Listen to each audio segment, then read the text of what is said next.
Howdy, howdy, everybody. What is up, Just Blake? Thanks for 41 moons of support. Chunkalunka.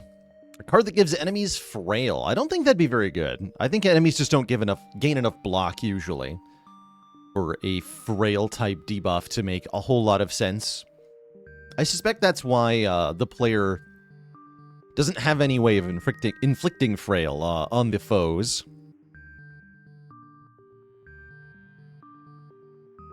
What's up, Aaron W., who is Nico's, Paradox, K. Bizzle for Shizzle, Aurelios, Mercurio3 with 52 months. Doesn't seem that long ago, and yet here we are. I'm sure with 9 months, that's like more than 8, it sure is. Paradox with 12 months, Yoho, Carjack with the Prime Sub in 3 months, Jankoviak with 44 moons of support. Heck yeah.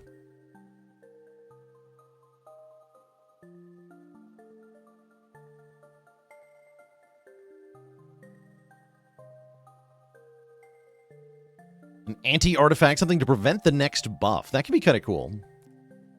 Yeah, they didn't give us a lot in terms of ways to prevent enemy debuffs or prevent enemy buffs in this version of the game. We're going to be ranking cards based on their main branch version. I'm going to address changes where there are changes. There's only a couple of big changes to Regent cards on the main branch versus beta branch at the moment, with the biggest one probably being Hidden Throne. Can you draw Radiate and Royal Gamble in the same turn? I mean, in theory, yes. Was there any way to prevent buffs in the first game? Not by standard mechanics, no. There were mods that allowed you to do something like this, but no, you could not prevent enemy buffs in Spire 1.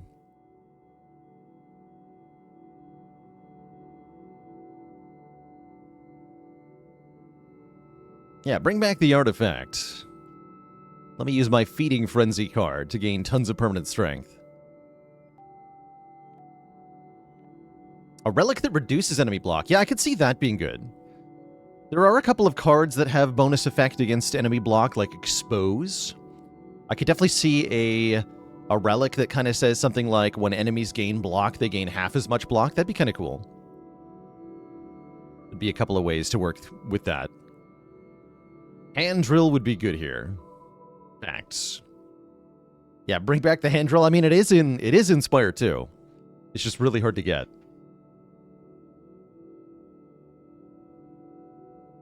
It is pretty hard to get.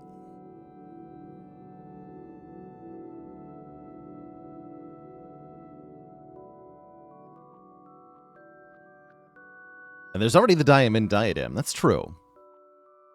That's very true.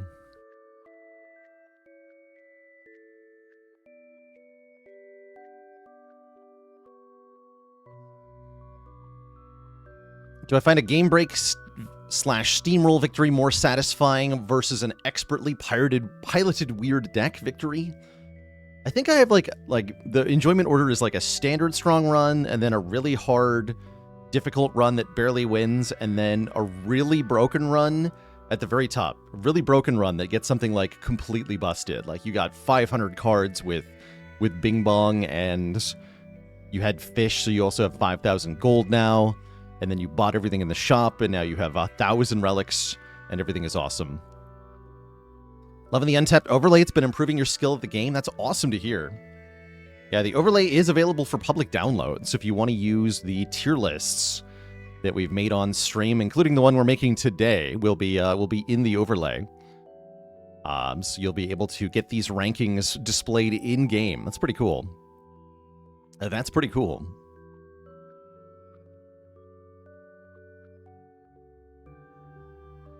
Can't enjoy the broken runs because it feels like you're watching the game, not playing it.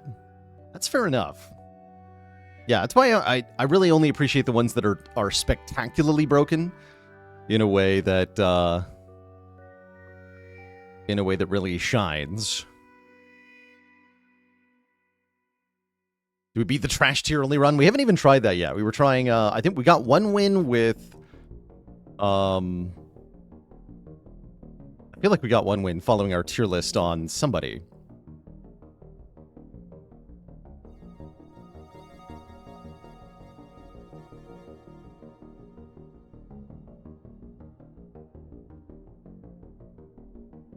Oh yeah, with Defect. No, the Defect full take run died. Defect almost won. I feel like somebody else did win, but I can't remember who. I also owe the chat a dad joke before we get started here. What is the Regent's favorite cocktail? Cosmopolitan. No refunds.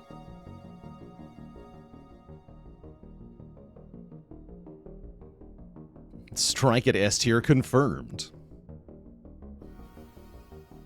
All right, why don't we get right into it? I'll be interacting with chat a little bit less than a fair bit less than usual. I have redemptions turned off for our video here. We're going to be starting out by recording our tier list, where I'm going to rank and briefly comment on all 80 of Regent's standard cards, plus probably a couple of the multiplayer cards. And try to ultimately get a picture of the character at large based on everything that we say. Let's go on Platypus. Am I a real dad? No, I just play one on TV.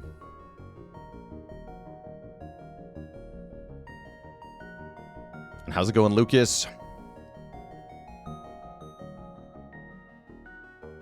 All right, hello and welcome everybody to ranking of the Regent cards in Slay the Spire 2. We're doing this via the Untapped.gg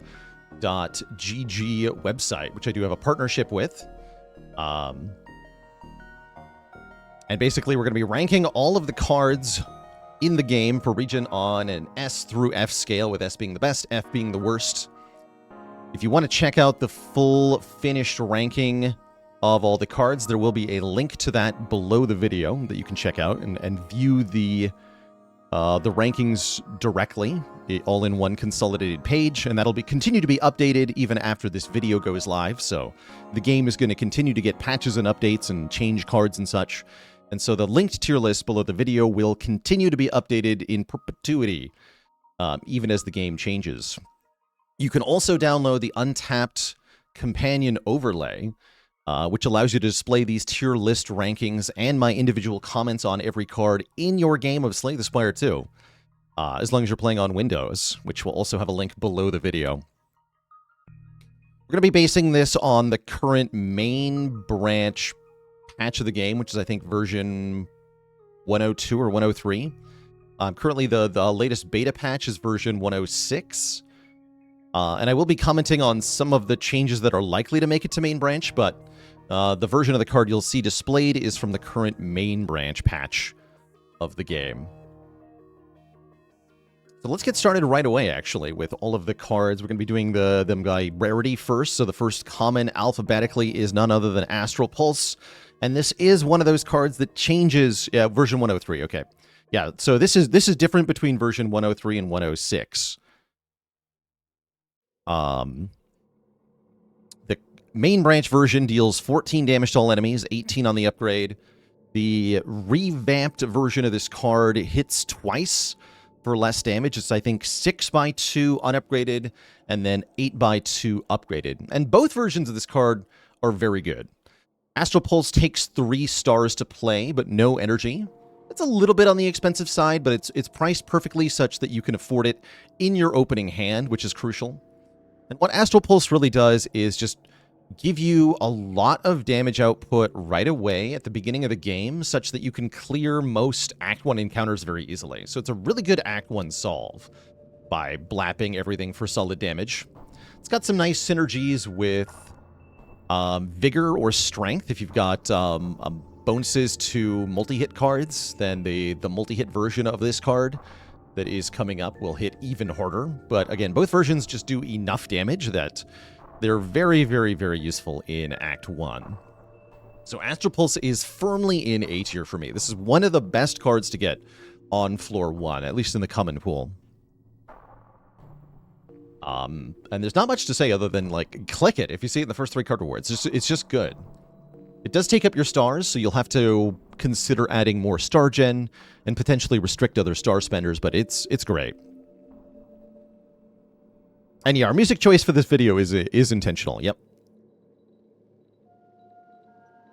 Begone is our next card. Choose a card in your hand to transform into a minion strike. Begone is really useful all around. It serves a couple of purposes. Purpose 1 is to get rid of a card that's in your hand. The created minion strike card exhausts, which means that you're effectively able to thin your deck by using Begone to get rid of cards. So this can get rid of curses or statuses, which can be useful in a number of fights. It can also get rid of something like a Greed Curse if you're stuck with one of those from the beginning of your run. The damage it does is only 6 or 9 upgraded, so not a ton of damage. But this also counts as creating a card. Transforming a card activates anything that says when you create a card. And Regent does have a number of when you create a card type effects. That minion strike also draws 1. So this is kind of like a draw 1 attack that also exhausts a card and also creates a card. So the fact that it's doing all of these things makes it a really good card. I'm putting it solidly in A tier. Another really good common for the Regent. It doesn't have the upfront output of something like Astral Pulse, but its ability to scale your deck by thinning you out or by increasing your created cards count can be really important. This is a nice answer to the beta branch version of the boss, Aeon Glass, as you can get rid of the special statuses created by that boss as well. Works on Soulfish, too, in Act 1. Celestial Might. Deal damage, 6 damage 3 times for 2 energy or upgraded 4 times. This card does just pretty good damage for 2 energy, and it scales extremely well with anything that improves the per-hit damage. So if you have a source of vigor or a source of strength, it's very, very good. This is a very good pickup in Act 1 against Phantom especially. But in general, it's just nice to have a 2-cost attack. Anytime you're in Overgrowth, I think Celestial Might is a good Act 1 pickup. I don't think it's quite as good as some of the other commons. So while I'd say it's often dealing premium damage, unless you have special synergies, it's not exceptional. And I'd say this one lands probably in B tier for me. I wouldn't say this is trash by any stretch. This could be very solid damage. We've had Celestial Might deal upwards of 80 damage with some bonuses before. But it definitely is a bit expensive. Yeah, 4 strikes for the price of 2, indeed. Next up, Cloak of Stars. For 1 star and 0 energy, you get a bunch of blocks. 7 upgraded 10 is pretty dang good block for the relatively cheap price. I kind of think of this one as costing maybe half of an energy. And the amount of block you get for that is well worth it. I really like this card, especially in Underdocs Act 1, when you need block a bit more. I would rank this either in high B or maybe low A. This might be a low A for me, actually. I like this more than some of the other block. I'm going to put this in low A, personally. Yeah, I think this one's quite good. Just for allowing you to have an additional source of very valuable block without paying too much for it. Gets a lot better if you have bonus card draw, and activating something like Pale Blue Dot is where Cloak of Stars can really, really shine.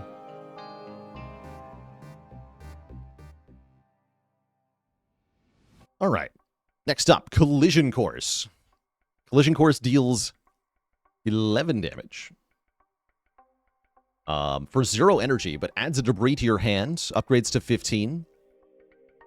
This is a nice damage common. So the created debris is exhausted with 1 energy. So you can look at this as a 1 energy attack that doesn't create a status.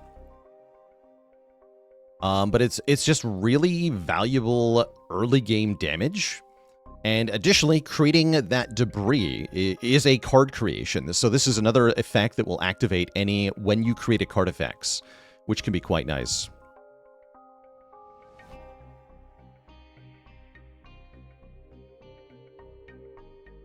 Yeah, it can be quite nice. What is the art on this card? Looks like it's It's some goop slapping onto the infested prism. This is another low A or high B pick for me. I think I'm going to put it above Celestial Might in the B tier. But for being both valuable front-loaded damage and card creation, I think it's a great pickup all around. Cosmic Indifference is up next. Cosmic Indifference gives you some block, not much. 6, upgraded 9, and you get to put a card from your discard pile on top of your draw pile, which can allow you to set up a replay of a valuable card. I actually haven't had that much success with this. I've been a big headbutt enjoyer on Ironclad, but this card just does not feel like it gets the job done for me very often. This is a nice way to get Sovereign Blade back into your hand. It's a nice way to get your Star Generation back, or your Star Spender, depending on what you need more of. There's a few other good synergies with it. The Kingly cards especially go well with this. Kingly Punch and Kingly Kick are quite good, but overall I have not been impressed with Cosmic Indifference. I could see this being in low B or high C for me personally. I don't feel like the block it provides is that good, so it's kind of an inferior block card. And putting your a card back on top of your draw pile is only desirable some of the time. I think I'll put it in high C. Crescent Spear is a card that's buffed on the beta branch. I believe the base damage gets a +2 in the current beta patch, so for a base of 8 damage. Crescent Spear is a card that I am very unimpressed with. Deals bonus damage for all your cards that have a star cost. In the starting deck, there's only one card with a star cost.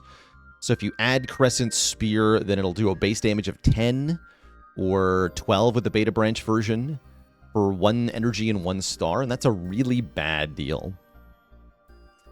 Very funny with Clone. I don't even think it's actually a very good card with Clone, because the thing is, if you end up with a large number of Crescent Spears, they each still cost 1 star, and you only have 3 stars from your starting relic.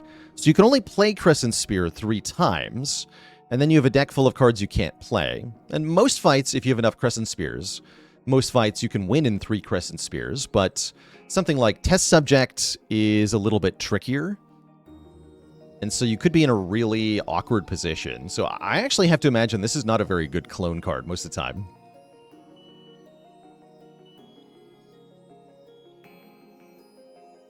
This for me is a D tier card. I do not like Crescent Spear at all. I think it's one of the worst cards on the character.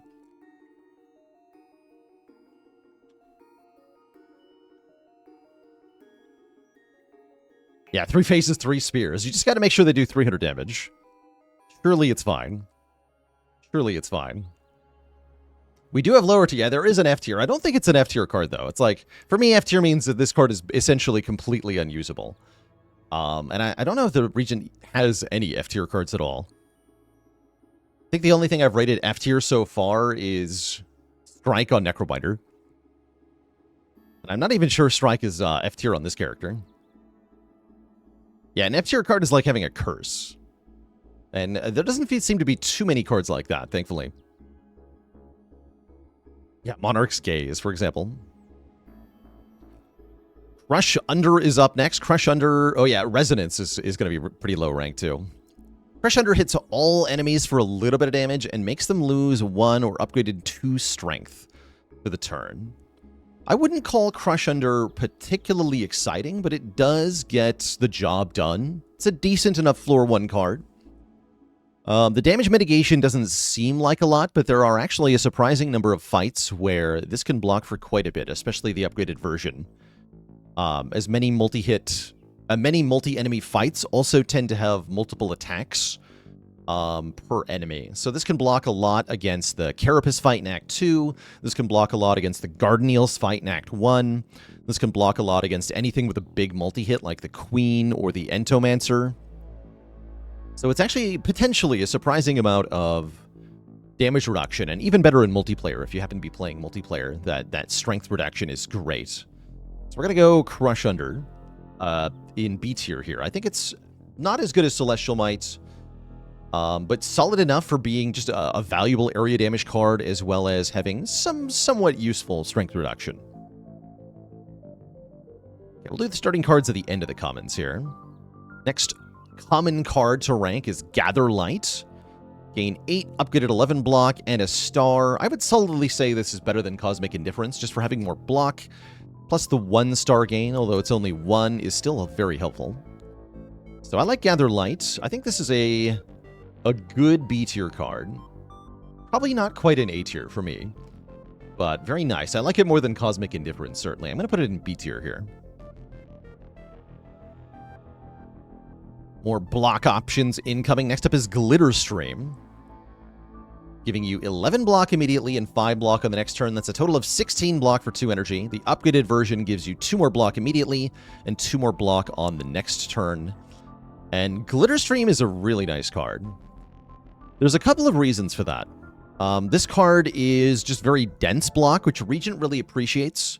This character is somewhat draw order dependent. And so having a card that's very compact is very helpful because you're less subject to not being able to draw the cards that do what you need them to do when one card does more, essentially. This card benefits a lot from dexterity. If you have dex from any source, then it'll improve both the current block and the next turn block.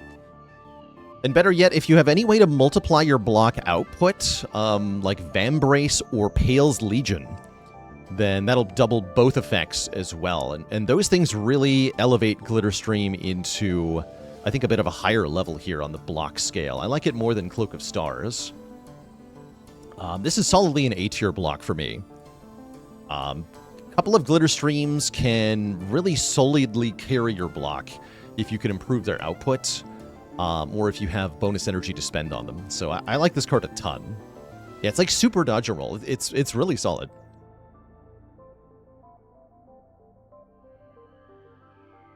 Next card on the list is Glow here. You get a star or upgraded 2 stars, and then you get 2 card draws split between this turn and next.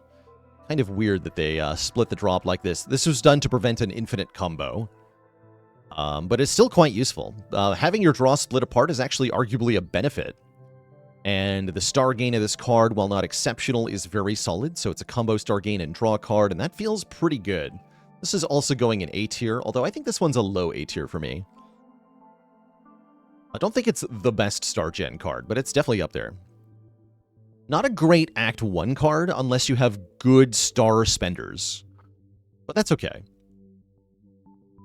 Speaking of good star spenders, next up is Guiding Star for only 2 stars and 1 energy. This is a little bit expensive, but the output is pretty crazy here. 12 damage and 2 draw, upgrades to 13 damage, 3 draw. Huge draw plus solid damage makes for a really good attack, like Super Pummel Strike or Compacted Wheel Kick, sort of. Except Wheel Kick can't even draw 3 cards. Putting this in A tier. I think it's a low A tier card, but I think it's definitely an A tier card.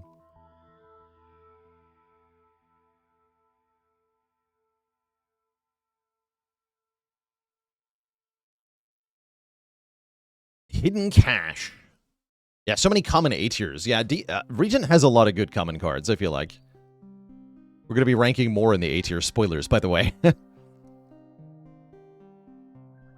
Spoilers. So Hidden Cache is the most stars you can get for 1 energy. 4 stars, although they're spread between this turn and next turn. And the upgrade gives you 1 more. This one's solidly an A tier for me. This is the best way to get stars, which can be spent on some of Regent's best cards. I think this one is higher up, too. I'm going to put this higher in A tier. A very good source of stars. One of the best. Yeah, it's very nice that it's common. I feel like once you have Hidden Cache, you kind of stop wanting to play Venerate, which is a pretty good sign. So often if I get an early Hidden Cache, I even consider removing Venerate because you just have a better version of Venerate in the deck. Next common is Know Thy Place. For 0 cost, you do 1 week, 1 vuln, and just exhaust it. This is a really clickable card. This is nice to have 2 or 3 copies of in your deck. They go away once you play them, and the extension of the debuffs is really valuable. Regent really likes to keep his enemies both weak and vuln with his starting card Falling Star and any other cards he can find to do that. Pretty much everything that says we can Volt on Regent is very good. And this is notably the only one that doesn't cost any stars. So that's particularly noteworthy. I also like this as a zero-cost card for helping you satisfy the requirement of Pale Blue Dot, which we'll be ranking when we get to the uncommons. That's a power that requires you to play 5 cards in a turn to gain a benefit. And with a card like this, it's a lot easier to hit that 5-card requirement.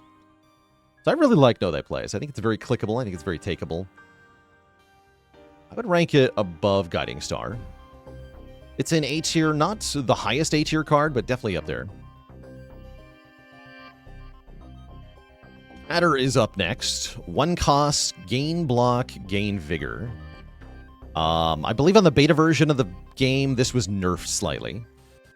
Reducing it down to 8 block.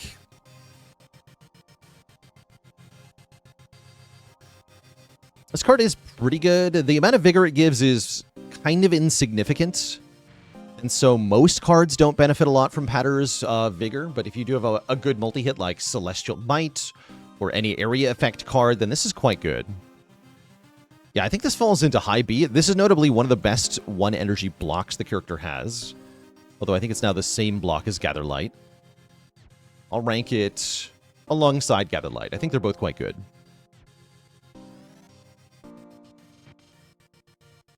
Photon Cut is another common attack. 1 energy, do 10 damage, draw a card, and put a card back on top. Upgrades to...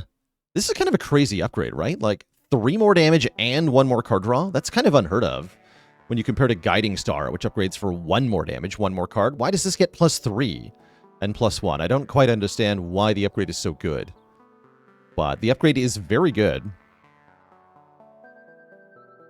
So the draw 1 and put 1 card on top of your draw pile, you can kind of think of this like retain 1 card, but you're also getting to look at 1 new card, and there are some little synergies with other Regent cards you can use. By putting a card back on top, you can use this to double scale Kingly Kick or Kingly Punch, which are both pretty good. I feel like this is kind of on par with Collision Course, so I'm going to put this at the top of B. But I could also see this being another low A card.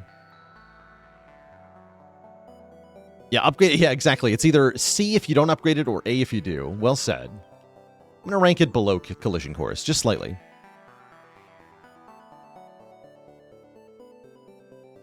Next up, Refine Blade, the first of the common Forge cards to be shown here.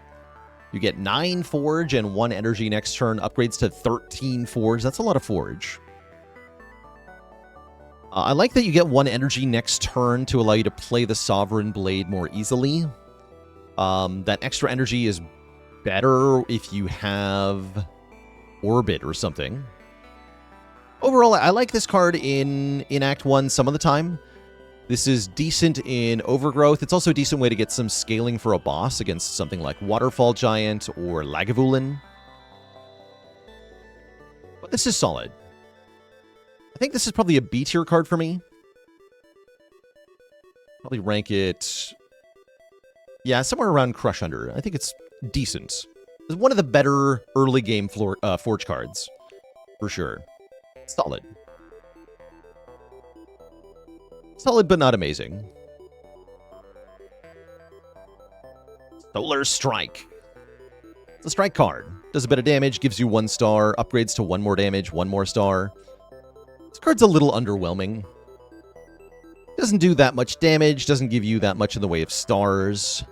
It feels like both of the things this card does are done better by other cards. If you happen to need both things that it does, then it's okay, but otherwise, I don't think it's that exciting. So this falls into C tier for me. It's a card I'll only click if I haven't seen something more exciting. Very skippable. Yeah, very skippable.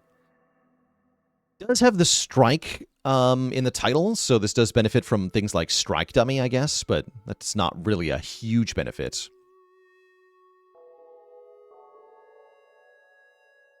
Yeah, it really goes to show the strength of the other comments that this is so far down. And I think Spoils of Battle is also getting a relatively low rank. This one is Forge for a small amount and draw 2 for 1 energy. It's a decent enough card on its own. Really suffers from being a draw card that doesn't upgrade to draw more cards. Draw 2 for 1 energy is just not very good. And the crappy amount of forge attached to it is not very exciting either. So it really feels like this card doesn't have a strong purpose. If you happen to have a surplus of energy and you want to spend 1 energy on drawing 2 cards, then that's not bad. Yeah, with Orbit, for example, it can be quite good. But added to the starting deck, this feels really bad. So it's not a very good Act 1 pick. This is definitely going in C tier for me. I don't feel like it's all the way down in D. But it's pretty bad. Alright, there's only one more common card. Rot in War. Another Forge card. You deal a little bit of damage, you get a moderate amount of Forge. For 1 energy, it's decent damage. You could think of this as 14 damage for 1 energy, which is solidly above something like Photon Cut, Collision Course if you play the status. Not that much, though. This one also goes in C tier for me. I'd rank it above Spoils of Battle, but that's not saying much.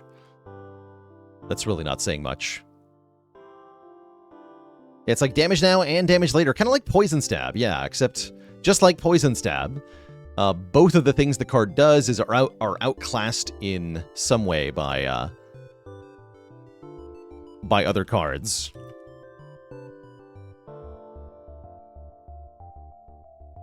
Okay, so that's all the common cards ranked. We're going to rank our starting cards too, just for fun. Just for fun. Starting with Defend. Defend is not very exciting on Regent. Regent, a lot of characters like their starting defends just fine, but it feels like Regent wants to throw them away just as often as he wants to get rid of strikes.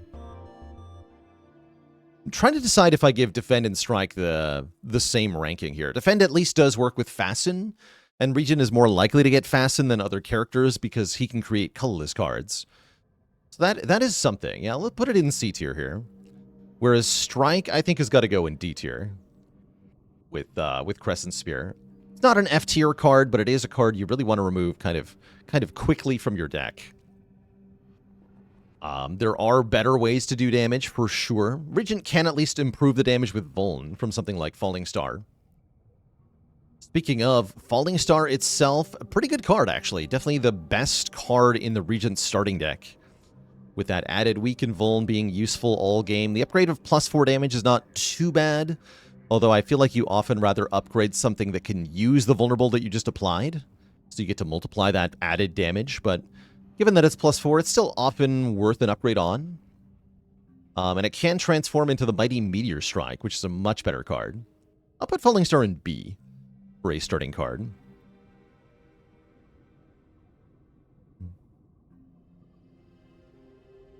You're right, Mistake Nut. I should be referring to the Regent as His Majesty. Your Majesty. Last starting card to rank here is Venerate. Venerate gives you some stars for 1 energy. It's immediate star gain, which is at least something. Venerate's a good card as long as you need the stars it makes, but once you find any other source of star generation, Venerate quickly falls by the wayside. So once you've got, for example, upgraded Glow or a Hidden Cache, the Venerate is no longer necessary. But having it can be good, and it could even be a good upgrade if you don't have other good sources of star gen. Yeah, I'm putting this in low C, probably just above Defend. Maybe below Defend, actually. Am I more likely to remove Venerate or Defend? Probably Venerate. But yeah, it is important early on. But really only early on.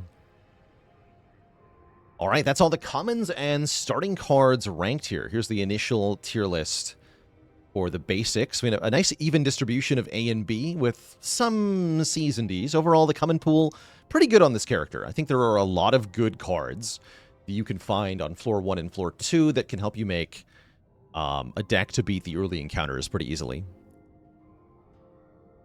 Let's start ranking the uncommons here, with the first one being Alignment.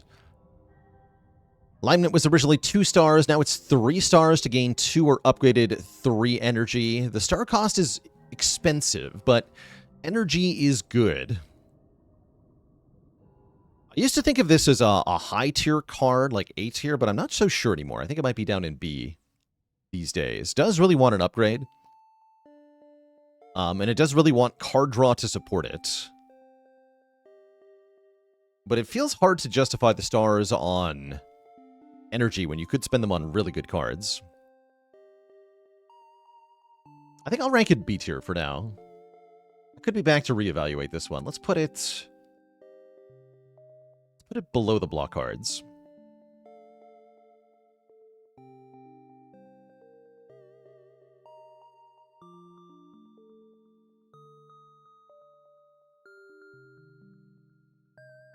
Yeah, needs lots of star gen to be good, but if you have lots of star gen, do you even need the energy? Questionable.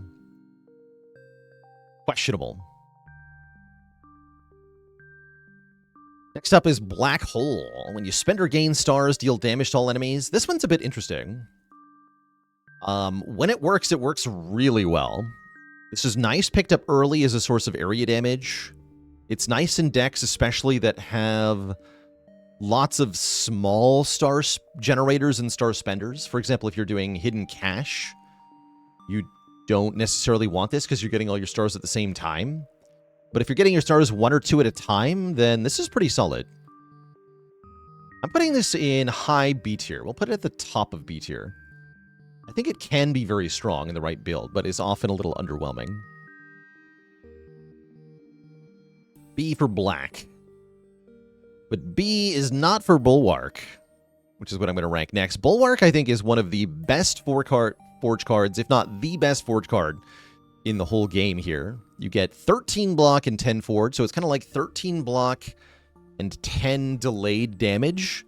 But it's also damage that can be used more than once, and it's damage that comes attached to a base 10 damage card. So the first time you play it, you block 13, you make a 2-cost deal 20 card, which is really good. Just having one copy of Bulwark makes most encounters in Act 1, regardless of whether you're talking about Underdocs or Overgrowth, a lot more manageable. And then the upgrade gives you 3 more of each, which is also very nice. So it's a good card with a good upgrade. This, for me, is straight into S tier. I think it's the best Forge card, full stop. And just an incredible floor 1 card. Very good card. Also very good is Charge here, which chooses 2 cards in the draw pile to be transformed into Minion Dive Bomb, which do, I believe, they're 0 cost, deal 13 damage, and exhaust. So kind of like Begone, this allows you to both get rid of cards that you don't want. You can get rid of statuses or curses. But unlike Begone, this is targeting 2 cards, and you're choosing from everything in the draw pile rather than just cards in hand, so you have more possible targets. This counts as 2 cards created, since you're transforming 2 cards, which means that you can proc things like Pillar of Creation twice, or Scale Supermassive twice. It's a really good card. This is also going in S tier, although I think it's probably below Bulwark. Very good card.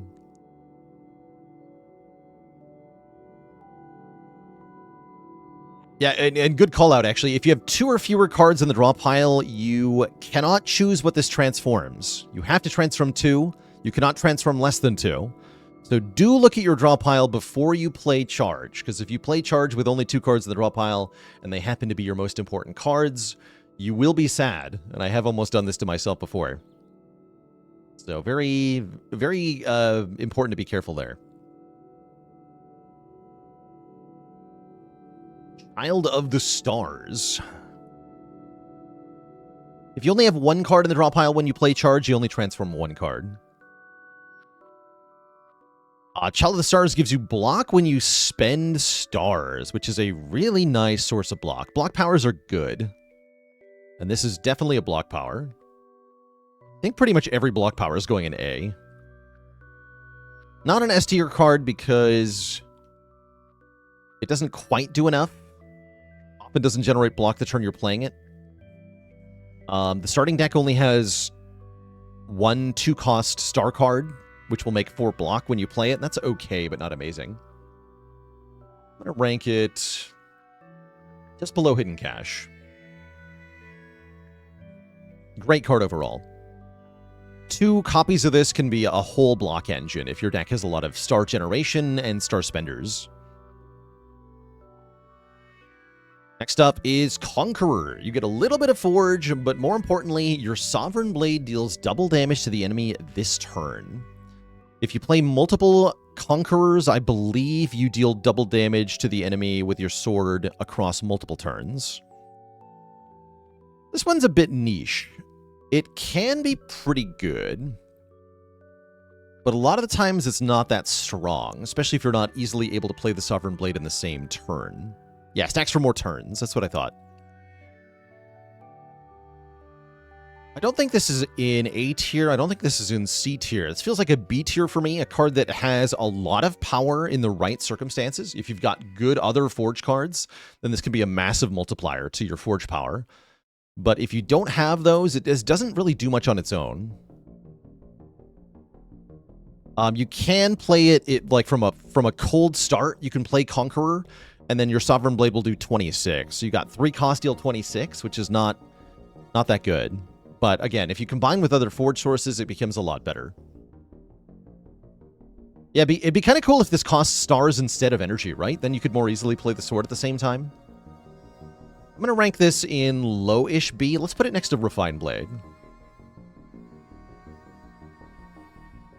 The Amid card, Convergence. Convergence is great.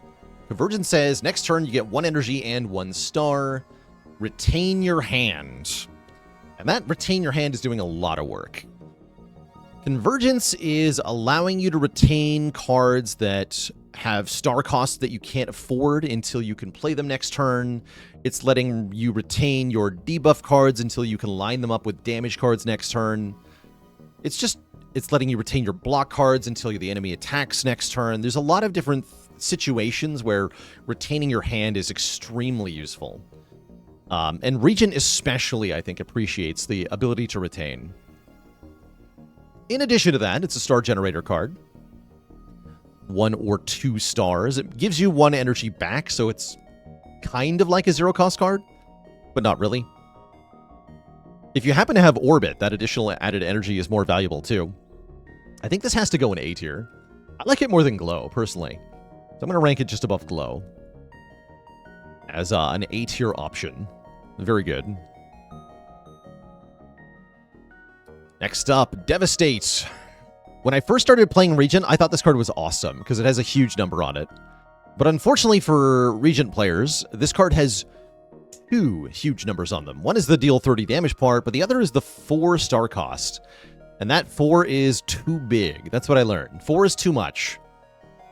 You can think of this kind of like Bludgeon, if as the 1 energy plus 4 stars equals about 3 energy worth of cost. So this is basically Bludgeon, except it does a little bit less damage, and the character who has this wants to use better damage cards to deal damage. So although this can be nice, so that the 4-star cost really limits the use of this because you cannot play Devastate if you draw it on turn 1. You're 1 star short with the starting card. If this costs 3 stars, I'd be way more excited about it. But at 4-star cost, you're really susceptible to not being able to play this the first time you draw it, and then it's too late the second time you do. This goes in C tier for me, although it's not a bad C tier card. Maybe top of C tier?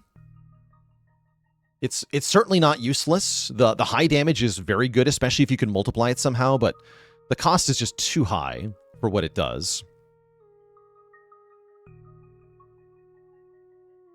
Furnace. This is another card that has changed on the beta branch. The beta branch forges 1 more per turn. So it's Forge 5, Forge 6, 7 on the upgrade instead of Forge 4, Forge 6. Both versions of the card are decent. This has the problem that many powers have, which is that it never does anything until the next turn after you play it. Is 1 Forge 1 damage? Kind of. 1 Forge is 1 damage each time you play the Sovereign Blade. So it's 1 damage, usually on a later turn. And then if you play the blade more than once, it can be more than 1 damage. And where this starts to really shine is in boss fights. Boss fights are long enough for the per turn forge to really add up, and they're long enough for you to play the Sovereign Blade multiple times. So I think of this card as primarily a boss killing card. And it does a really good job of that. This is really good against Lagavulin in Act 1, especially. But in any longer boss fight, you know, Knowledge Demon, freaking the Insatiable, any Act 1 or Act 2 boss, a Furnace can really make the difference here. This is a B tier card for me. I'll put it with the other Forge stuff. I'm going to put it below Conqueror, because I like it less than Conqueror. I think it still does pretty well, though. Can be a decent hit from something like a Power Potion, too, to let you get that Forge started right away. And if you could play multiple copies, I bet the sword gets pretty big pretty fast. So, I think B tier. A solid effect, but quite delayed, meaning it's rather useful only in longer fights. Next up, Gamma Blast. We said all the cards that apply weak and vuln are good. This is one of the better ones. 13 damage, 2 weak, 2 vuln. Upgrades to 18 damage. You don't get more weak and vuln, sadly. This is either... I don't think this is a low S card. I think this is high A for me. I'll put it above Child of the Stars. Yeah, very solid card. This goes really well with Child of the Stars to help you with your block engine. And again, keeping the enemy weak and vuln, just kind of essential on this character. Very, very good. Yeah, very, very good. There are better ways to get weak and vuln, but this is one of the more likely ones that you are to find it. You're more likely to find this than the other good weak and vuln cards. Glimmer. A glimmer of hope appears. Glimmer says, draw 3 and then put a card on top of your draw pile. Upgrades to draw 4. Kind of like Photon Cut, this has synergies with the Kingly Punch and Kingly Kick cards, which we're about to rank. It's decent card draw, but feels like Regent often has better ways to draw cards. If you have a surplus of energy, this is good, but not really otherwise. It's also a little bit self-defeating, because putting a card on top is a negative draw, so it's really only a draw 2. Or upgraded draw 3, which makes it kind of unexciting. I put this in C tier, personally. Right next to Spoils of Battle, but higher than Spoils of Battle. I'll put it higher than Rotten War, too, actually. Yeah, I haven't been very impressed with Glimmer. I'm open to the idea that it might have more utility than I'm giving it credit for. Again, putting a card on top is kind of like retaining a card sometimes. But it does have a lot of competition for a resource that makes it hard to justify. Works with I'm Invincible, that's true. Next up of the uncommons is Hegemony. Yes, that is how you pronounce that word. Hegemony. This is a weird card. 2 cost, deal moderate damage, and then get the energy back on the next turn. With the upgrade giving you a 3rd energy. So the upgraded version actually generates energy, which is very interesting. I haven't been the biggest fan of this card, but I really feel like it's on paper better than a C tier. I'm going to put this in the bottom of B tier. I think there's a decent amount of use for this card. The damage output is decent. The main challenge is actually being able to spend that energy on the following turn, which can be a bit of a challenge. If you have Orbit, then this card makes more energy than advertised, which is very cool. Yeah, it goes very nice with Orbit. Can be a cool way to play more cards with Pale Blue Dot, if you have it. Nice with Void Form, sure. But yeah, the main challenge is just getting enough energy of cards on your next turn to actually play it. If you can do that, it's quite good. You know, to use the energy it makes, that is. But yeah, a damage card with a delayed benefit is definitely awkward most of the time.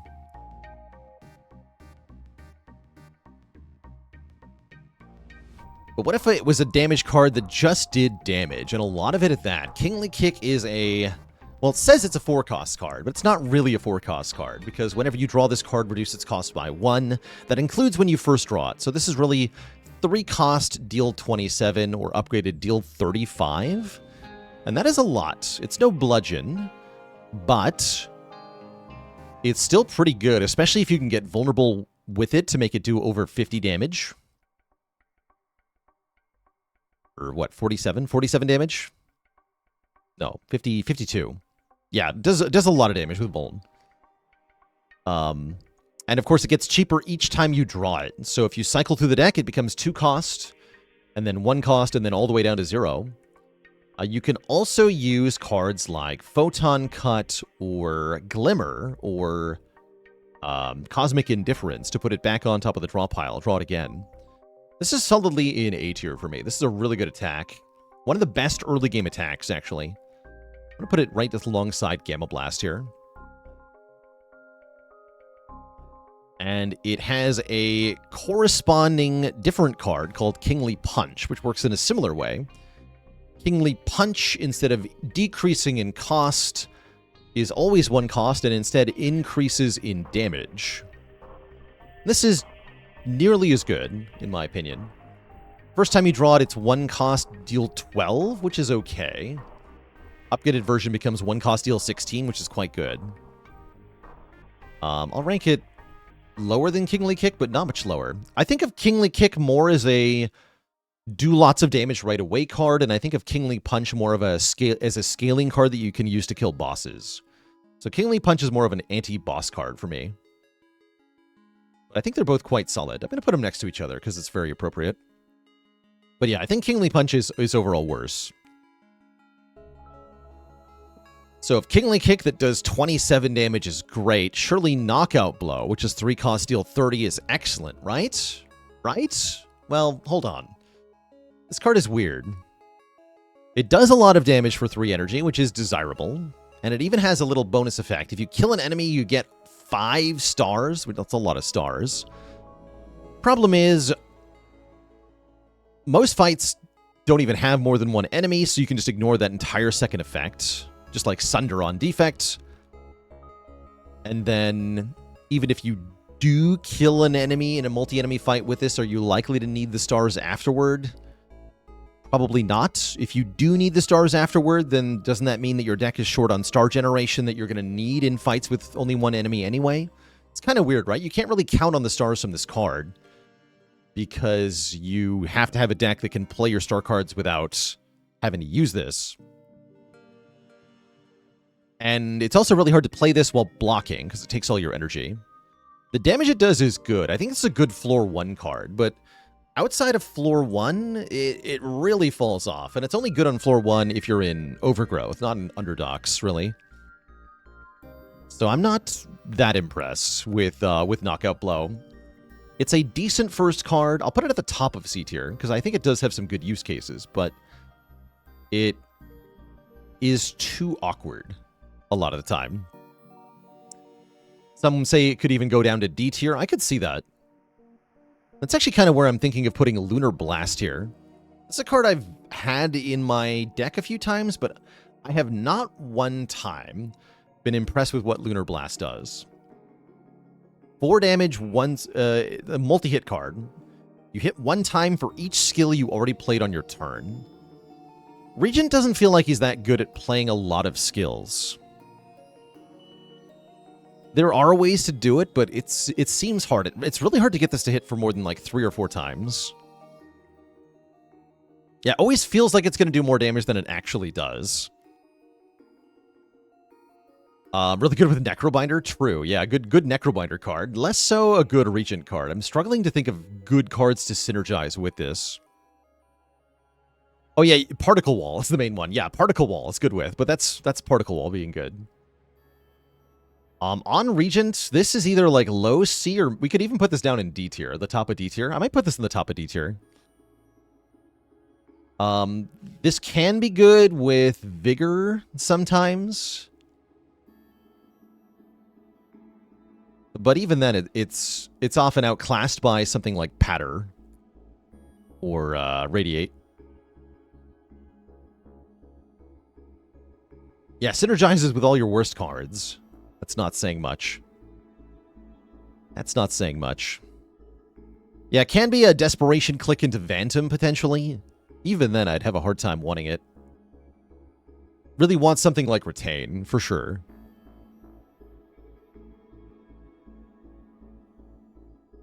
Next up is going to be Manifest Authority. This is a card I slept on for a while. Seems like a subpar block card, but after using it for a bit, this is actually one of my favorite block options on this character.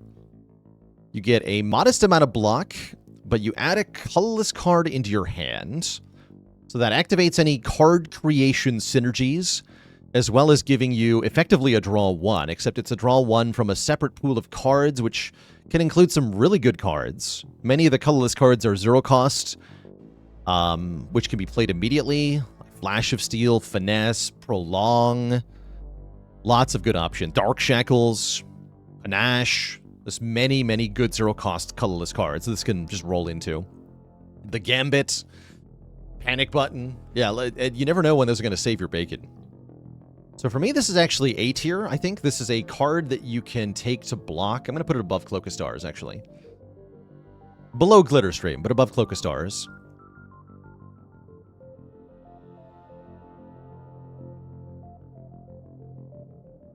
Yeah, I like it a lot. It blocks more than almost any other block card once you have 1 copy of Pillar of Creation, which is just really solid. So this is a high ranker for me. Creating cards is just fun, too. That's true.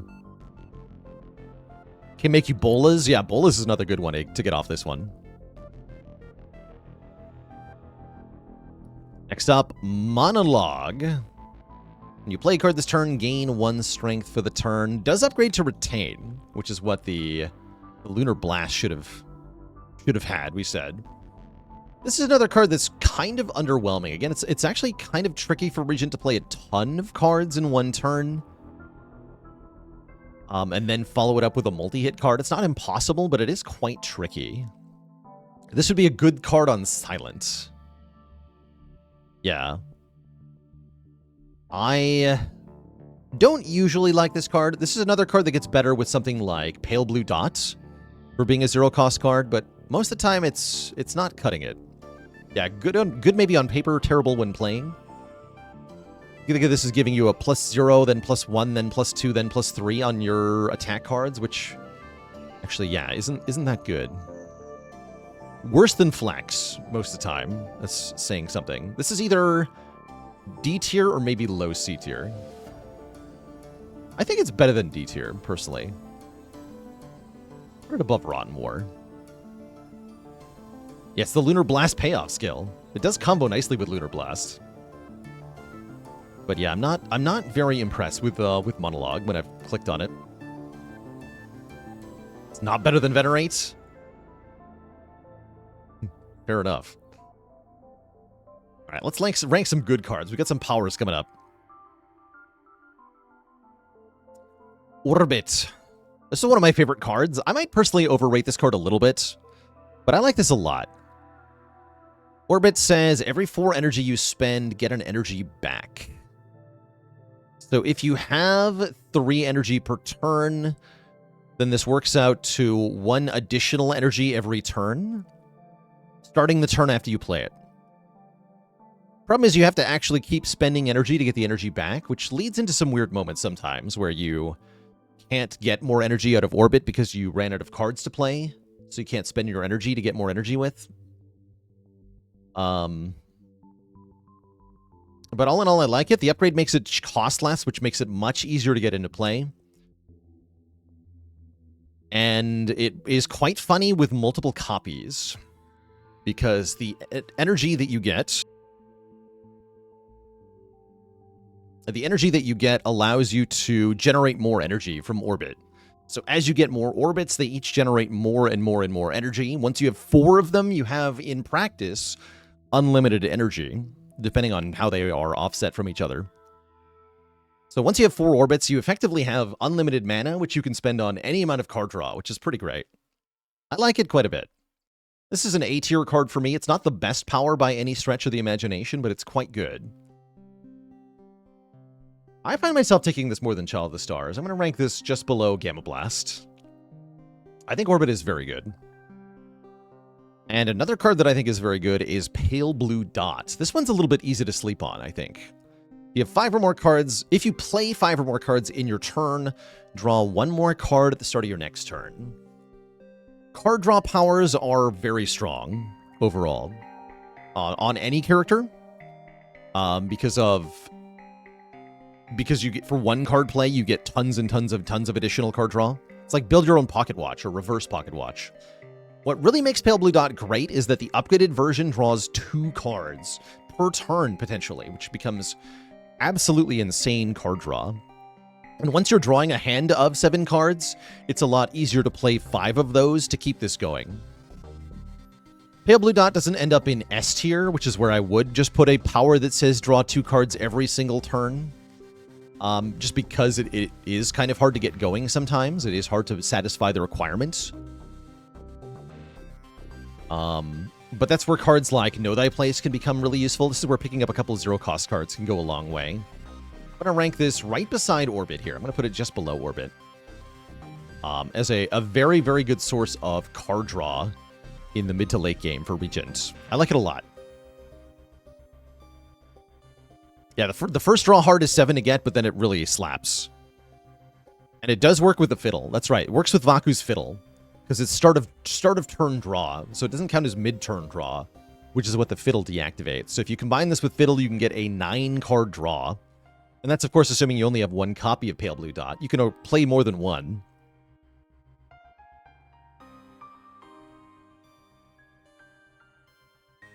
Parry, another power.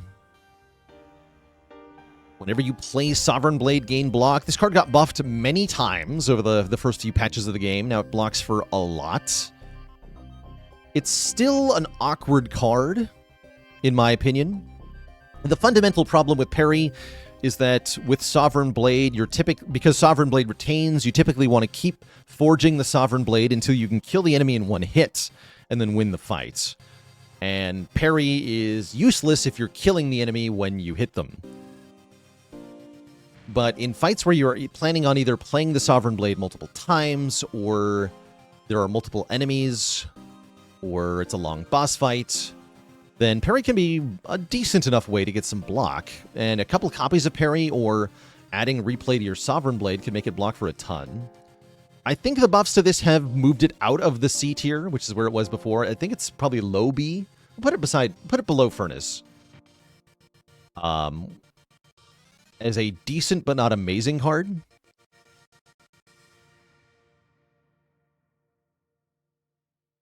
Because I do think it has some use, but I generally don't find myself wanting to use it much. I gotta give this some more tries.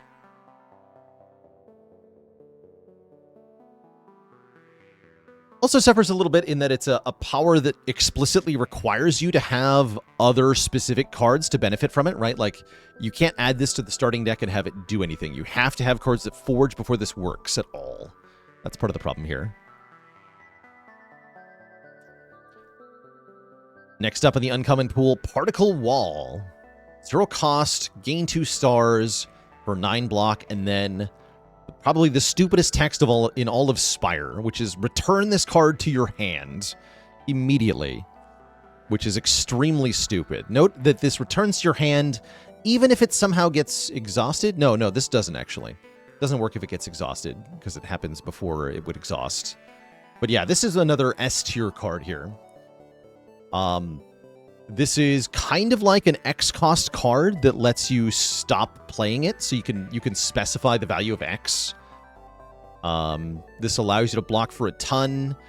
If you have the Touch of Insanity potion, which temporarily makes a 0 cost, temporarily makes a card free for 1 fight, then that creates a 1-card infinite combo with Particle Wall. You could just play the Particle Wall over and over and over again. It returns to your hand every time you do. If you have a relic that does damage when you play skills like Letter Opener, then you just win any fight with a Touch of Insanity Particle Wall. It's also extremely good if you can make this retain. You can get the Retain enchantment in, I think, Overgrowth Act 1. There's an event that can add Retain to a card via an enchantment. You can also enchant it with the Royal Seal at the shop, which makes it innate plus retain, which effectively means that Particle Wall is always in your hand no matter what, which is extremely good. Just really stupidly good. And that's why Particle Wall is in S tier. Because if you can just have this card always in your hand, then it's just busted good. You just add Star Generation and you're set. Just completely set.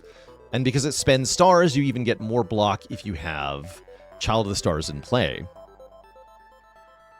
And yes, if you have Sealed Throne, then it only costs 1 star effectively, which makes it even stupider. So also insane with Sealed Throne.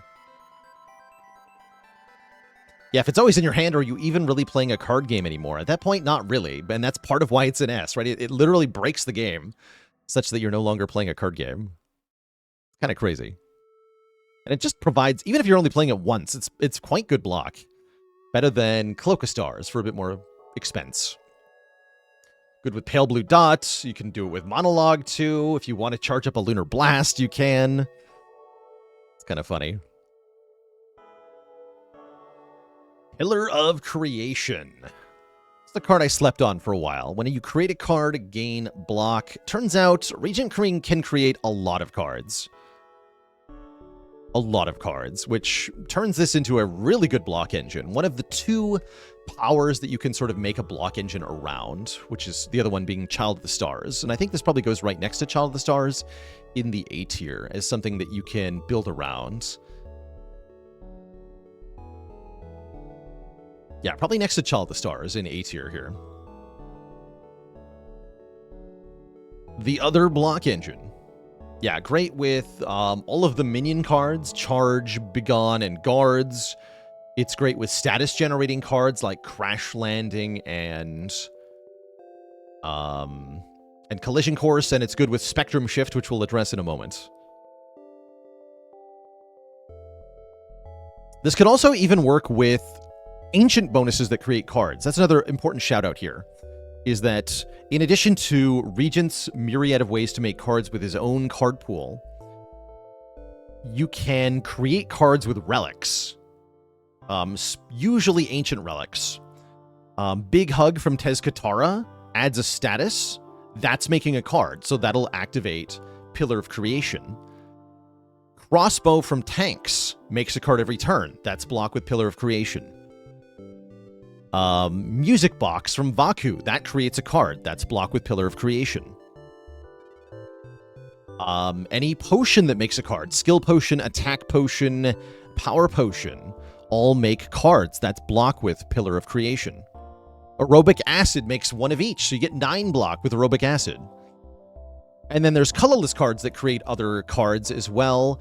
And because Regent can make colorless cards, you can create cards that create more cards. You can create Jack of all trades with all your colorless card creation stuff. You can create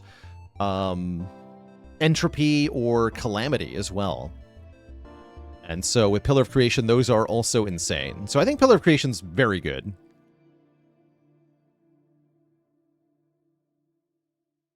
And yeah, it can definitely turn into a block engine on its own.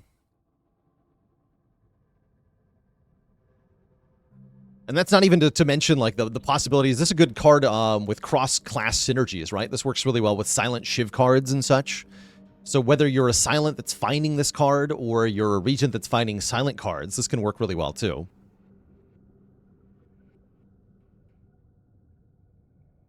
Prophesize is up next. 2 cost, draw 6. This card's crazy. It's a weird card. It's kind of bad, because if you spend all your energy drawing cards, you can't actually play any of the cards that you draw. But if you have additional energy, then this card is insane. So I like this a lot with Orbit. I like this a lot with Hegemony. I like this a lot with Alignment. But added to the starting deck, it's kind of trash. So it's hard for me to rank this card. This one's a bit more contextual, right? Like, this card is bad in the starting deck, but it's good if you have 4 or more energy, essentially. Like a 2-cost scroll, sort of. The fact that it upgrades to draw 9 is bonkers. It's also really good with Snecko Eye. True enough. I think I have to put this in B tier. I can't, in good conscience, put this in A tier. I feel like A tier has to be reserved for cards that are almost always going to be good pickups, regardless of the type of deck that you're building, and that's not what Prophesize is. Prophesize is a lot more contextual. So I'm going to put it in low B.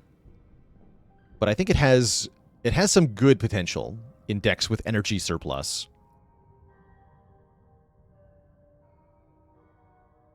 It's good with Snecko Eye, but is Regent good with Snecko Eye? That's a good question. I don't think he is. Regent is not a good Snecko character. I like Prophesize more than Glimmer. Yeah, we're ranking it a full tier above Glimmer, which I don't like very much. I think both of these are better than some of the other draw options Regent has, like the Pale Blue Dot and the Glow and the Guiding Star. Yeah, that's right. Snecko Eye does not affect star costs. So if you just look at the energy costs of Regent cards, most of them are pretty low on average. Because most of the cards with star costs are 0 cost cards or 1 cost cards. And if you randomize those, you're going to have a bad time. Next card to rank, Quasar. For 2 stars, choose one of 3 randomly generated colorless cards. If you upgrade Quasar, you upgrade the cards it makes. This is better than I initially expected. I thought this was kind of bad initially. You don't get the card for free like Discovery or Splash. And yet, it's still pretty good. Choosing from one of 3 colorless cards has effectiveness in a wide variety of situations. It generates block with both Pillar of Creation and Child of the Stars, so it works with either of these block engines. And it's just pretty flexible in general. I'm going to put it next to Manifest Authority. I think that's a good spot for it. Great card overall. Radiate. This is a card I liked a lot initially when I first started playing, but I haven't liked it as much lately. This is a multi-hit card that hits every enemy once per star you generated this turn. And that does include the stars you get from your starting relics. If you draw this on turn 1, it automatically hits 3 times. The best use case for this is definitely with Royal Gamble. It's really good if you can retain it, and can be scaled to do absolutely enormous damage. Fell off once you discovered card creation. Oh, is that what happened to me? That might be what happened to me. I started picking the card creation cards, and I was like, oh, Radiate is not what I want anymore.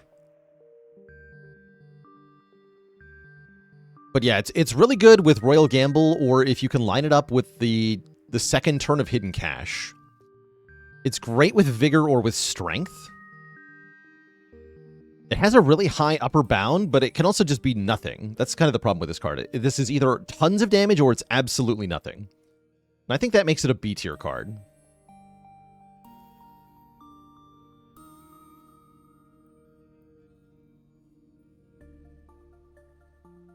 Put it in high B. I do like it. Great with Akabeko. Although, again, only if you can get it on turn 1. And yeah, Reflect's a pretty easy card to rank. Reflect. So in the beta branch, Reflect is nerfed. It lost 1 block. Now it's 16 block, 20 on the upgrade. This card is ridiculous. Yeah, this is the highest ranked card we've seen so far. Full stop. This card is stupid. Top of S. It's got the perfect price at 3 stars, so you can play it in the starting hand. It generates just so much block. So much block for 1 card.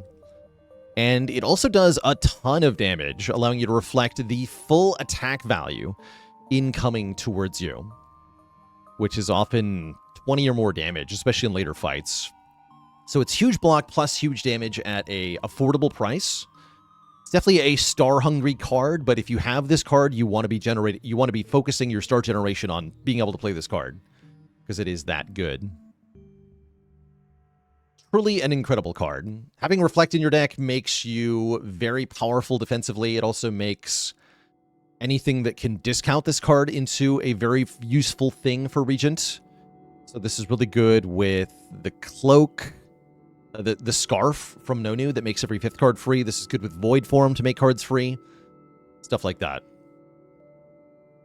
Yeah, with Reflect, you're even in a situation sometimes where you don't want to weaken the enemy because you want them to hit you more because you want them to take more damage, which is very funny. But yeah, stupidly good card. The best block card Regent has, I think, full stop. Just disgusting. Multiple plays of Reflect will stack the duration of the Reflect effect, so any block you generate on following turns will also apply as reflected damage. Is this the best block card in the whole game? Potentially. Yeah, potentially.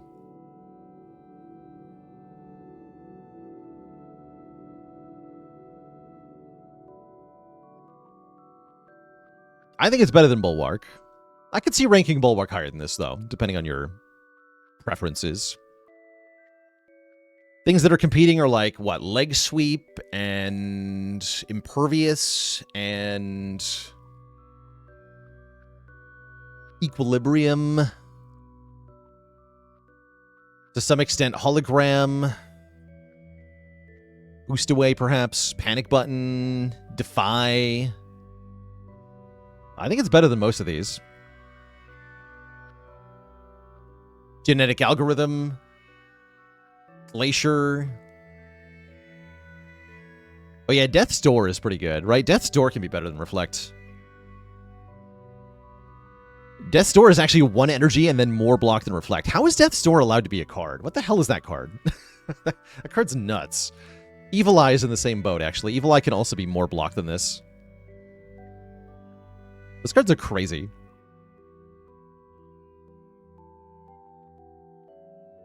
All right.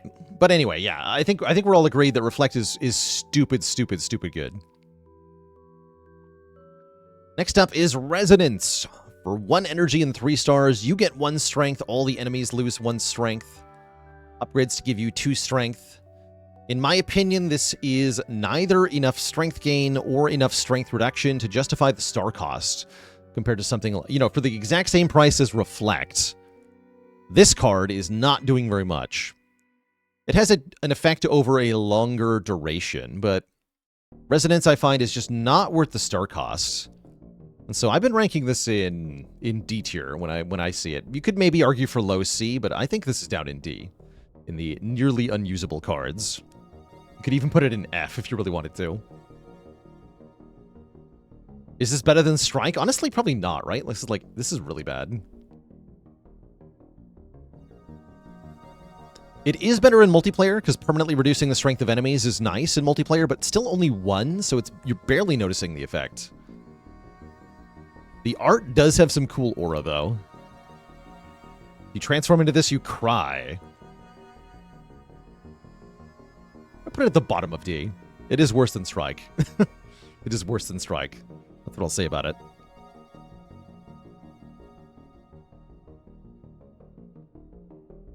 Anyway, the less said about that card, the better, probably. Next up is Royal Gamble.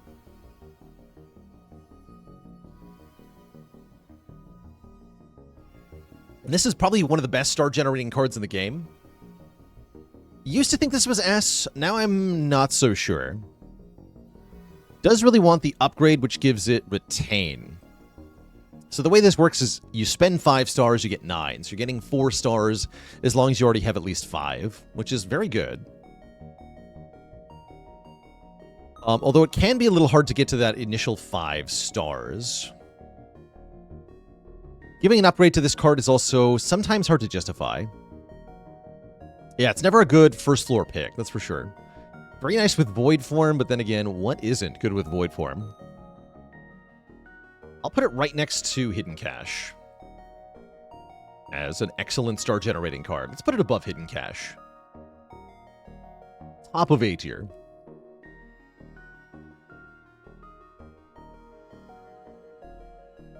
Another star-generating card to speak of is Shining Strike. I think Shining Strike is just the better version of Solar Strike. Right, Solar Strike is 9 damage, gain a star.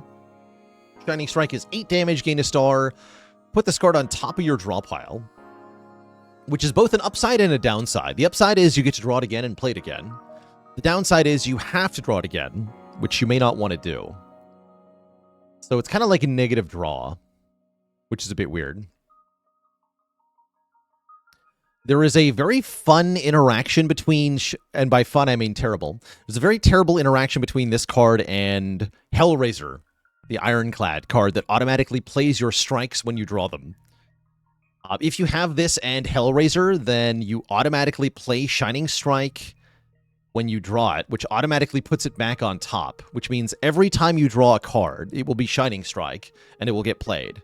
The only card you can draw is Shining Strike. The only card you can play is Shining Strike. This is your new hell.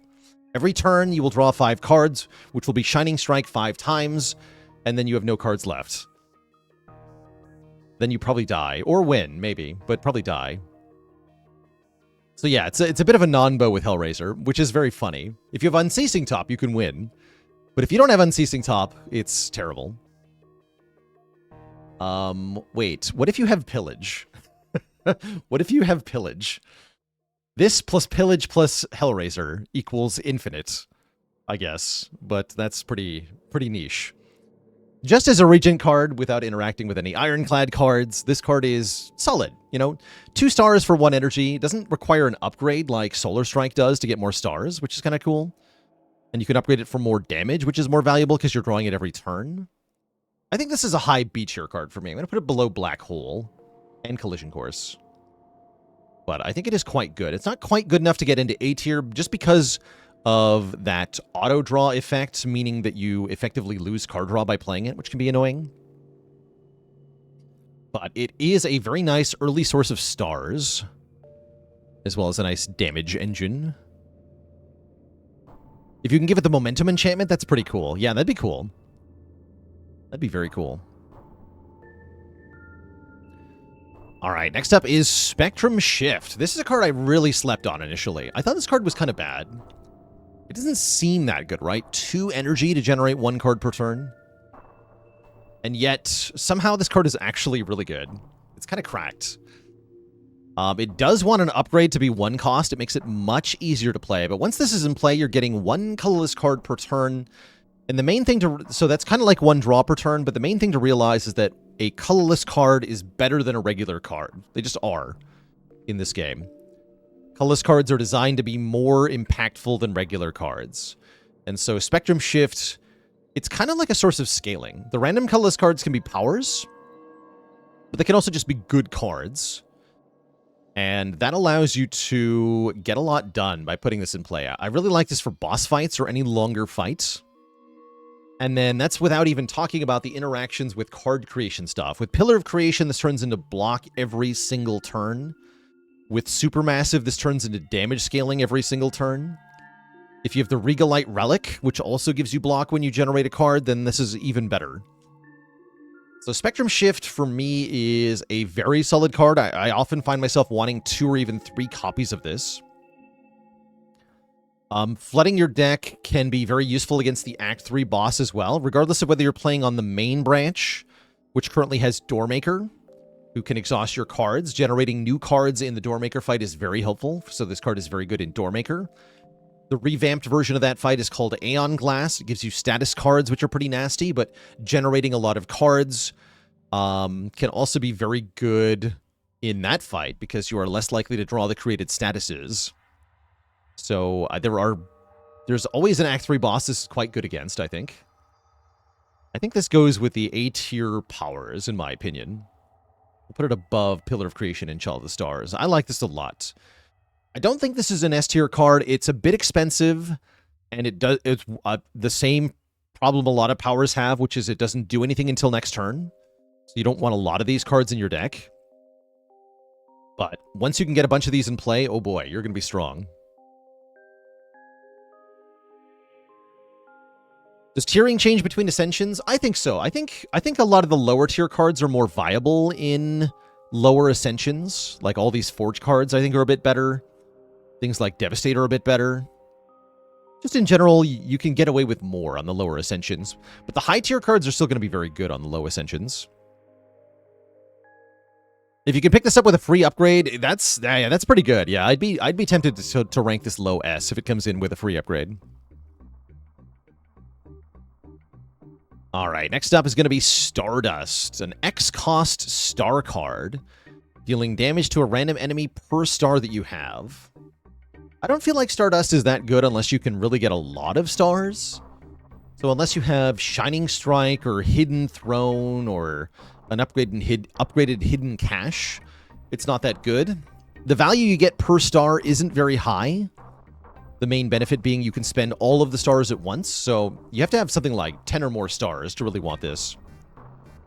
This is a really good payoff for Vigor of any kind. So if you have Vigor from Terraforming or Akabeko or something like that, then this can do wonders. This can be a nice card with Monologue. Very good with Arsenal as well. Yeah, it can be a win condition for a deck, but it's often not that good added to the initial deck. And so I feel very similarly about this as I do with Radiate. And so I think I want to rank this very close to Radiate, because it functionally does something very similar to what Radiate does, which is hit a bunch of times depending on your star generation. Yeah, very similar to Radiate, I think. So I'm going to put it next to Radiate. It's definitely something you can build around. Very good with Chemical X, too. The randomness is definitely annoying.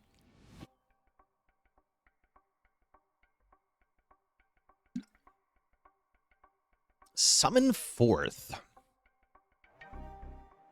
This one I like a decent amount. I think this is one of the better Forge cards. I'm not quite sure where to put it, though. You get a good amount of Forge, Forge 8. Plus, you put Sovereign Blade into your hand from anywhere. That's anywhere, meaning the discard pile, the draw pile, the exhaust pile. Anywhere that it is, you'll get it. So it's kind of like Forge and Draw 1. But you specifically get the sword, which is pretty sweet. I could see this being in low A, but I'm probably going to rank it high B.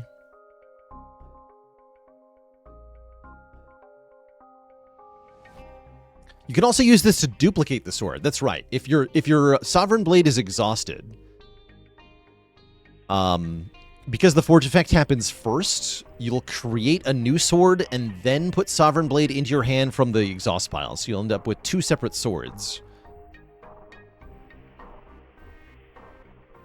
And yes, if you have multiple swords for any reason, this will fetch them all. So if you're doing multi-sword shenanigans, then this card gets a lot better. And yes, the game will properly animate Sovereign Blades orbiting the Regent if you have more than one of them. That's patched on beta. Oh, interesting. Okay, so if you're on beta, this will not make multiple... You forge after pulling the sword. Interesting. Did they reverse the wording on the card? Okay, so it sounds like that's changed. But it will fetch your exhausted sword first and then reforge it. Yeah, okay, so they just reversed the wording. So it's put Sovereign Blade into your hand, then forge.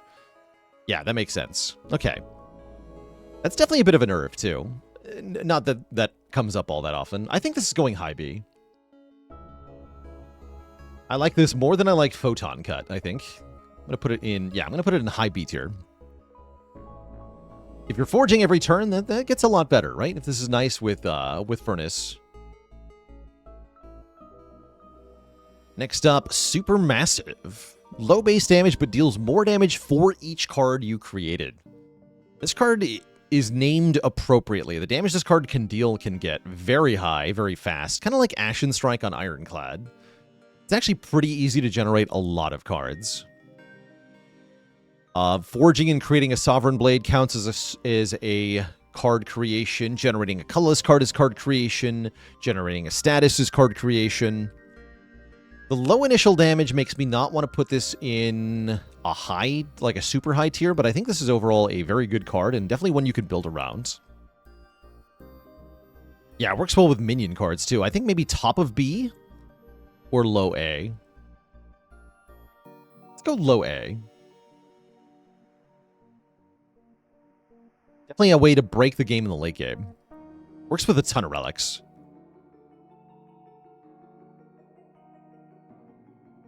Oh yeah, unlike Pillar of Creation, where you have to put this card into play initially, Supermassive is going to work with anything that creates cards at the start of the combat, which is very cool. So the Vexing Puzzle Box, or the Orange Dough? Is that what it's called? Orange Dough? The Regent Relic that makes colorless cards at the start of combat. I think it's Dough. Anyway, this works with all that stuff, too. Or Toolbox. Yeah, Toolbox. Terraforming. This card only gives you Vigor, but it gives you a lot. Plus 6 damage per hit on the next attack. 8 on the upgrade. This is really good with a lot of multi-hit cards on Regent, but it can be a little tricky to get the Vigor to actually apply to the right attack. This is definitely a card that would benefit from Retain. I'm not a huge fan of this. I think this is a low B, maybe high C tier. I think it has more use than the C tier cards. I'm putting this in low B. The bottom of B. Yeah, lower than Prophesize. I don't think it's terrible. I have had this do a lot of damage in the right deck, and there are some good use cases for it. But it's a very draw order dependent card, and this is already a character that is draw order dependent. So adding more cards that have to be drawn and played in the right order makes you more vulnerable to variance in a bad way. So I think this doesn't feel that good most of the time. Seeing this above Cosmic Indifference is kind of insane to you. Yeah, that's fair, actually. Totally fair.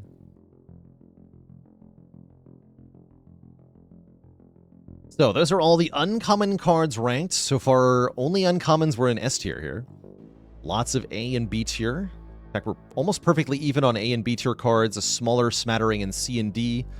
A very bell curve looking distribution, which is what you want to see in a tier list like this, I think.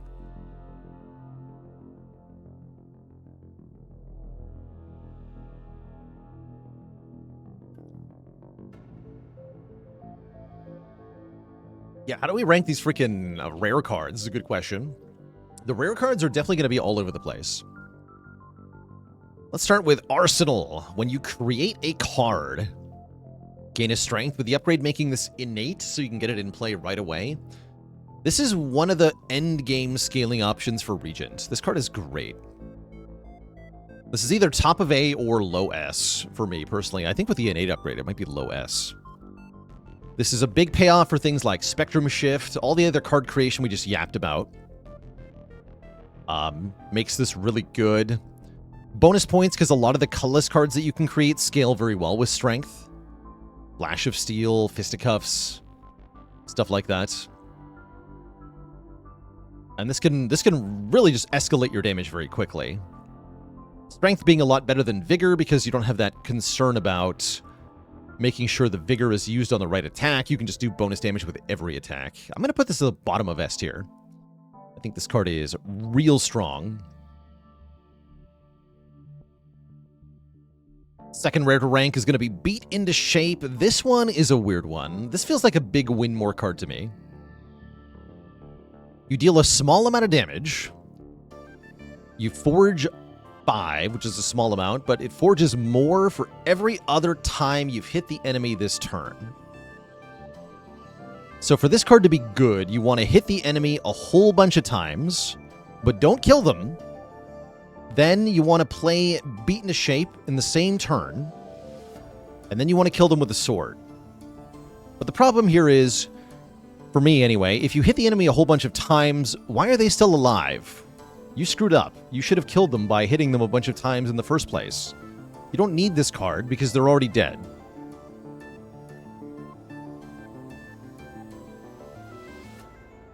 Bottom of C tier. For being a bad rare. It's not useless, but its use case is so awkward that it doesn't work properly. If the enemy is big enough, then there are some uses here. But the question is, could you have done better with another rare card? And the answer is usually yes. Like I said, I won't say that this card never does anything, because it can do stuff.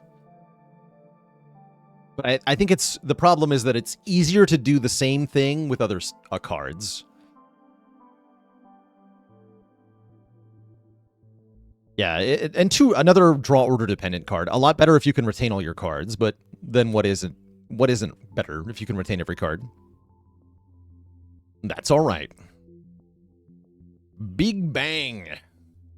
This might replace Adrenaline as the most clickable card in the game for Spire 2. There's basically never any reason not to take this card if you see it. The only reason you wouldn't is if you saw something better. But there's not very many things that are better. This is 0 cost, draw 1, so it replaces itself entirely. You get 1 energy, 1 star, and then a little bit of forge.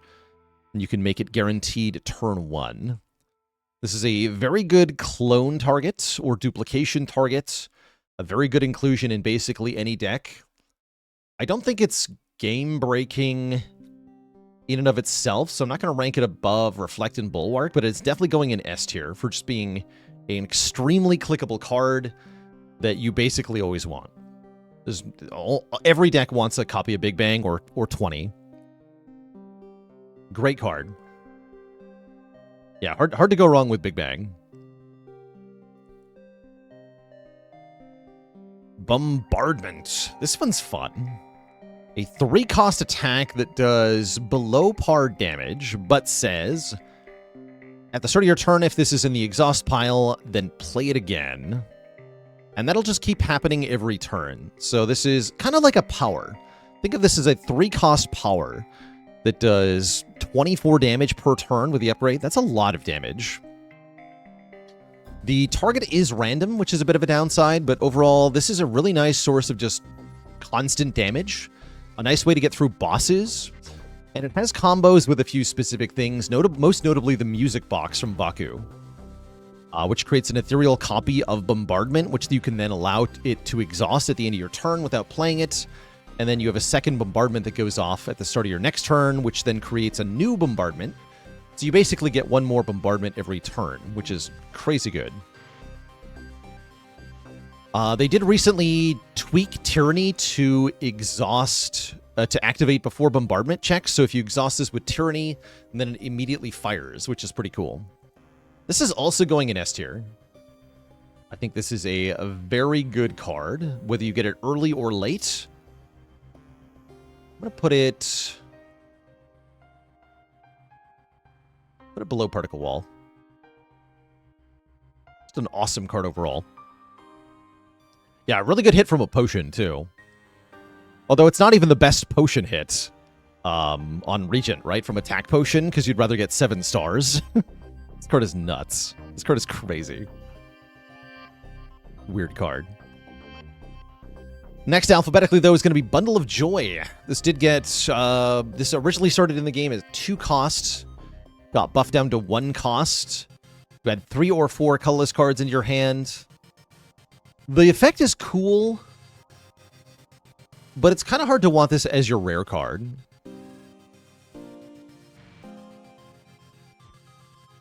Feels like you're often preferring Manifest Authority or Quasar or Spectrum Shift.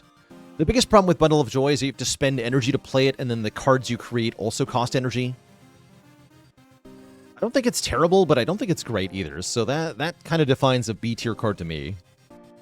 Let's stick it in B tier.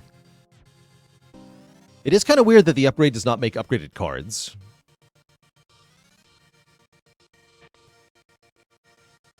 It's too weak for a rare, too strong for an uncommon. Wonder how this would feel at an uncommon.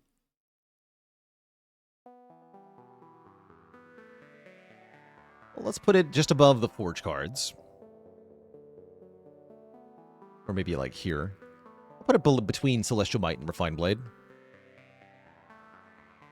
I have to try this more, but it often feels like, again, because the core problem with Bundle of Joy, right, is that you're looking at a card reward that contains Bundle of Joy and Big Bang. Like, what are you going to click on there? Not Bundle of Joy, that's for sure.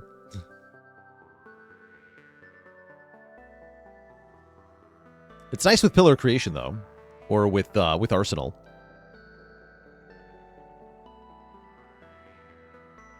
All right, next up is going to be Comet. Comet is the most weakened Vuln you can get in 1 card on Regent. It does cost a lot of stars, 5 stars, but it also does enormous damage. And costs 0 energy, which is pretty dang ridiculous. It's better than Gamma Blast, yes. And if Gamma Blast is at the top of A, then this has to be an S. And that's where I'm putting it, S tier. Very good card. Hard to afford, but it's really good with Void Form. It's really good from an attack potion. It's just nice. Yeah, it's just really nice.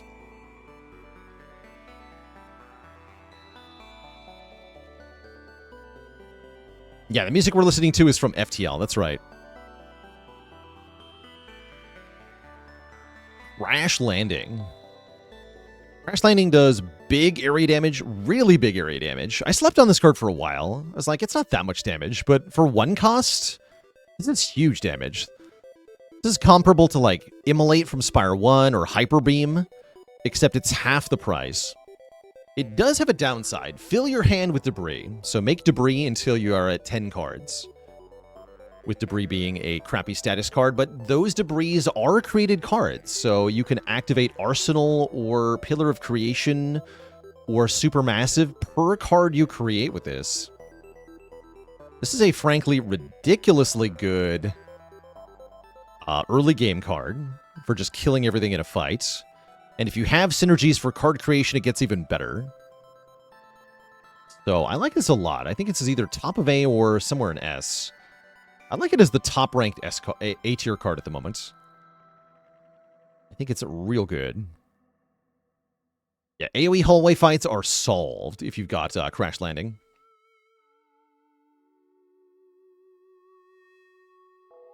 Yeah, it does. It just does more damage than it seems like it does. It's great. Next up, Decisions. This is very expensive at 6 stars. But you draw 3 cards and then choose specifically a skill card. No attacks, no powers, but skill cards only. And play it 3 times. Very strange card. The upgrade draws 2 more before you activate the effect. This is awesome when you can make it work, and kind of weird otherwise. Oftentimes, this can actually generate more stars. Because a lot of skills generate stars. Royal Gamble is very good. You can make 27 stars with decisions using Royal Gamble. You can do something similar with Hidden Cash. You can use it on a good block card like Reflect or Bulwark. You can use it on Convergence to have essentially Runic Pyramid. There's a number of good applications. You can even, if you have more than 1 copy, you can use decisions on another decisions, and then things get really silly. S tier for fun, B tier for practicality. This one's hard to rank. This is also a really good target for the Electric Shrimp, which is an going into Act 2 Ancient Reward that can play a skill at the start of combat for free. This is a really good skill to play at the start of combat for free. Yeah, essentially one of the premium star payoffs. I think this is an S tier card, ultimately. It is tricky to use, but what it can do is so powerful that it is really strong. So I like it a lot. Very shrimpable. And very good in multiples. And it is draw, although it's very expensive draw.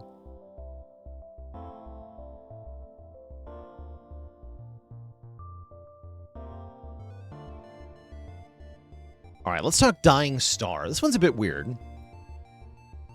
I don't like this one as much as some of the other rare attacks. 1 mana, 3 stars, which puts it right in the premium. You can play this in your opening hand range. It's ethereal, so you lose it if you don't play it. You do damage to all enemies, only a little bit of damage to all enemies, but they lose a massive amount of strength for 1 turn. So it's like a super piercing whale. Very expensive piercing whale, but very powerful piercing whale. Very good in multiplayer, as you essentially block for everybody for a whole turn.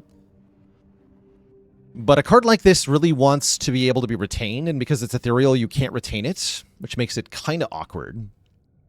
This is a good hit off the attack potion, just like the other rare attacks. Basically, any rare attack is a good hit from attack potion. So yeah, I would say, yeah, S tier in multiplayer. In single player, probably high B. I don't feel like this is an A tier card. Let's put it at the top of B. It's solid, but not amazing. And yeah, I should maybe have some more C tier cards. Could maybe think about D-ranking a few of these. I'll try to rank some more C tier stuff. Oregon Conclusion. It's like a delayed seek For 1 energy, next turn, put 2 cards from your draw pile into your hand. The upgraded version is 3. This card is pretty good, actually. It's a little easy to sleep on the effect, because it's like delayed card draw, but this allows you to fetch any combination of cards that you would want to pop off with. So you can fetch Decisions plus a good skill, you can fetch Radiate plus your Star Generator, you can fetch your debuffs plus your biggest attack. Whatever it is that your deck is doing as a core combo, this can get you that instantly, which is really strong.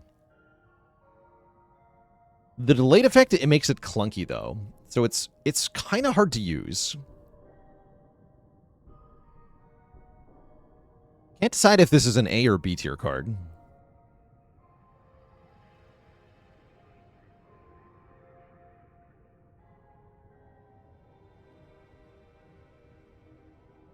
I don't think this is C. I think this is better than that. Put it at the bottom of A. Yeah, let's put it low A. I'm gonna go with low A here. The main downside is that it has no immediate impact, but 1 cost, put 3 cards from the draw pile into your hand is just disgusting as an effect. Fetch your powers to get them set up, fetch your core combos, whatever it is that you need, this can get you them. But it is a little hard to justify paying the price up front for a delayed effect. That's the main downside. Speaking of paying up front for delayed effects, next up is Genesis, which requires you to pay 2 energy, 2 very valuable energy, to get 2 stars per turn, or upgraded 3 stars per turn. This is a nice way to fuel something like Stardust. Decent with Radiate, too. Decent with any star-hungry deck, but has a big upfront cost and not enough of an upside, I feel like. Decent with Black Hole, too, right? Makes Black Hole activate every turn. I find this to be too expensive and too slow to do what I want it to do most of the time. So I think this is either low B or maybe high C. We just talked about ranking more C tier cards. I'm going to put it in C tier. Put it at the top of C tier. It's useful enough, but is outclassed by a few other rare cards and costs too much. I'd like it a lot more at 1 cost, but 2 costs is so hard to justify.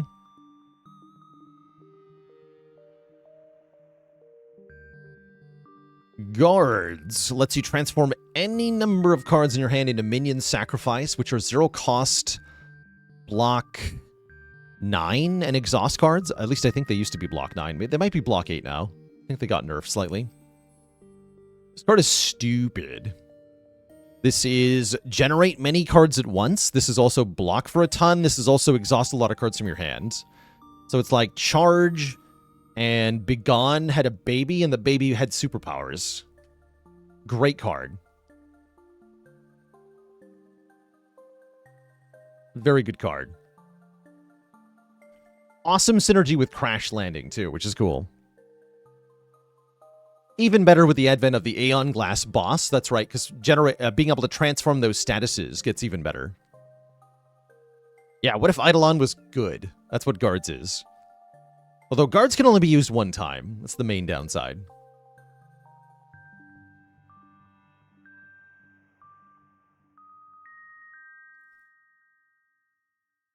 Heavenly Drill is up next. This card has a special place for me personally. I like this card a lot. I think it might not be quite as good as I want it to be, but I think it's very cool. You do damage X times, and then if X is 4 more, you freaking double it. So this is a really good strength or vigor payoff. And then this is a massive damage source as long as you can get to 4 energy, which is actually pretty tricky. There's not that many ways for Regent to get to more than 3 energy. So you kind of need relics that make energy for this to be good. You can also use it with Big Bang. You can use it with Refine Blade, but more realistically, Convergence is quite good. Doesn't really work with Orbit. You can't use Orbit to get to the initial 4 energy, but it can give you the energy back. Also, yeah, works with alignment, too. Or hegemony. There's a number of ways, actually. Most of these ways prefer that you be able to retain Heavenly Drill somehow, which is easier said than done. This card is a really good target for enchantments. Vigorous especially is amazing on this, but just Sharpen for more damage is excellent. Yeah, when it pops off, it's great. I'm going to personally put it in the bottom of A tier because I think it's really cool, but I think it might some more often be a B or lower card. But I think this card is really cool. I think if you can make it work, it does just enormous damage.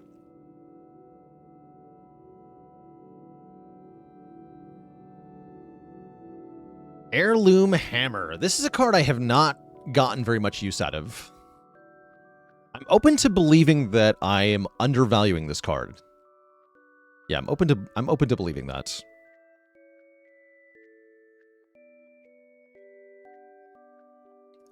So it's 2 costs, do 20 damage, and then copy a colorless card in your hand.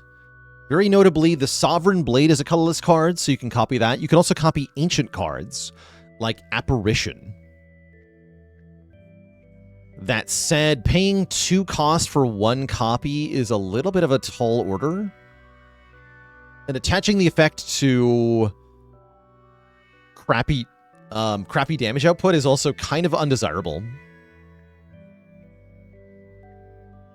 I think this goes down in C tier for me, right next to Genesis. It has some use cases, but it's very energy hungry. So you have to either have a really good colorless card to duplicate or a lot of Forge.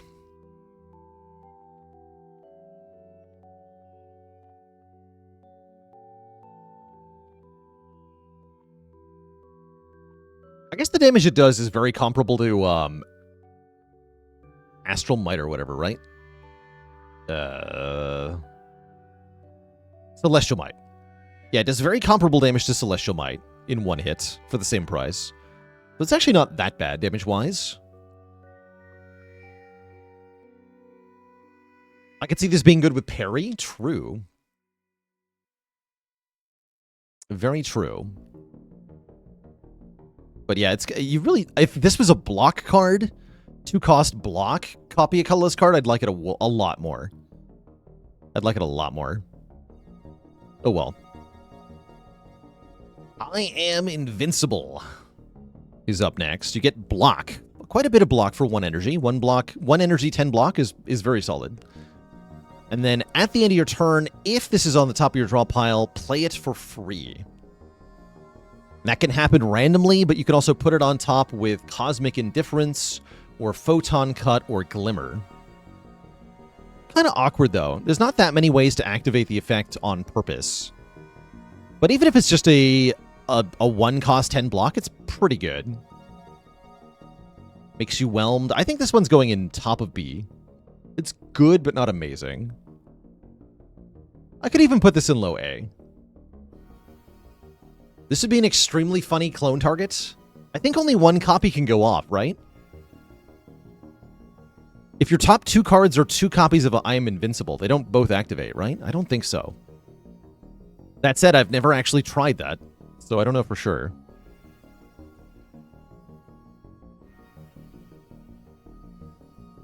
Yeah, I think top of B.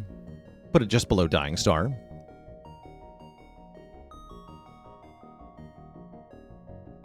So what makes this card more attractive than something like Leap? Well, it does block slightly more than Leap, which is not a lot, but it's something. The added effect is pretty useful, too. So a Leap that can play itself for free is something. But yeah, it doesn't inspire a lot of confidence. Make It So. This card's a bit weird. I find this card very clickable.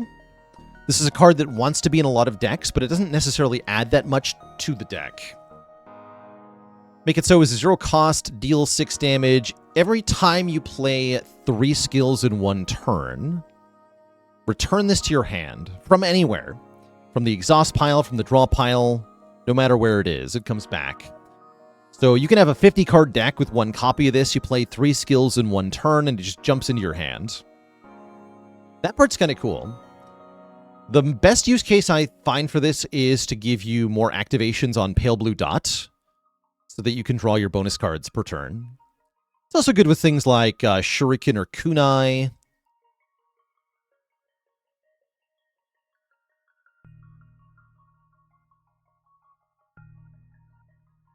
But often it's not adding much beyond just a little bit of free damage. It's kind of a penalty to have in the Aeon Glass fight. Yeah, it can work with Beat into Shape. I think I'm putting this in High B as well. It's very takeable, but it doesn't add a lot to the deck when you do take it. So I don't like it that much. Next up is going to be Monarch's Gaze. When you attack an enemy, it loses 1 strength at this turn. This is a 3-cost power. Very expensive, although it upgrades to 2 costs, which is more playable. This is intended to be used with things like multi-hit attacks, which can really allow you to reduce damage by quite a bit. This is a lot better in multiplayer when everybody's going to benefit from the strength reduction. In single player, which is what most people are playing, I find it's a bit too expensive for what it does. I don't think it's useless by any stretch, but it's definitely underwhelming. I'm going to put this down in C tier.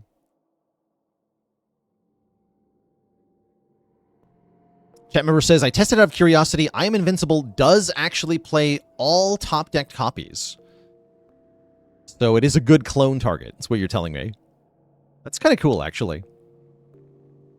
But yeah, I'm going to put it lowish C. Noteworthy to mention, though, that like other crappy 3-cost powers, it's still a good card if you get it from a power potion. So if you can play this for free from a power potion, this can make a big difference in a fight, which makes it a lot better. Neutron Aegis. For 1 energy and 5 stars. You get 8 plating or upgraded 11 plating. This is very comparable to the colorless card Eternal Armor. Actually, let me bring that up. Which is 3 cost, 9 plating, upgraded 12 plating. You effectively get more plating than Eternal Armor, but honestly, I think it's more expensive than Eternal Armor. If you value 1 energy equals 2 stars, which I think is a pretty good breakpoint, then this is more expense than Eternal Armor for less plating, which is, it's bad. This is too expensive for what it does. 5 is a really awkward threshold. I'm going to put this all the way down in D. Because I think it's even worse than the C tier cards, just costing you so very much for something that's not that exciting. Now, if you can play it without paying the price, we're talking a much better card, right? This is good with Void Form, for example.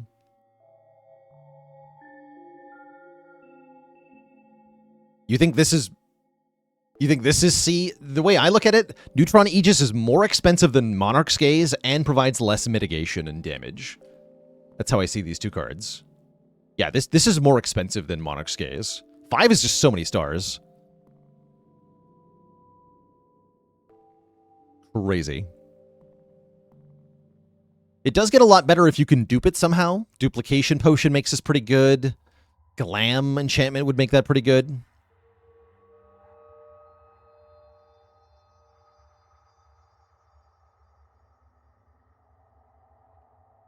Royalties up next. Yeah, what is my star to energy ratio? About 2 to 1, I think. You can get more than 2 stars from 1 card, but you also have to pay the card draw cost of that. So like Venerate starts at 2 stars for 1 energy and 1 card draw. You can upgrade it to 3 for 1 energy and 1 card draw. If we're just converting to energy, though, I think 2 to 1's pretty close to fair.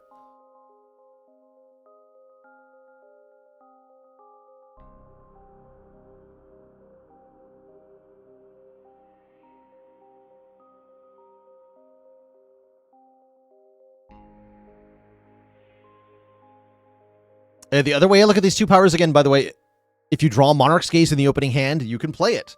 If you draw Neutron Aegis in the opening hand, it sucks.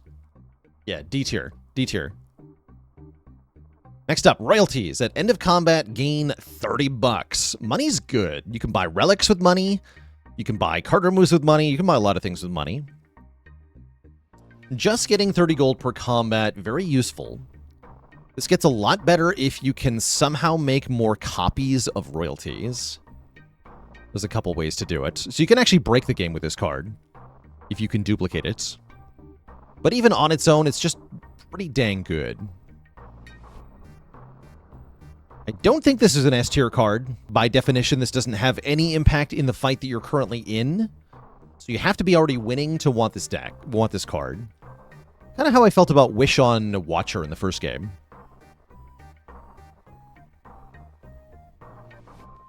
I think this is maybe high B, low A. It is good, especially if you can get it early. Excellent with Dragon Fruit. Yeah, if you gain max health when gaining money, then this is much better. Very good with Dragon Fruit. I think high B. Put it next to Black Hole. Next up, Seeking Edge. Forge and your Sovereign Blade now deals damage to all enemies. I have not been impressed with this very much. There's got to be some use cases for it. If you just use the Seeking Edge to get the sword, it doesn't do enough damage to kill most enemies. If you're trying to use it alongside other Forge cards, then you're very draw order dependent. Only takeable if you don't have area damage, but Regent has so many better ways to do area damage, like Astral Pulse, that I'm not usually excited about Seeking Edge here. I can see Seeking Edge being low B. I'm going to put it in high C, though. We'll put it next to Genesis here. I'm not very impressed. Seven Stars is a card that's kind of hard to rank. It seems to me like this card has a very specific purpose. That purpose being, you play this for free. If you don't play it for free, it's almost unplayable with how expensive it is. It does massive damage, right? 49 damage, 7 times 7 to every target, which is gigantic. And it actually upgrades to get cheaper? I didn't even realize that. Yeah, 49 area damage is just instantly fight-winning in most fights. 7 stars makes attack potions extremely good on Regent. Makes Discovery extremely good on Regent, and it makes Splash extremely good on every character who isn't Regent. But it isn't very good if you actually add it to your deck, which makes it, again, really hard to rank. This is like bottom of C, maybe even D tier for being unaffordably expensive. Yeah, I'm going to stick it in D tier for being unaffordably expensive, even though it does massive damage. If you can afford to play it, like with Royal Gamble, then it can do stuff.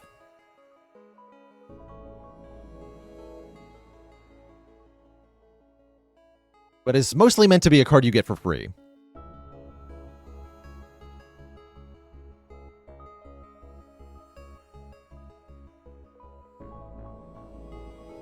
Sword Sage. Make your Sovereign Blade hit an additional time. This used to also make the blade cost more. It was definitely bad then.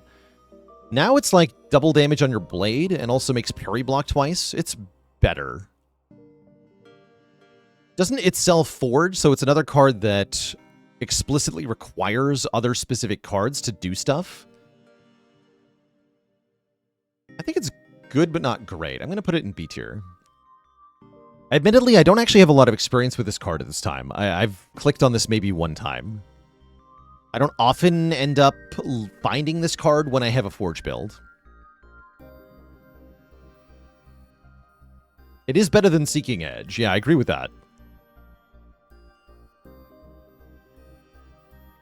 Yeah, they changed it to give it replay proper on the sword. So yeah, now it does give replay to the sword, which means that you do get twice the block from parry. You also get twice the block from something like Intimidating Helmet, which is pretty good. I believe that change is currently only on the beta branch, but it will make it to main branch, so that will be a change that happens in the future. Also makes it count as 2 card plays, which is good with Pale Blue Dot, but could also be bad with other things like Pocket Watch.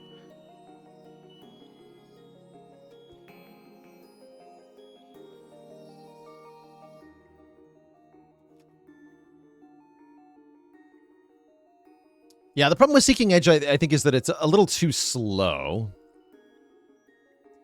You have to draw and play the Seeking Edge plus draw and play other Forge cards before you can actually play it for area damage. And the core problem is that fights with multiple enemies typically require you to deal with one of the enemies very quickly. There aren't that many fights with multiple enemies where you're allowed to scale up before killing one or more of the enemies. And because Seeking Edge doesn't allow you to kill one or more of the enemies fast, it's not really helping you that much.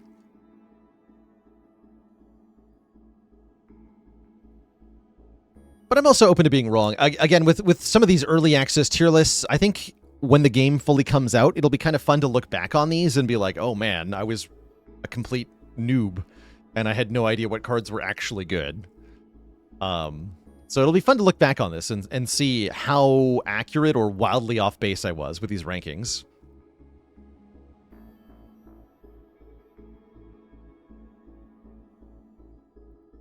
Like a bad Immolate, yeah.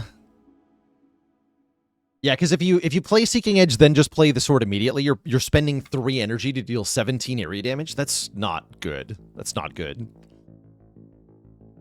So you have to play other Forge to make it good. And then you're spending even more energy to do that. Anyhow, we only have a few cards left, so we're almost done here. Let's rank the Smith.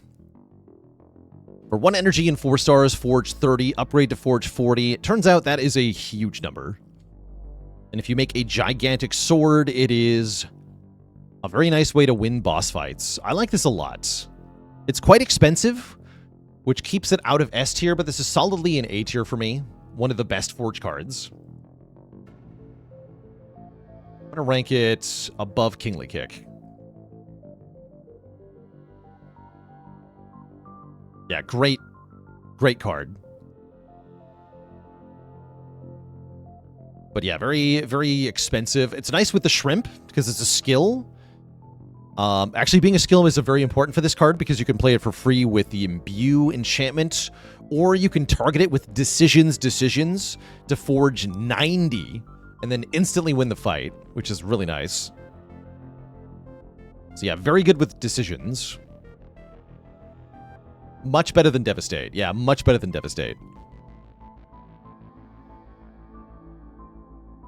Yeah, you can take this as your first Forge card. That's the other thing that's kind of cool about it. Unlike all these other powers where you kind of have to have Forge for them to do anything, Smith just works right away.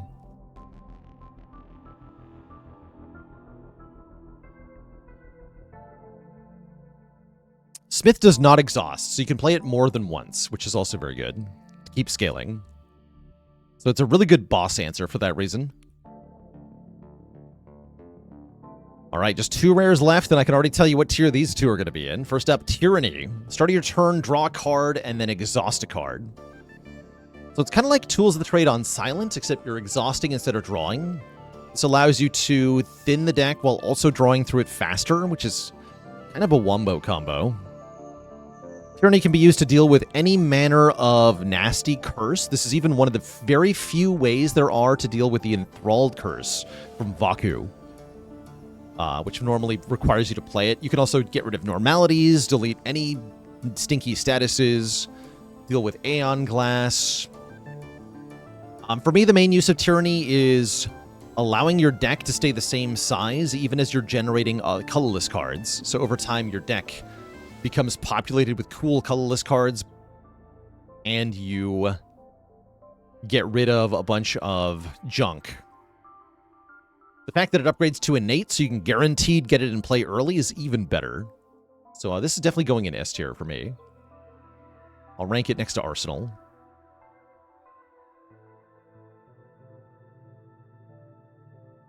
And then the last card Also going to be an S tier. That is, of course, Void Form, the end of the alphabet here. 3-cost ethereal power. End your turn as a penalty for playing it. And then every turn thereafter, your first 2 cards each turn are free to play. I wonder if they added the end your turn effect so that you can't play Void Form as your first card and then play a free card immediately afterwards. That's probably why they did that. This card is nuts. The upgraded version no longer gives you 3 free cards, which is probably fine. It just removes the ethereal keyword, which is mostly irrelevant. Now it's just a really good rare card that doesn't need an upgrade like the other ethereal rare powers. But this is nuts, right? Because the key thing about this is that it discounts both energy and... This is going like right between Reflect and Bulwark, by the way. This is huge. This lets your cards cost both 0 energy and 0 stars. So it's good with expensive star cards like Reflect. It's good with expensive energy cards like Bombardment. It's good no matter what you have. As long as you have expensive cards, you can just play them for free, and then everything is awesome. Should Tyranny be above Charge? Oh, maybe. Yeah, Tyranny probably is better than Charge. Yeah, you can use this to play 7 stars. You can use this to play freaking Neutron Aegis. You can play Resonance. You can play anything. There are a lot of big, expensive cards on this character, and Void Form makes them all stupid good. With Void Form, you no longer have to have a balance of star generating and star spending cards. You can focus on just having a bunch of good star spending cards, and then you just play that. Yeah, it makes Prophesize good. There's so many things that become amazing with Void Form in play. All right, those are all the main cards on Regent. Those are all 80 of the cards that you can take normally. But there are a couple of more to rank here. Let's rank the ancient cards. Starting with Meteor Shower. You can get this going into Act 2 from Ouroboros, I believe. Turns your starting card into an area effect card that also applies extended weaken vuln. This is great. As a card, it's like if this was a card you could click on, it'd be an S tier. Because it takes your ancient reward, I'm not sure it's quite S tier. It might be A tier instead. Like top of A tier. Yeah, I think top of A tier for taking your ancient reward. It's a very good card. Really helps with Act 2 especially, because you always get it going into Act 2, and then Act 2 is an act with a lot of multi-enemy fights. Dunks on the Decimillipede, dunks on the Carapaces, dunks on the Bullbug fight. There's a lot of things this will just shut down. Dunks on the rats. Yeah, it helps in so many fights. And it's awesome art. And the low 2 cost of stars is easily affordable, too. It's like a super-powered Gamma Blast.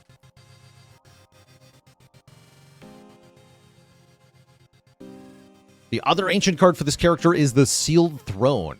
When you play a card, gain a star. In the main branch, the upgraded version of this upgrades to innate. So you get it on... and it always comes upgraded, by the way. There's no such thing as the unupgraded version of this card unless you downgrade it. The original version of this card with innate is, I think, the best card. It is just the best card. Straight up. The nerfed version no longer guaranteed shows up on turn 1, which is a lot worse.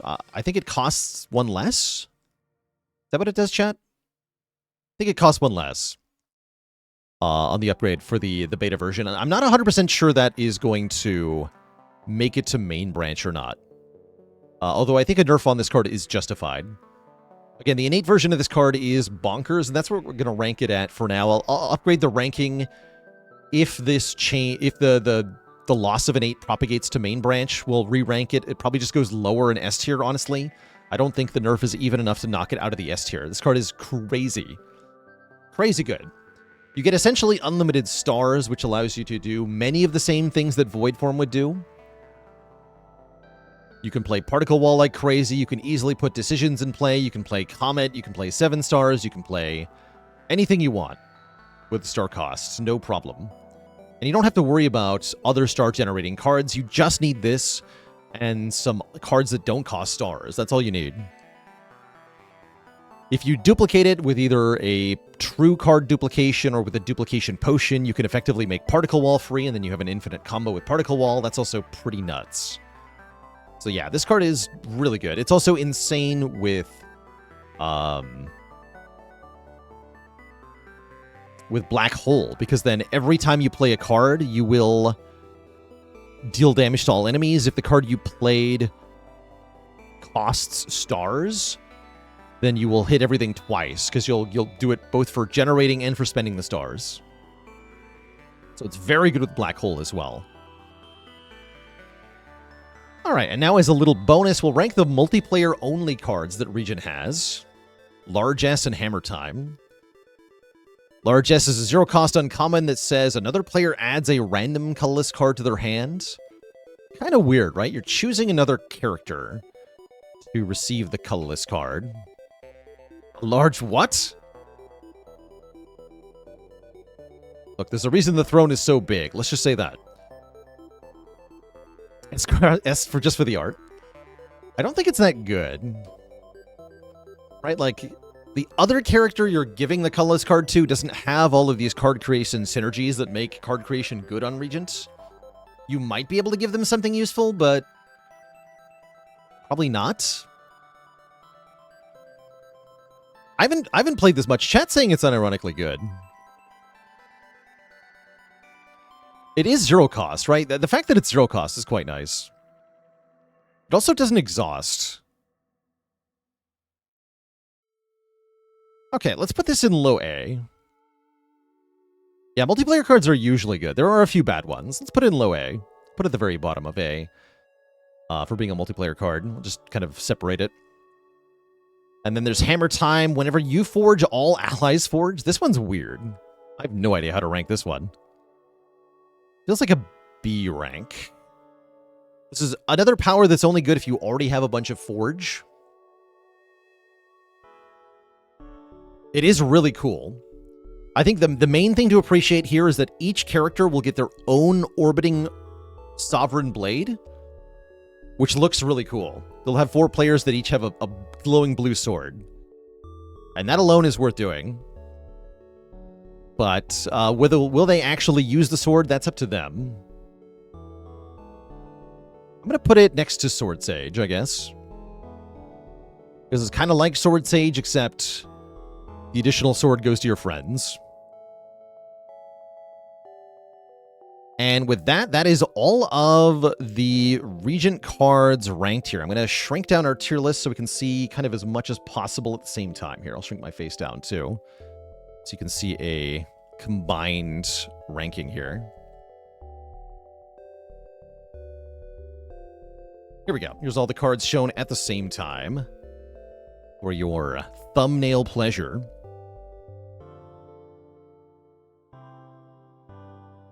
Forgers and Shambles. Yeah, we didn't rank the Forge cards too highly, except for Bulwark and the Smith. But here is my ranking of all the Regent cards. I'm going to do a little bonus here at the very end as well. We already did a couple bonuses, but I think there's something else worth mentioning. Whoops. Which is a couple of colorless cards. So I'm going to highlight a couple of colorless cards that I think have special utility on this character. I'm not going to rank every single colorless card, but some of these cards are better than normal. Better than they are on other characters, and I want to highlight some of those. With Discovery being one of them. Discovery is an S tier card on this character. You choose one of 3 random cards to add to your hand, and it's free to play. This is a card-generating card that also makes a free card. So you get a card generation, and if the card generated costs stars, you don't have to pay the stars. So that's a double whammy of awesomeness, which is really, really useful. S tier for sure. I wouldn't say Fisticuffs is all that especially good. Jack of all trades is quite good. This isn't very good on most other characters, but this is definitely an A-tier card on Regent because it is zero-cost card generation. You can upgrade it to make multiple other cards. So it's a card that makes other cards. If you're really lucky, this will make another copy of itself. And then you have bonus cards, just free additional card generations, which is quite nice. Prep time is maybe worth shouting out in A or perhaps B tier, maybe B tier. Because there are a lot of multi-hits on this character that can benefit from the Vigor. Put it in A tier as well.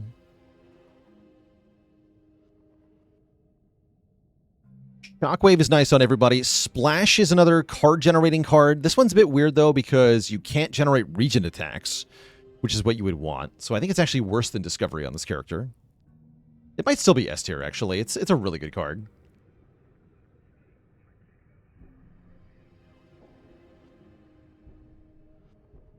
Calamity. Calamity and Entropy. These are both S tier as well. Both of these generate cards. Calamity gives you a random attack every time you play an attack, which is bonkers. You can just get tons and tons and tons of free card generation per turn. Whereas Entropy is one transform per turn, which is also generating a new card. You get a new card of the same type as the card you transformed. So you can transform colorless cards to reroll them. Or you can transform Regent cards to get new Regent cards. Don't transform cursor status cards, as you will get new cursor statuses. Those are bad. Jackpot is card generation, but it's worse than normal because a lot of the time you'll generate 0 energy cards that actually cost stars. So I think Jackpot's actually worse than normal on this character. I'm going to put it in B tier.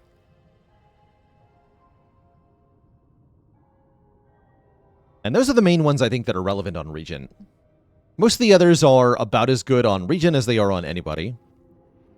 So I'm not going to talk about the rest of these, but the ones that I've talked about here, mostly Discovery, Splash, Calamity, and Entropy, are very relevant on Regent specifically. So keep your eyes out for these cards if you see them. And I'll give you one more look at the combined list for fun. There they all are. All right, that concludes our breakdown and ranking of every single Regent card in the game, plus a few bonuses. If you liked this video, don't forget to subscribe to the YouTube channel to be shown more videos like this. We do have a tier list out for Defect, Ironclad, and Silent already. There will be a Necrobinder tier list in the future. Linked below this video will be a link to this tier list, so you can see, if you like this, the combined image with every card on it, you can actually look at this directly on your device, and as well as reading individual comments on each card. So there's a quick blurb about each and every card that you can look at on the tier list. And that will be updated as the game continues to update, so that link will be evergreen content, even if this video itself will get outdated when cards change. You can also download the Untapped overlay to get these tier list rankings displayed in-game, as well as my comments on each card. So you can see S, A, B rank labels on cards in-game by downloading and trying out the Untapped overlay for Windows only. And that will also be linked below this video. But yeah, thank you so much for watching. If you stuck through it all the way to the end, I appreciate you. I will catch you all next time for another Spire video. Thank you for watching. And that's the end of it. All right, chat. Thank you for hanging out with me while we got our YouTube video recorded. I guess I'll put a marker at the end of this. End tier list.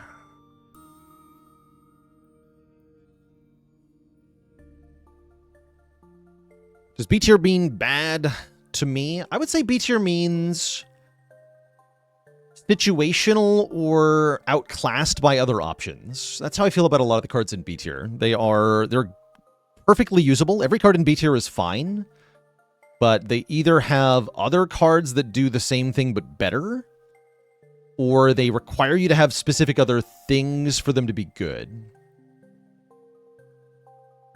That's kind of how I feel about most of them.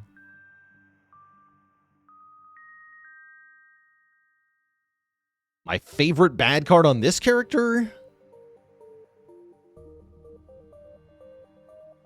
I like Monologue. I want it to be better than it is. Yeah, I like Monologue quite a bit.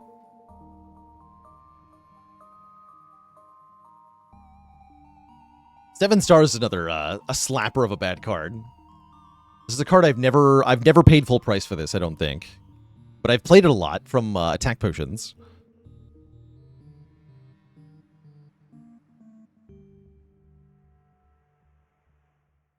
Yeah, broadly speaking, like S tier is cards that are so strong that almost any deck wants them. And they do really powerful things for a deck that adds them. A tier is high value cards that either have lots of easily accessible synergies and broad application, or have powerful front-loaded utility that makes them good Act 1 pickups, like Astral Pulse. B tier is more for things that are a bit more situational, or have, you know, useful, usable effects that aren't as easily accessible, not as many synergies, or sometimes are dead draws, like Radiate and Stardust are here because sometimes they do nothing. Whereas most of the cards in A almost always do something. And then cards in C tier are cards that are not providing enough value relative to their energy cost, or have a higher chance of doing nothing. And then D tier is basically cards that are like, you're wasting your energy if you play this.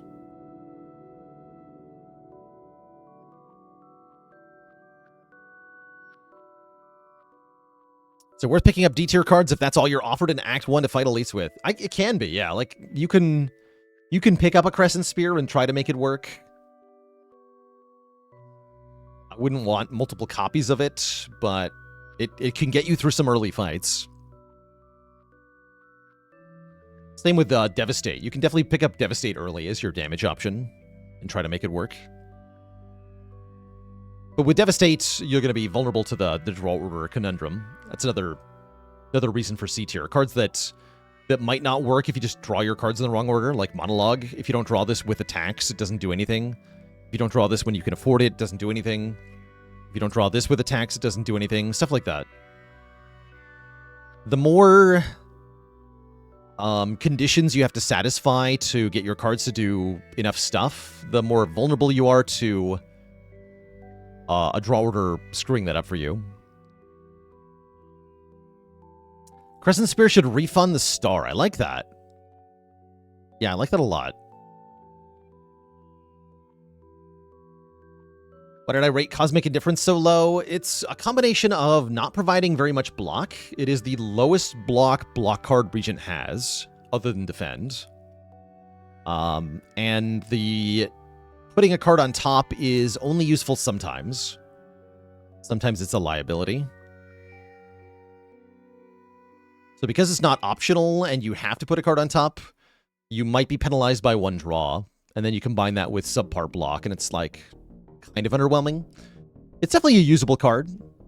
I'm not exactly upset to see this in Act 1 underdocs, but I do prefer the other block options mostly. Headbutt I put into A tier.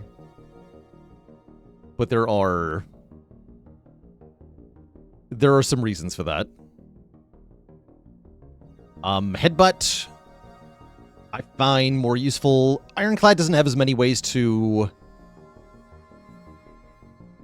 draw and replay cards as Regent does. There's also a couple specific targets that you want to be able to get back into your hands, like Battle Trance.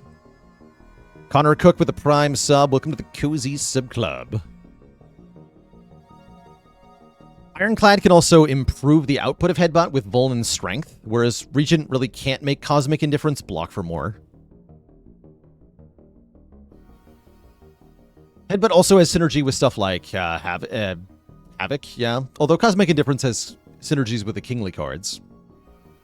I could definitely see ranking this into B. I wouldn't be opposed to B rank. But yeah, those are the rankings for the Regent here. Next up, we are going to actually play some Spire here. And what happened to the channel Cutie Redeem? I temporarily disabled it because I didn't want to have to do it while I was doing my video there, but it is now re-enabled. So if you'd like to join the list of channel cuties, you now can. Right now.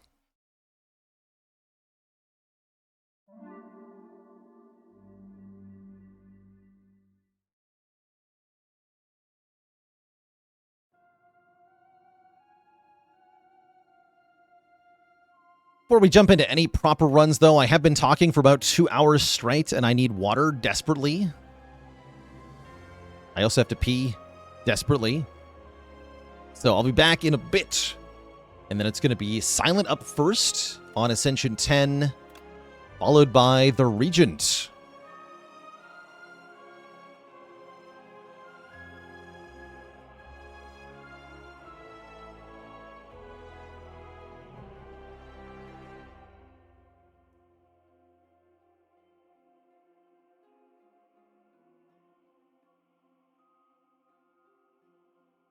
So I will be back in a few minutes, Twitch chat, when I return. It is Silent time. Yeah, also this clad run was nuts. By the way, if you missed this clad run, this run was nuts. We started with Silken Tress. We got Replay Stone Armor, which was actually amazing. And then we got Super Bludgeon and other Super Bludgeon, which absolutely kicked ass. We killed Queen on turn 1. It was awesome. All right, chat, back in a bit. Don't go nowhere.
Alrighty, everybody, thank you all for waiting. It is finally time to get into some actual gameplay today. Starting with The Silent. Just having a discussion on Silken Tress. How do I rate the 5 characters according to how much they like that bonus? So, feels to me like you want replay on either a power or a 2 or more cost card. Since doubling the effect of a card is, of course, better if the card is more expensive. So to that end, I think Ironclad and Necrobinder really like the replay, with the other 3 liking it less. Yeah, my top 2 are definitely Necro and Clad.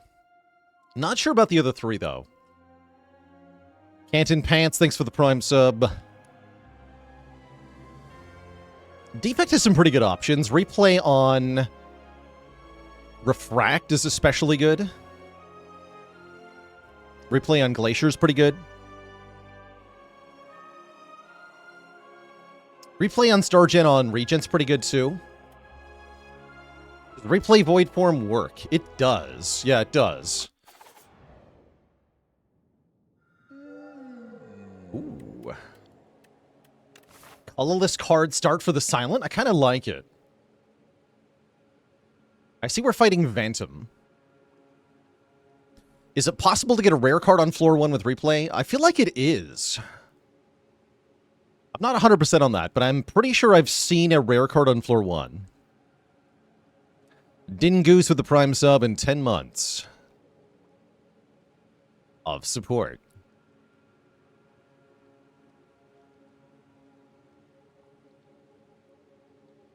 If you Echo Form a card that has replay, you only get 1 additional play. Same with Duplication Potion. You could think of it as just each source of card duping adds 1 additional play of the card. So you'll just play the base effect of the card 1 more time.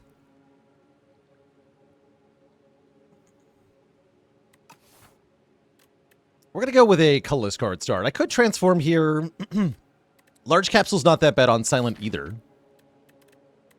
Currently no challenge for this run beyond win on A10. I was actually hoping for Dramatic Entrance specifically. I was thinking that Silent with her additional starting cards really likes essentially area effect backstab. This is actually as good as backstab now, right?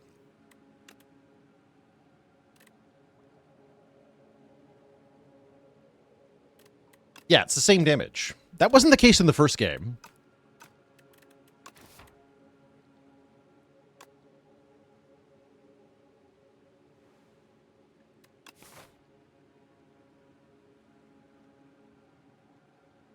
So that's going to give us more front-loaded damage, which is very useful for this act. Might let me go for 2 elites over here. Realistically, though, it looks like we're going to fight 2 elites this act. Probably. Yeah, probably. 2 looks like a good number to shoot for.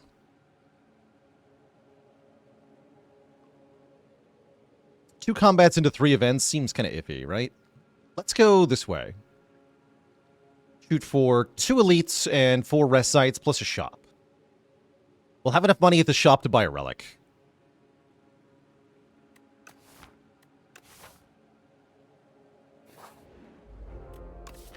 Who is on the art for this card? Some kind of lizard person.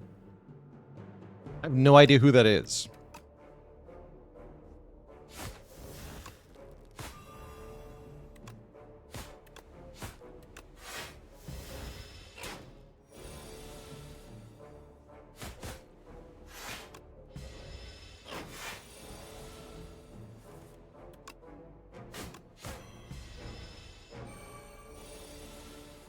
Ayah! Snakebite. What about Leading Strike, though? Leading Strike might be pretty good. Especially against Vantum. Tasty Nate, thanks for the 500 bits. Let's go Leading Strike first. Garhawk with the Prime sub in 4 months.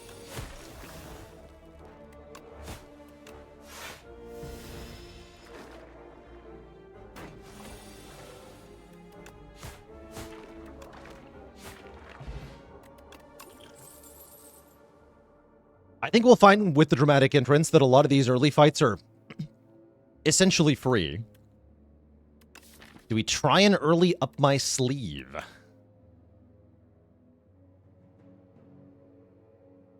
Let's give it a shot. I'm not convinced this card is any good, but it seems like it could be.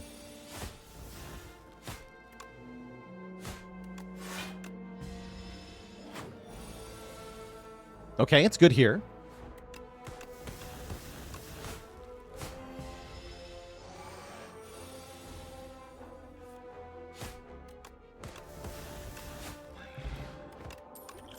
Good potion. More shivs.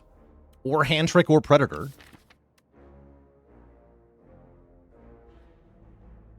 Does my voice get tired after a tier list video? A little bit, yeah.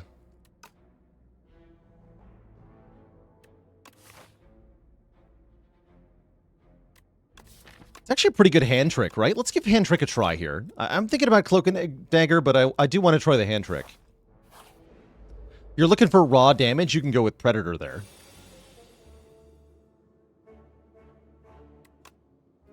Strike, strike, dramatic, defend.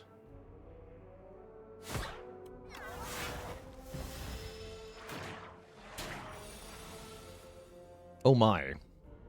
Okay, we can kill one of them and then hand trick, take 4 here. Not too bad.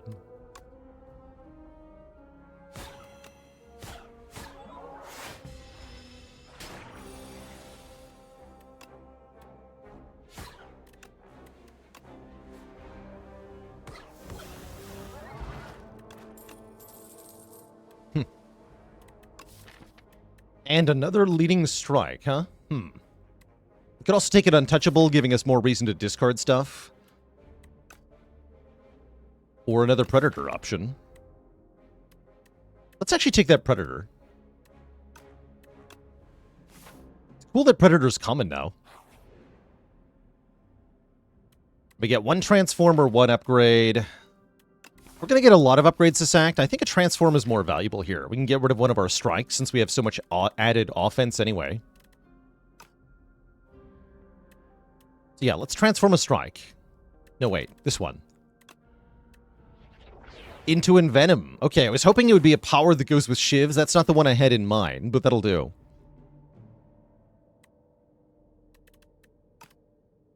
Do I upgrade Envenom, is the question. I don't think so. I think we upgrade Neutralize or Dramatic Entrance. Let's upgrade Dramatic Entrance first.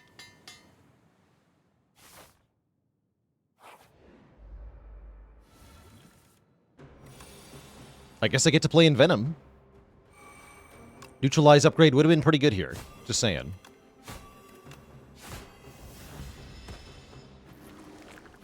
Might have to block pot here. Block 12? That's fine. No, that's fine.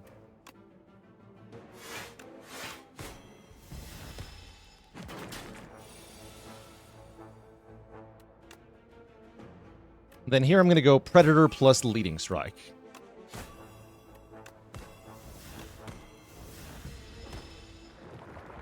Since it died to poison, we get a full stun turn.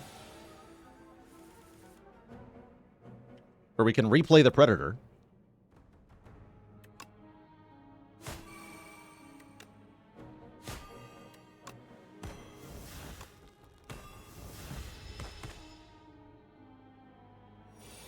Front one perfectly dies to poison. I drew a lot of crap, though.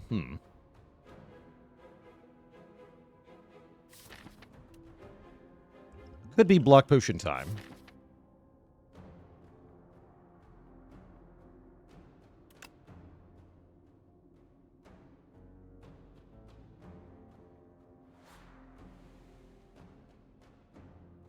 Something we could have done is try to save the Dramatic Entrance. I didn't actually think about that too much, but that was an option.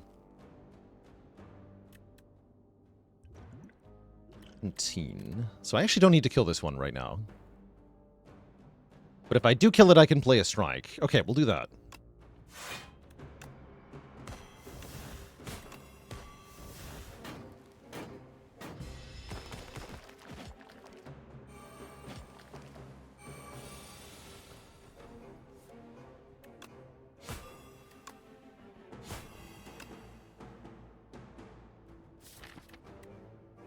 Take 9. Strike won't kill, unfortunately. Swift Potion might not even save health. I'm gonna keep it.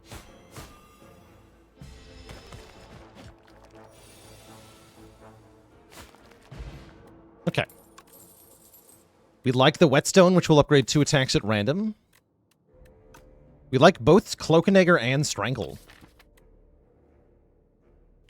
Strangle's kind of fun here. I'll take Cloak and Dagger, though. Since we already have Envenom, I don't feel like I need the effect of Strangle that much. We get that Neutralize upgrade anyway. That's good.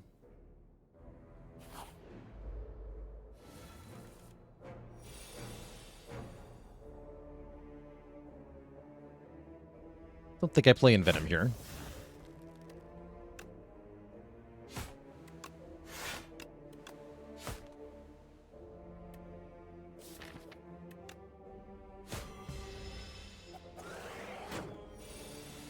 Am I not concerned that the defect is offense heavy? Not in Overgrowth.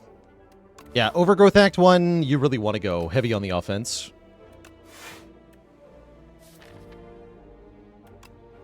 This hand sucks. Do I Swift Potion now?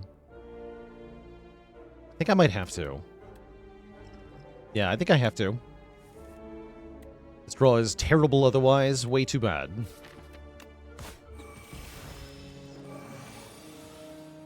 Since we have to block 13 on this turn.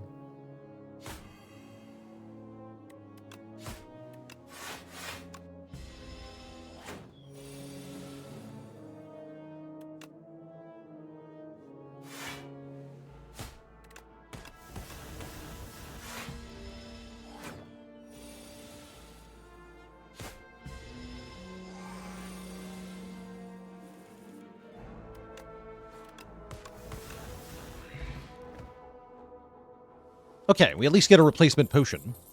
Another Cloak and Dagger? How about a Calculated Gamble instead? That gives us a way to discard stuff for Hand Trick.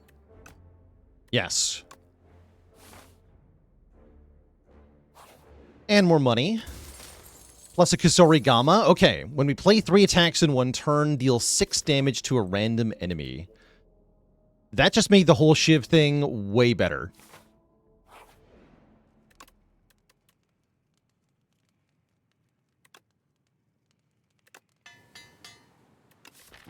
Wait for one more Shiv as well? No. Okay.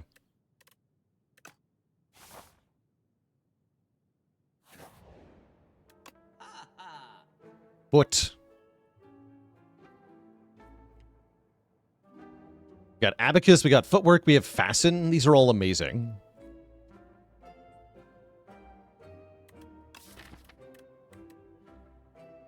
Looks like I want Footwork over Fasten with the current deck, though. Because I would like to buy the Deflect. Could go Footwork remove.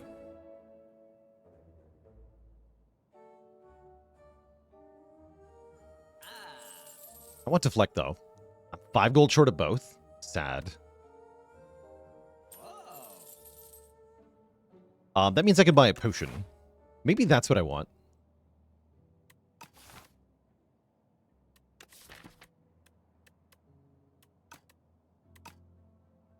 I'm strong. Everything is fine. Let's upgrade Foot. Or perhaps up my sleeve. Let's upgrade up my sleeve.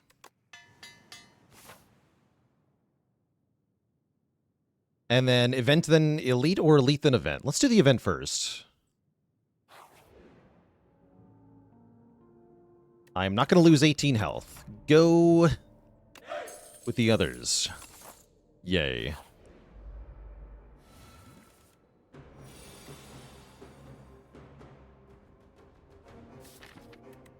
I guess turn 1 Envenom is maybe worth playing. I might just skip, though. Skip the Envenom, that is.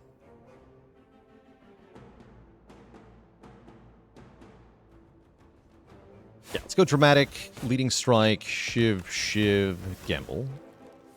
Yeah, I was hoping for up my sleeve. Perfect.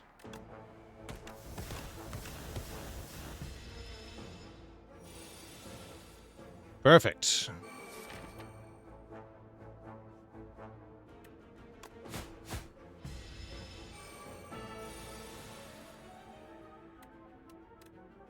Not perfect.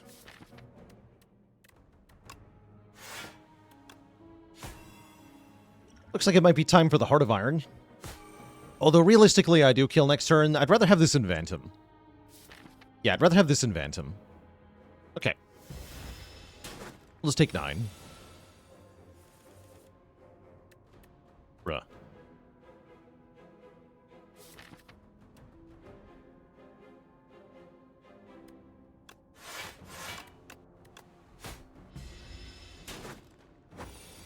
Big Zipskins, thanks for 15 months.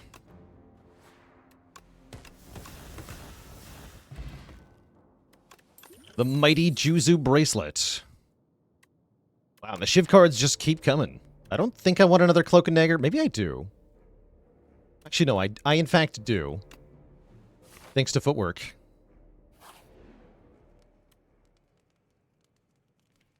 And now I think we rest into Phantom. This is a bit too low health. We could try upgrading in Venom and then just using the Heart of Iron, but I think there's a chance we get hit for a big attack. So let's get a bit of safety buffer. We also get a lot of upgrades currently. In Venom or Footwork? Really want to play this in Venom. Could also do both and then not play Cloak and Dagger. That's a fun choice.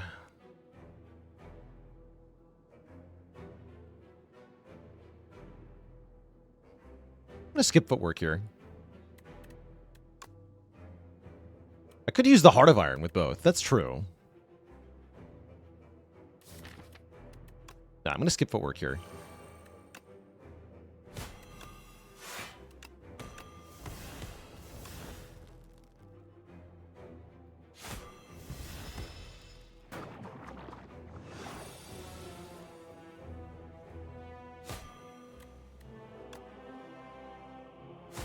Take 2.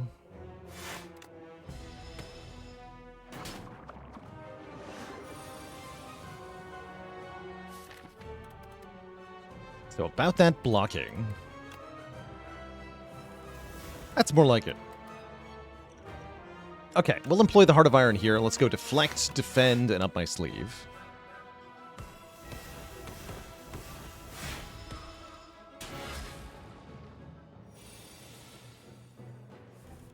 Ow.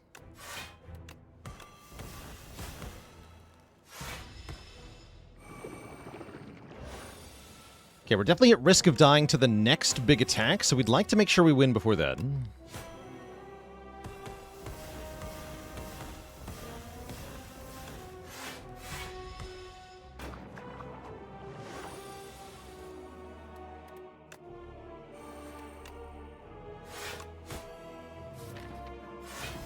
It's gonna be close. We get Predator, we're good. We do, okay. Nice.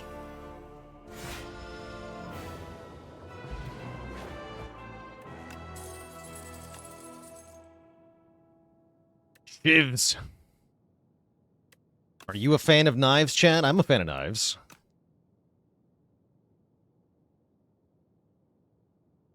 I like that more than accelerant here. How was I playing the shivs faster than just click and drag? I used the numerical hotkeys to select the shiv, then click to play them. So it was keyboard, then click, keyboard, then click. Yeah, I could have gotten away with upgrading there, although just barely, right? That would have been pretty spooky. I'm happy with the choice we made. Upgrade 4 cards is pretty good. I would upgrade like Footwork, Deflect, Gamble, Cloak and Dagger probably. Maybe in Venom. Remove 4 cards from the deck. I would lose 3 strikes, 1 defend. That would also make this deck a lot better. Although the soot would be a little annoying. How's our path looking? Do I ever want the special path? Probably not. This deck feels capable of fighting elites pretty easily.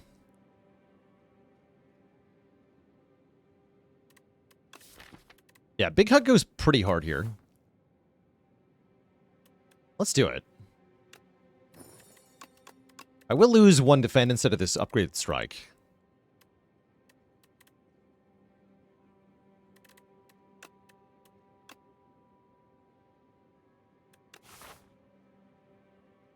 Am I scared of the Dorito? No. Same with the B guy. Not afraid. Doubly not afraid if we go to an early shop here and then hit like 3 elites afterwards.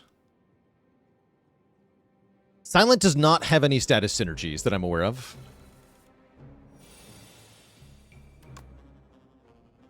Okay, Hand Trick up my sleeve, then Survivor up my sleeve, which plays it for free.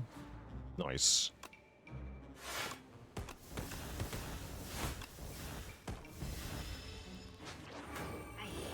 Hey. Rude.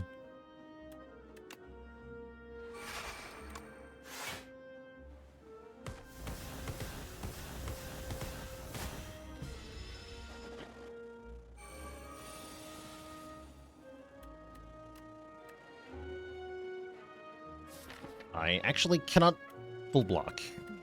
Kind of sad.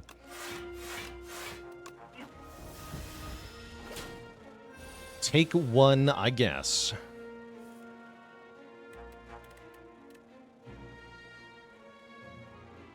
Envenom Strike kills for sure. No need to risk things here.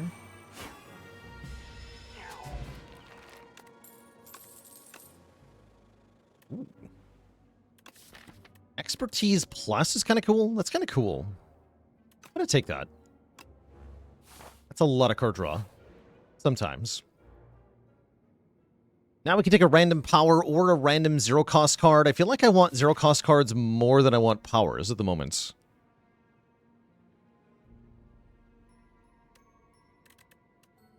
Yeah, give me a 0-cost card. Since I just took the upgraded card draw card. We get a deflect? That's definitely fine.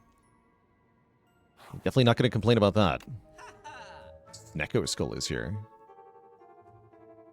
Second dramatic entrance is here.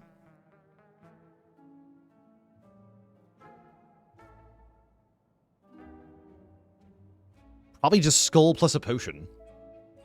Or Lantern is good too. But Skull is kind of insane with Envenom here, right? Let's take Skull. And maybe a skill potion? Yeah, Skull and skill.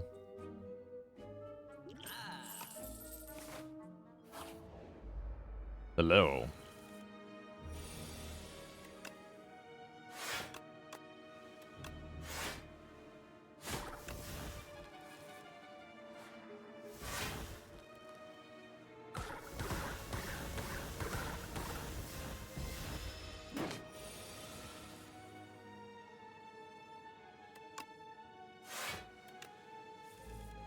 Nice. Yeah, let's go Predator here.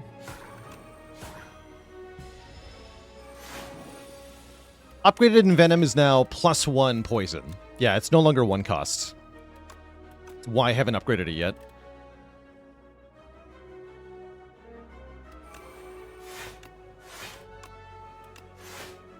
I feel like I should have done more damage on that turn. That's alright.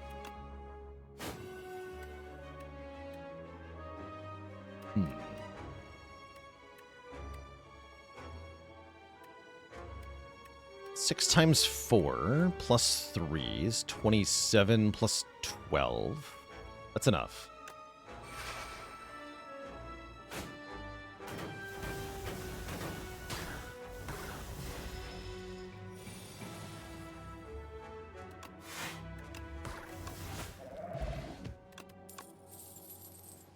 Holy. Probably Hidden Daggers here, so we have a 0-cost discard card to go with our expertise, especially. This is good with expertise. Second Footwork's fun. But yeah, I think it's Hidden Daggers here.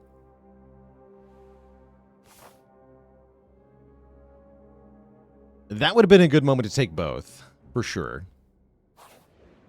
This deck sponsored by Shears. Oh, rude. Bruh. Bruh. Bruh. Bruh. Bruh.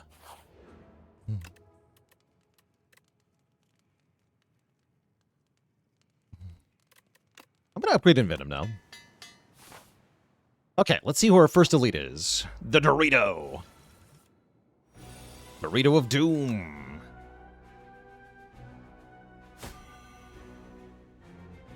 And I feel like I need to just gamble.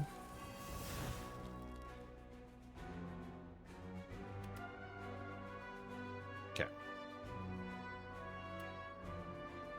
So every time we play a skill, this enemy does more damage. That's what their special effect is. I'm going to go ahead and Vuln Potion this thing, because damage is very important here.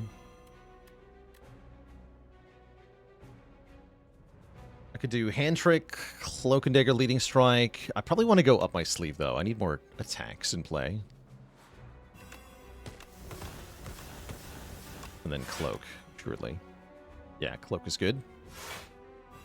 We take 11.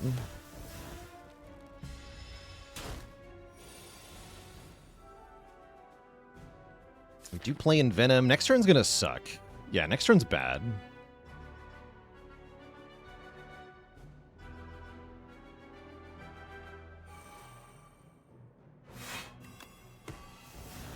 We might skill potion here, or I might just take the 18 to the face.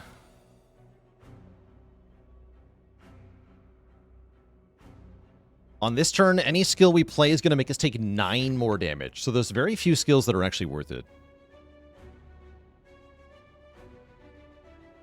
But let's see if we can find one. Piercing Wail's good. Leg Sweep is good. Malaise is good. These are not good. At least I can retain the Snake Bite.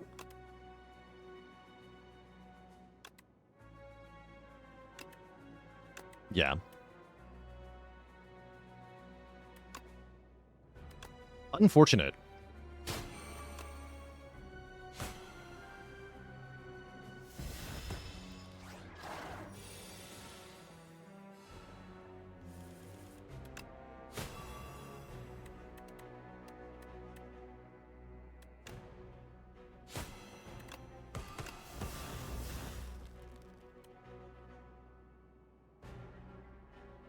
Don't think I can kill it this turn with Fan Knives. Let me do some math here.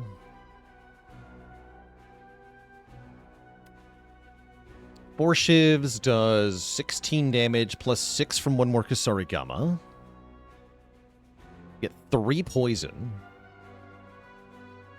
per Shiv. So we do another 12 poison. So 22 plus 31. That is not a kill. No, we only do 53 damage. So I probably want to defend twice and try to kill it next turn.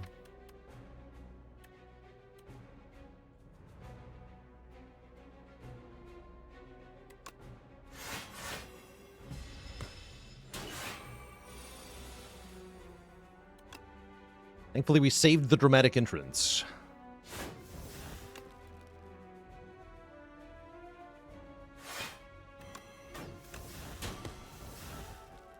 Not enough, though, huh? No, it's not.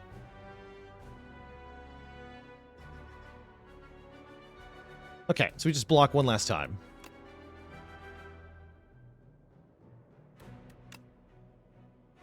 If we hand trick the Snake Bite, we don't kill it, and we just take more damage, so it's actually worth it to not do that. Take 5 more. So we're definitely resting after this, but we did win.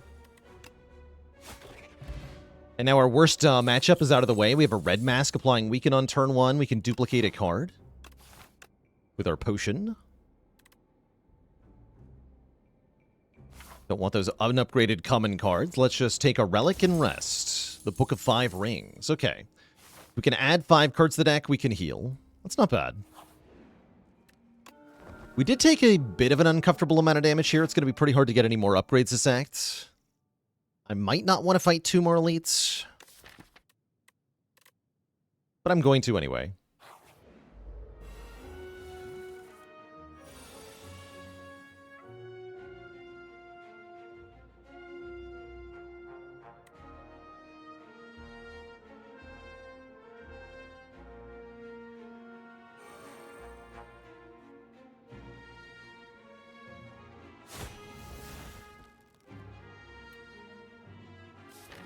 I should have played Predator.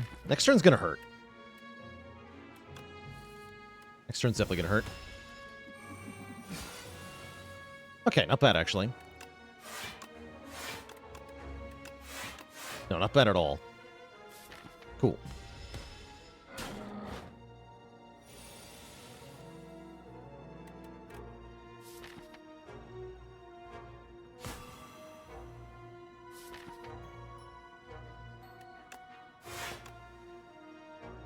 Guess we'll just play the Fan of Knives.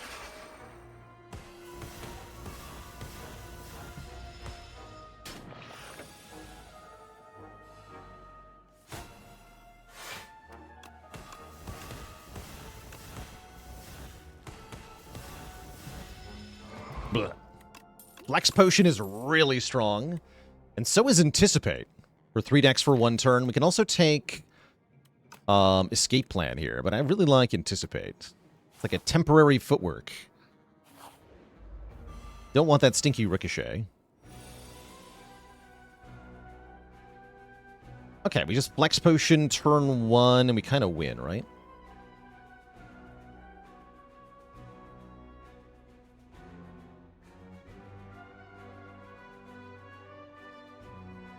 It's him. Who?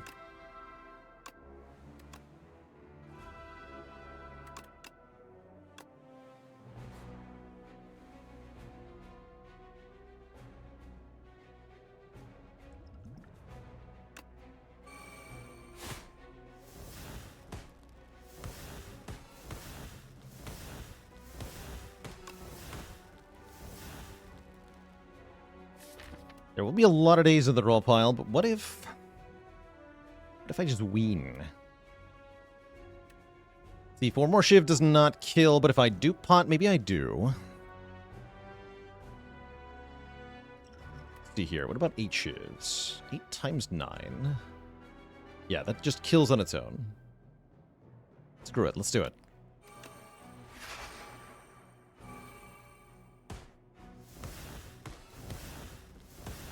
I don't need to deal with your stupid bees. If you're just dead. We get a freaking gambling chip, which is excellent. Maybe in acrobatics. Yes, in acrobatics. Yeah, poor guy never even got a turn. Looks like we're not weak to bees after all. Spire Sale. I would not mind 7 hit points. And the Venerable T-Sat. These are both pretty good.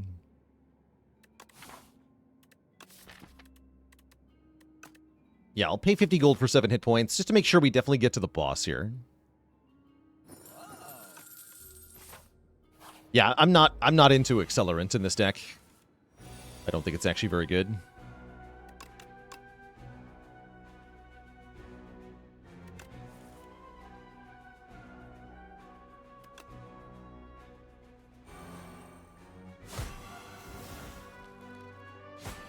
One attacking next turn weak. Yeah, we just need Fan of Knives. It's not Fan of Knives.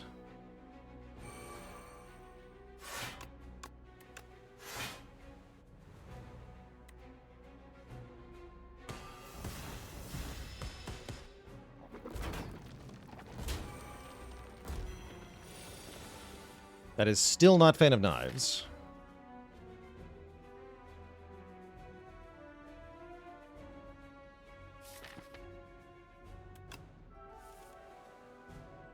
That's Fan of Knives. Is that actually enough now?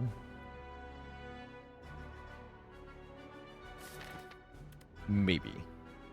We take surely at most 7.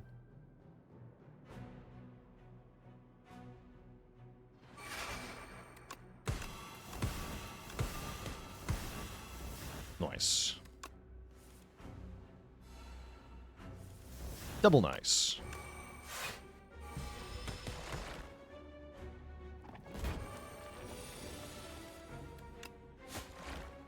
Great.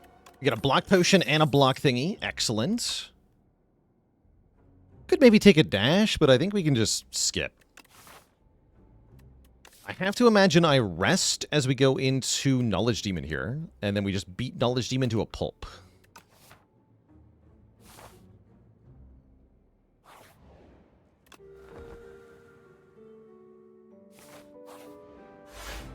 with Envenom, mainly. So we just want to get Envenom in play. It's not Envenom.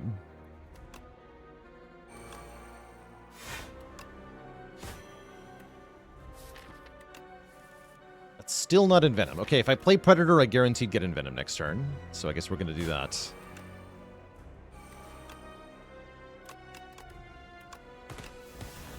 I take the damage per turn, not the drawdown, right?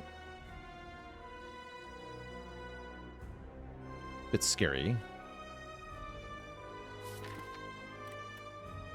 Are orange pellets still in the game? No, they are not.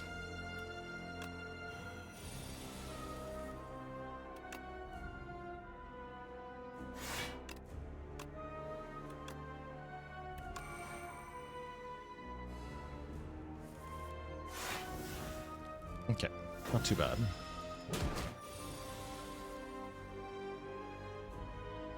This is bad, though.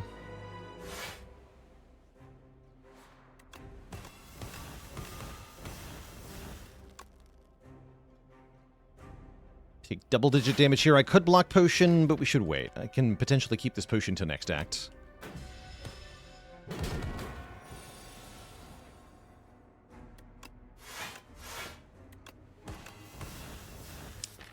Definitely want to play Predator here. Take some more damage.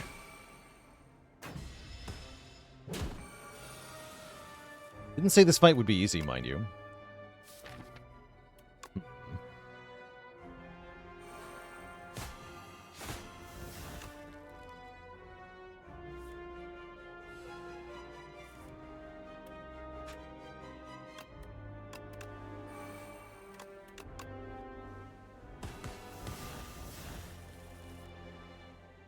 Go leading strike.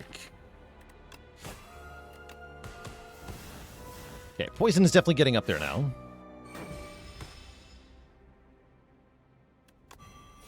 But so is the damage per turn.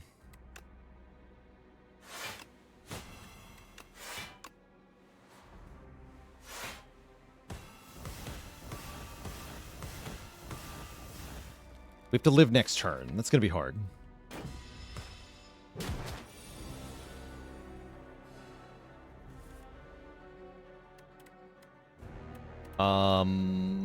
Block, block, block. 27 plus 13.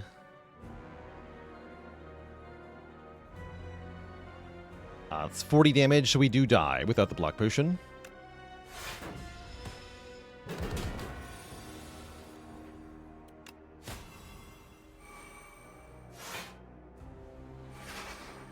And then I actually take 2 damage at the end of this turn before the poison goes off. That was a little close. Definitely very glad I rested there. Knife trap? Oh my god. Oh my god. This is the best knife trap I've ever seen. We click that, for sure. For sure, we click that. Remove even more cards. At the start of each combat, put a random power from your draw pile into your hand that is free to play. We've got Envenom, Fan of Knives, Footwork. That's quite good. Yeah, Mask is very good. I don't think I like the Blood-Soaked Rose very much, although it does have some neat stuff with Gambling Chip. So I could actually see the Blood-Soaked Rose being okay. But yeah, I'll take the Mask. I'll definitely take the Mask. We do have to beat Aeon Glass. That's going to be a whole separate problem.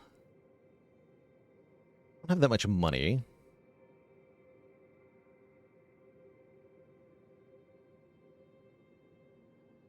Shop placement's a little bit subpar, too. That's all right. At least we have healing from the Book of 5 Rings coming up. I'd like to fight some more elites to get some more relics. I think that's kind of relevant here. Yeah, Aeon Class is a problem for future me. True.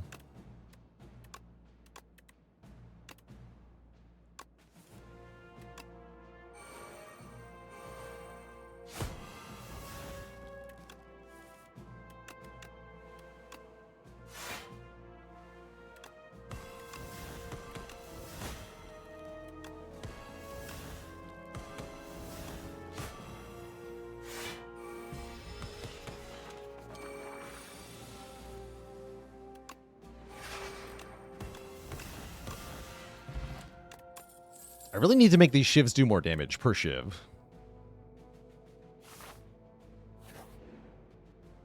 If you discard a card with Gambling Chip, does Sly work? Yes. Yes, it does. I will happily trade my Juzu bracelet for a real relic. Hell yeah, give me a real relic.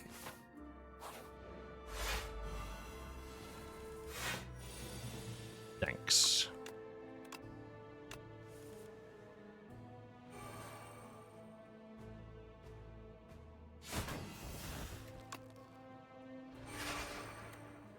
Venom is unblocked attack damage.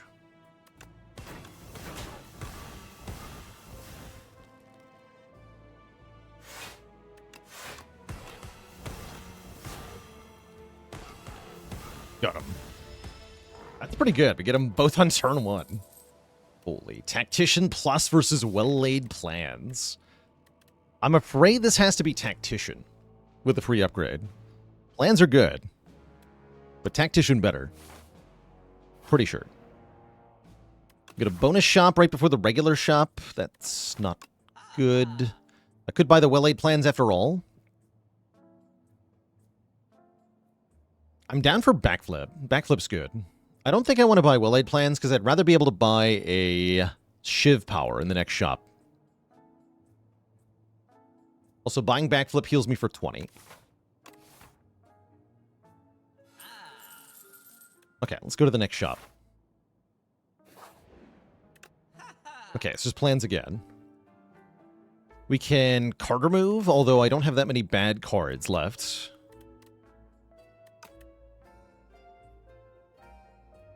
This plans is cheaper.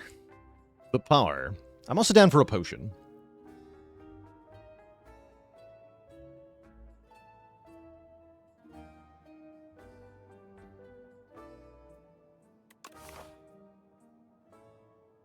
I'm also down for escape plan to increment Book of 5 Rings. Not that important, though. Does Finisher work with Knife Trap? Yes. I guess I am just going to remove Strike.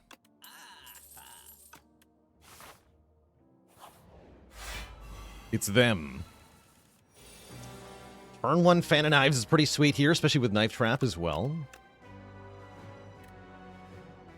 Wait, I can hand trick the Knife Trap. Badass. Yeah, badass. Okay. We go Dramatic Entrance. Fan of Knives. Play all the shivs. Hand trick Knife Trap. Calculated Gamble. Nice. And then do that again, kind of. Nice.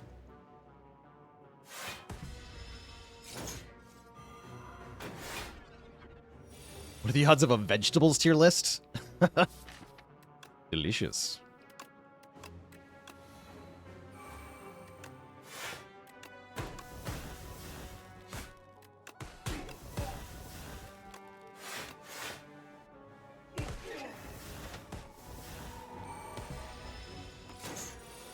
Well, that was fun.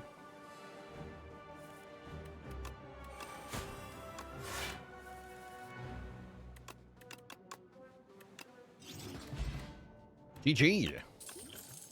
Peter the Dog with a Prime sub. There's Finisher. Let's take Finisher. And Warpaint will upgrade Defend and Backflip for defense. And T-Scent will give me more energy on turn 1 against Aeon Glass. That's huge, too. Yeah, if we're going to beat Aeon Glass, it has to be in just a couple turns.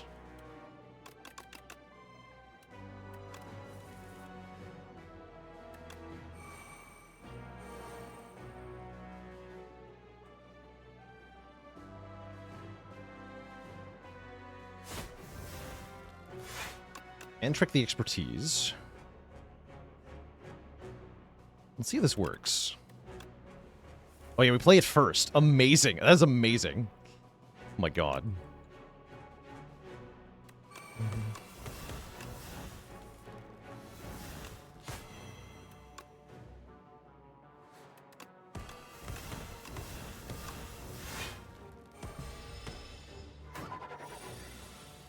Very solid showing for turn 1 there.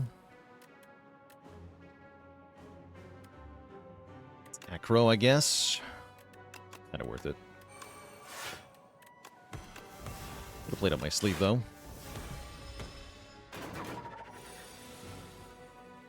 Oh. So yeah, does Finisher work with Knife Trap? Observe.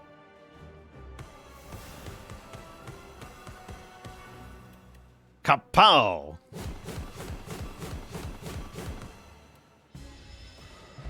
GG. +1 strength is going to make it a lot easier to just kill everything. Mirage is actually kind of good. Mirage is kind of good with the upgrade. Yes, give me that.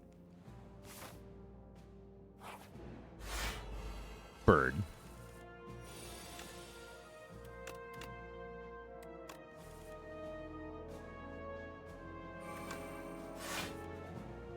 Yeah, Knife Trap does say you play them.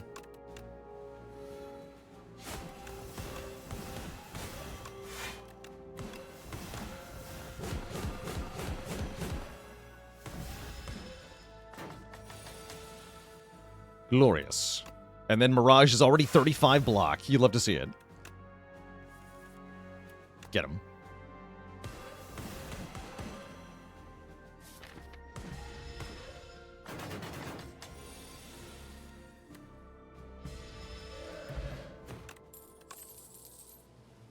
Now I can just take this escape plan and feel good about it? Sure.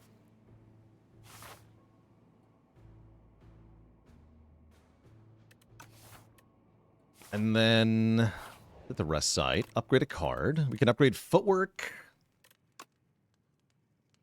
Knife Trap upgrades the cards. That's funny. Finisher upgrade is pretty good. Block upgrades are pretty good.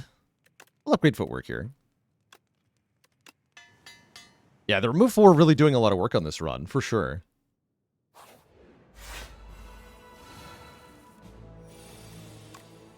Knife Trap because we're going to get mini cannon. I like where your head's at.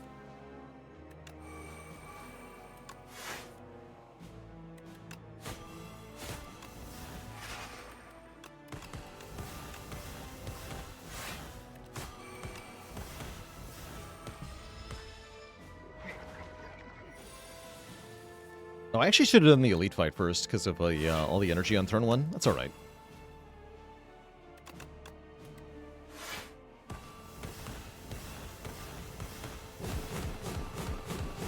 Wow, this finisher has been nuts.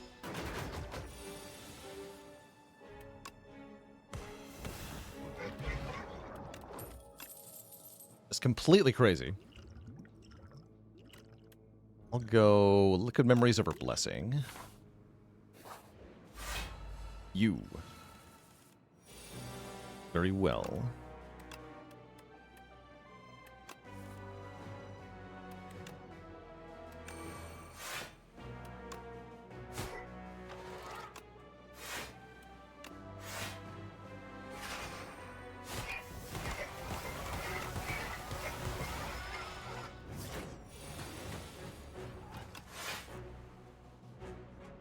That's a terrible hand.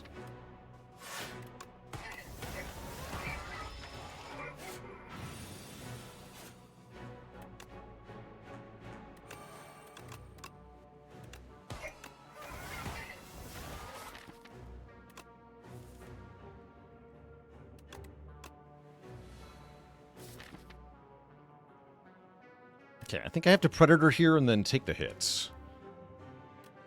I guess I can Mirage, too. Then I don't have to block. Don't have to take any damage, that is.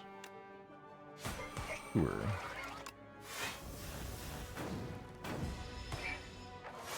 Turn is definitely scary, though.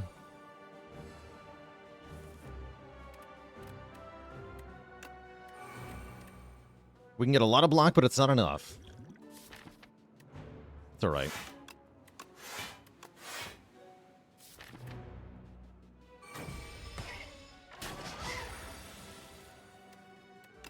Nine shoes.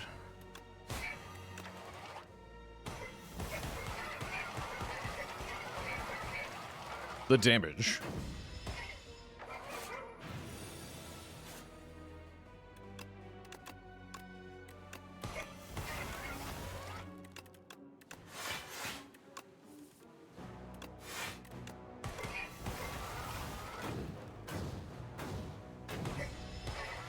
Okay, ultimately, pretty easy.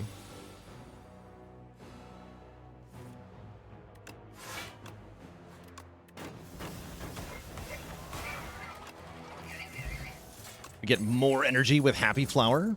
Blade of Ink adds Inky Shivs, which are weaken and Shiv. Hell yeah, give me Inky Shivs. And then maybe even just upgrade that right away, because that's a good card. Yeah, let's go ahead and upgrade that right away.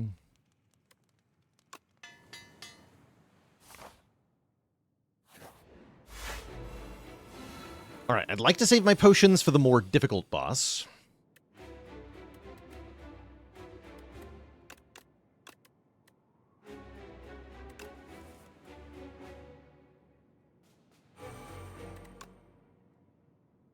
We just kill phase 1 on turn 1, it looks like. This doesn't exhaust.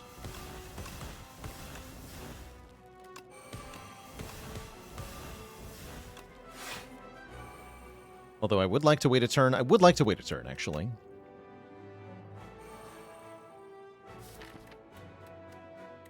Only a turn, though. Okay, I'll play this, then. Guaranteed kill next turn. Predator is good for the bonus draw. I can Cloak and Dagger to add more shivs to the exhaust pile, too.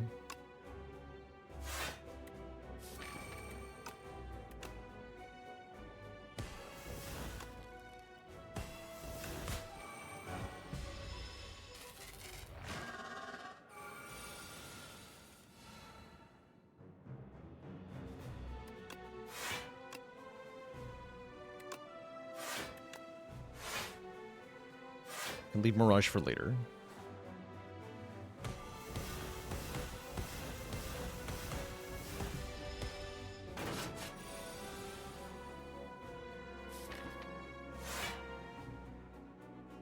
Should have anticipated first there.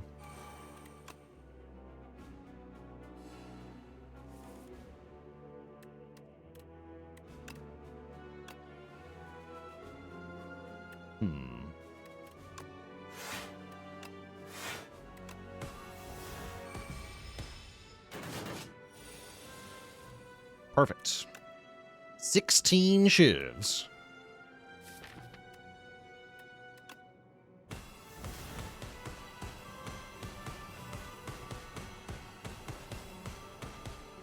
Wow. Wow. The damage. Okay, I'm happy with the draw pile, so let's just end there.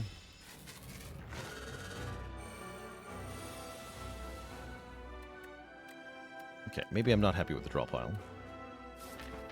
That's a really bad hand. We could Liquid Memories here to have a much better hand, but I don't know that I want to. Also, if I was going to Liquid Memories in this fight, I should Liquid Memories Knife Trap, but I'm not going to do that. We should do that against Aeon Glass. Yeah, that's much better against Aeon Glass. So let's wait. Rather take some damage here.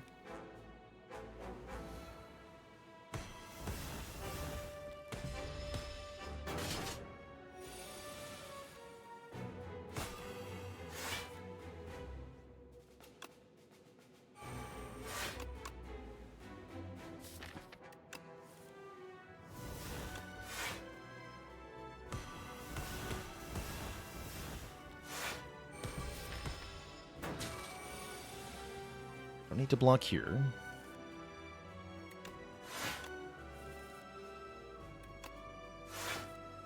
Oof. Oh, that's terrible.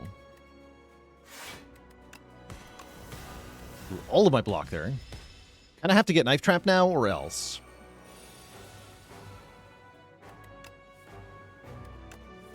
Okay, sweet. We do get Knife Trap.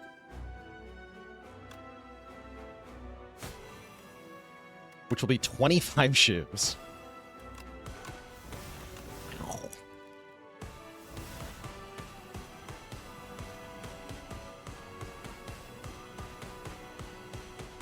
GG. Look at that, 108 poison. Purely from Envenom. Ridiculous. All right, we made it to the Aeon Glass. Here goes our best. We get Envenom turn 1. That's really crucial. Plus some other stuff that's really crucial. Looks like a pretty good turn 1 here. This actually is an insanely good turn 1. So we should be able to dunk this fight real fast, is what I'm seeing here.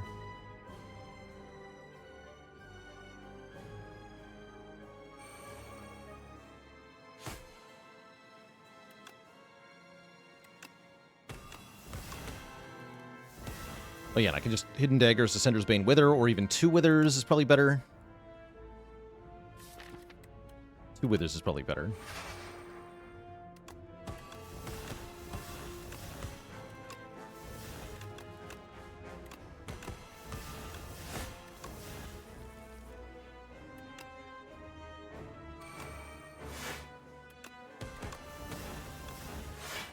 Okay, looks like we win this fight super fast. This actually went really well. Oh my god. Oh my god. Okay, we play Knife Trap.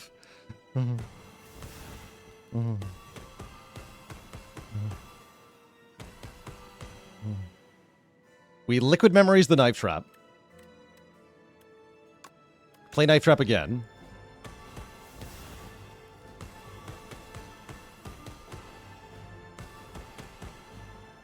Then we play Finisher.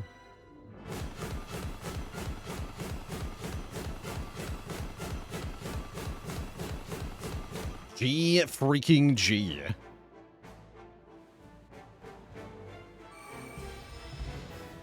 Dead. Spectacular.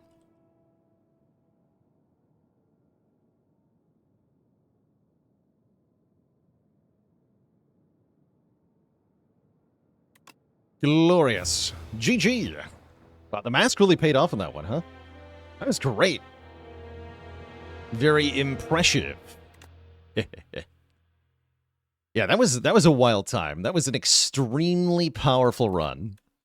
Pretty much from start to finish.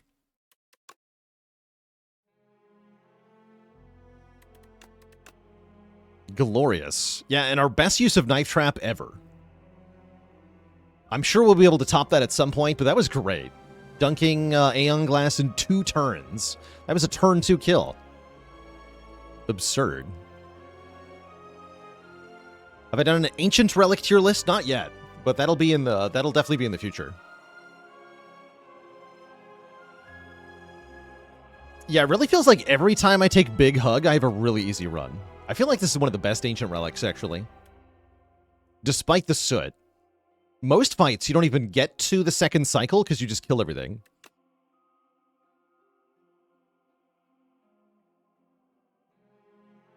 Finisher is the last card in the deck. Yeah, that's pretty good. It's pretty good. All right, next up, we're actually going to get to play the Regent here. We just made a tier list for the Regent. Now we get to put it into practice. Before that happens, though, I definitely do need a quick break here. I'm going to refill the legs, stretch the water. Back in a few for the Regent. BRB.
All right, chat, we are back, and it's time to put our Regent ranking of cards into practice here with an Ascension 10 Regent run,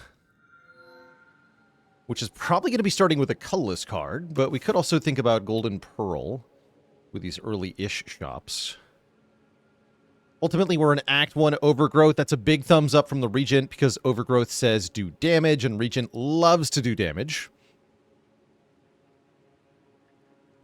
I especially want to fight... See, these three elites would be really good, but more likely I'm going to go for these three.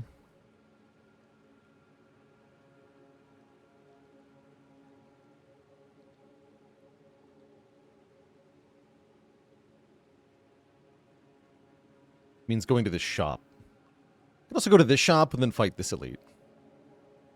It's kind of the same, though.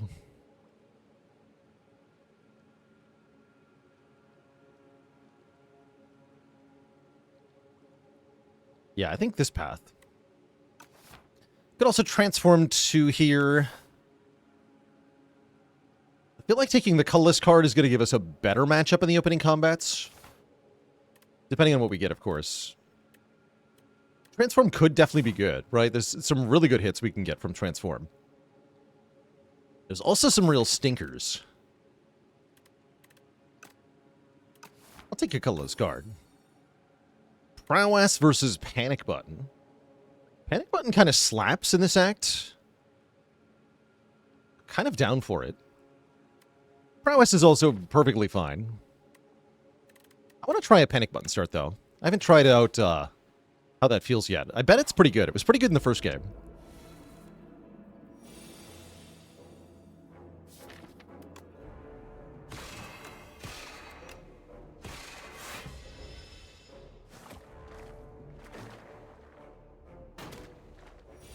Go for the middle one first here. Panic Button arrives in time. Could also just go defend, defend. That's better.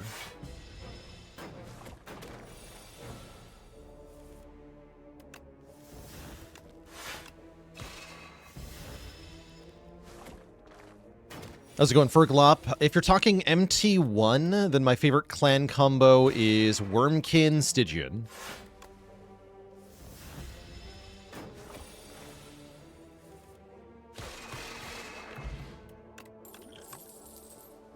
For the ability to just make a deck that spams spells and kills everything instantly.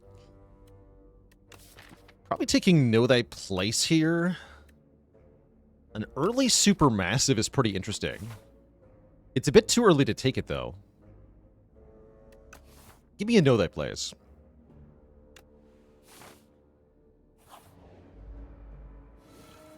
Nibbit, know your place, Nibbit.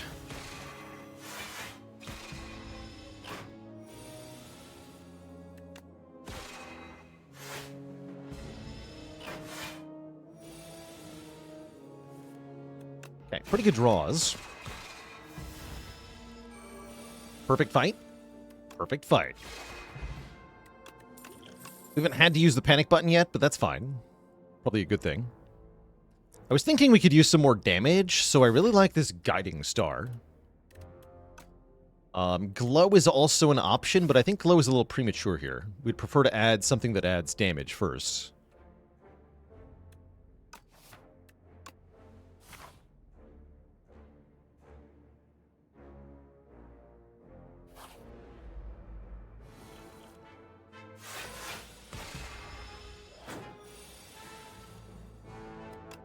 Your place, Fuzzy Worm Crawler.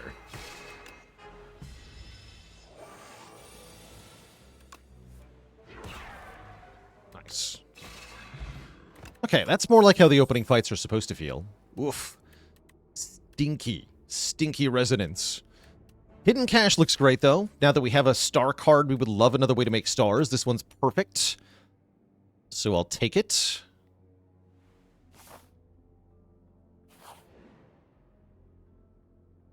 And given that we're going to go to a shop very soon, I'm going to take the additional money here. That'll push us over an important threshold, namely having enough money to buy a relic. I could instead take a clumsy and a relic, and then maybe remove the clumsy or something, but I'd rather just have more money and be able to buy a relic.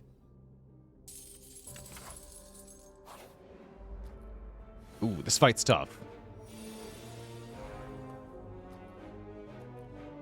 Do we go for the Jaxfruit here? I don't think so. I think with our damage racing, we're going to go Flyconid first, probably. Although, how much damage do I have on turn 1 here?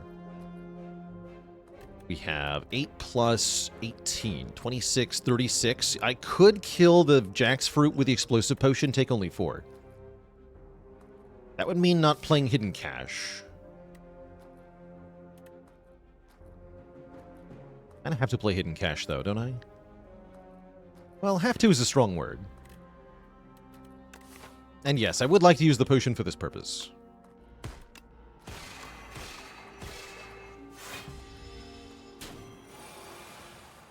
Oof. Well, that's not very good.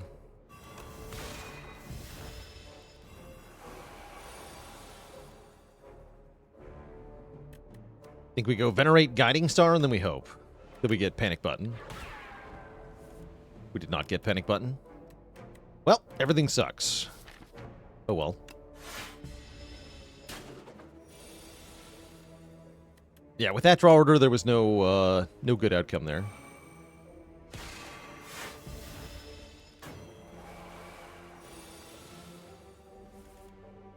Oh no, you're kidding.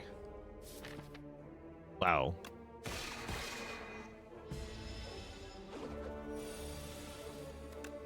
Guess I should have gone Flyconid first there. That was terrible.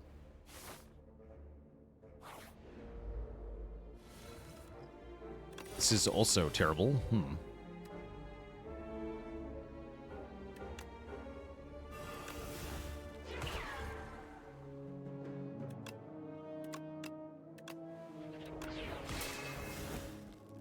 Then block. Explosive Potion come back. I think we're fine.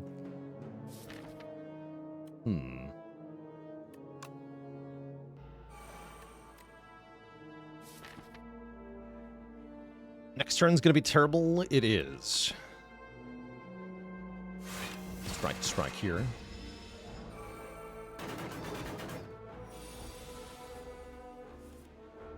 Yeah, I was kind of afraid of that.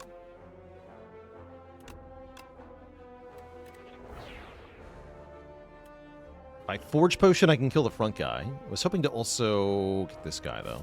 There's no way to get them both. Unless this draws exactly Guiding Star.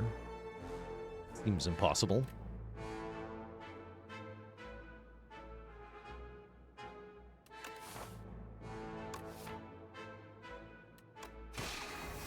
That's fine.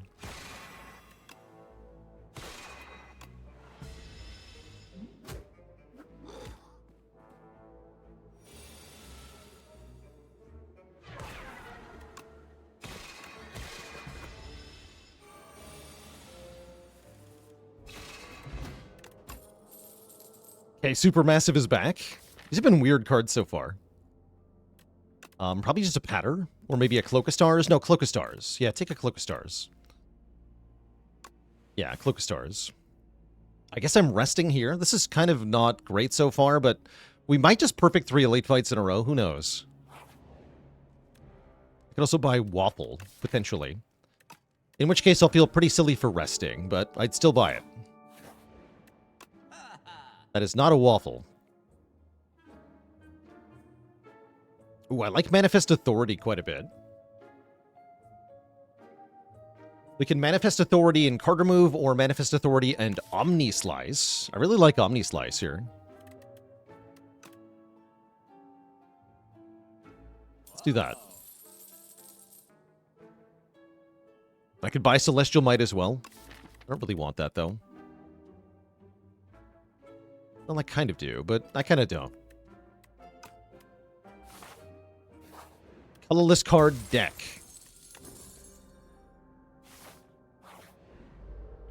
Alright, how do we do against Bird? Pretty good Forge Potion. Let's Forge Pot on turn 1 here. Get a lot of damage and 3 block.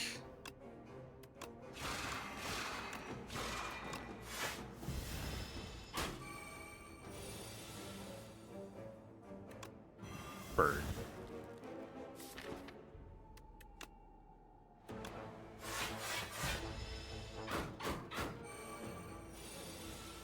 Yeah, I was hoping for Panic Button here. I can maybe Guiding Star into it. No. Okay. Let's see what this makes. Oof, that would have been nice to play. We do have Panic Button next turn, so now we have 2 turns to kill. That's actually pretty good. Take 2 here.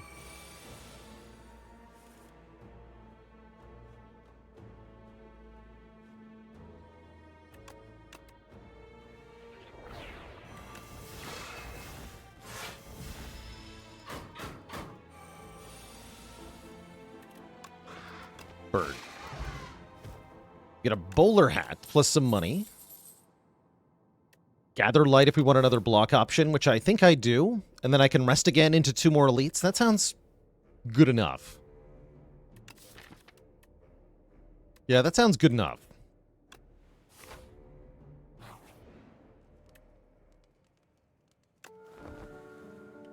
Is Crescent Spear ever good? I don't really think it is.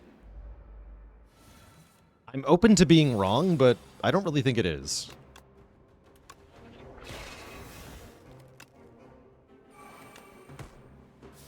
This fight's not going to go well.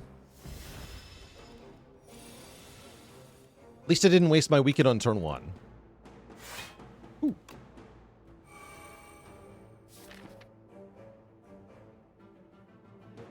Got a lot of stars. Okay. Know thy place, statue. Oh, that's a bad draw, though. Bummer.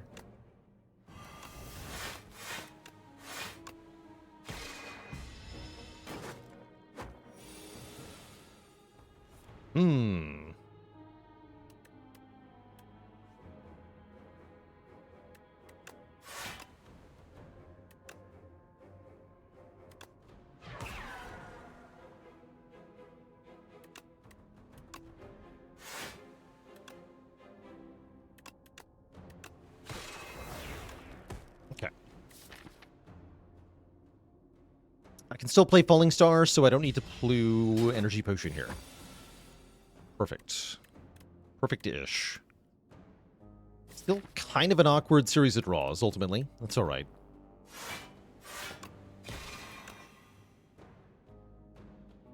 It's cash.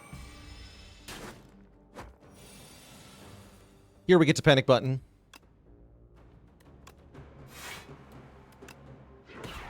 If we want to. I do want to.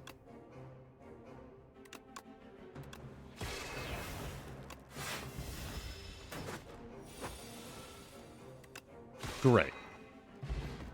A bit of a slow fight, but we get there. We get a Block Potion and a White Beast statue, so this is going to start to be worth it. We're going to offer Bulwark or Gamma Blast, which are also both very good here. We have a lot of block options, so I think I want this Gamma Blast. Let me Gamma Blast. These stinkers are back, but this time I have better answers. Although I do usually like to kill Twig Slime first in this fight.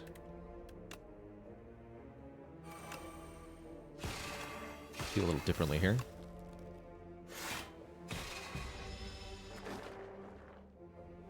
You dare. Okay, perfect.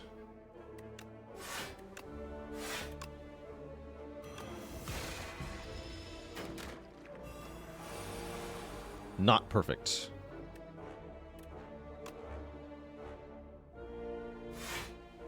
Perfect again. Great.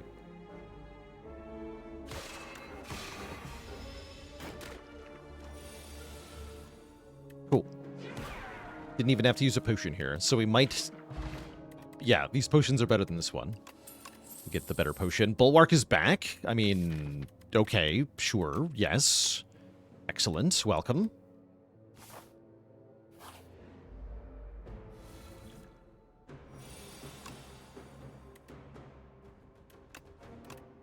Do we have enough Star Gen? Not quite. I think upgrading the Hidden Cache might be required here.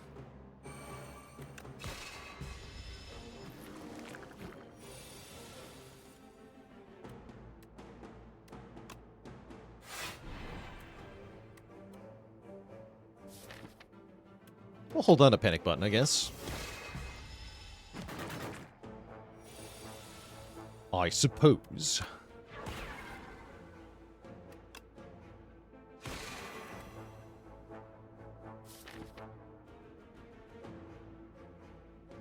That's a really good draw next turn.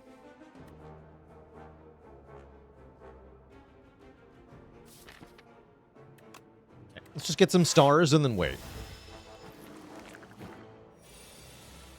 Then on this turn, we get to kill with Sovereign Blade.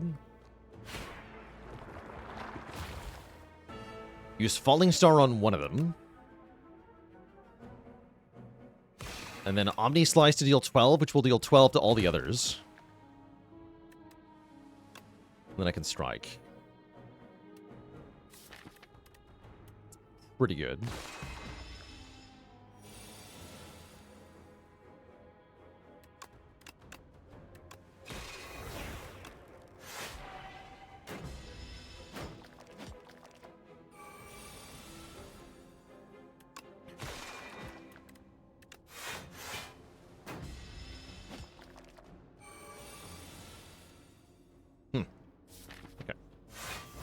Panic.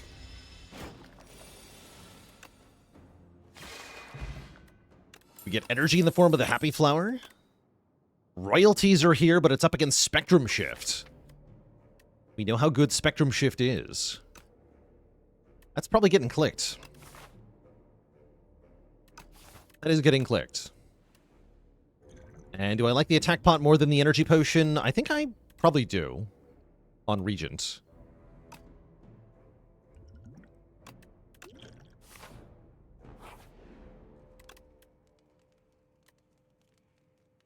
And I bet I can upgrade a card here. Especially because of the block potion. Upgrading Spectrum Shift makes it a lot easier to play. Upgrading Bulwark is pretty good too. What are you missing about Spectrum Shift? Simply watch and observe. I think it's a lot easier to show than to say. Okay, bad upgrade, by the way. Oh well.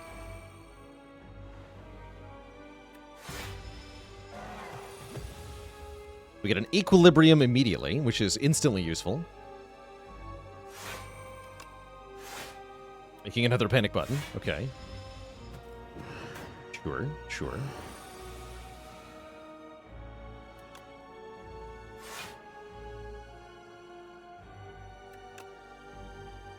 Let's do Falling Star, then Gamma Blast.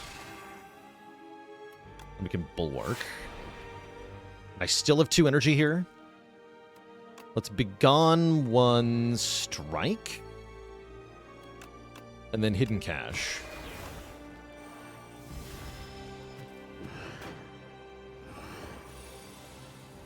Get a Fasten. Fasten's pretty good.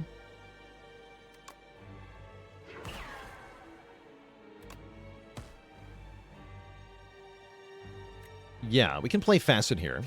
With a sword, I can guarantee a stun next turn, so now we can play Panic Button.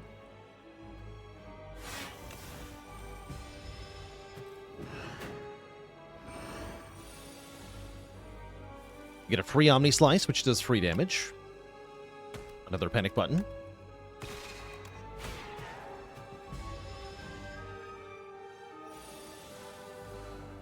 We get a random Mayhem, although I probably don't want to play Mayhem with the Ringing turn coming up. It would normally be good. Maybe I just do it anyway. Nah. Give me Secret Weapon into the debuff, the Gamma Blast.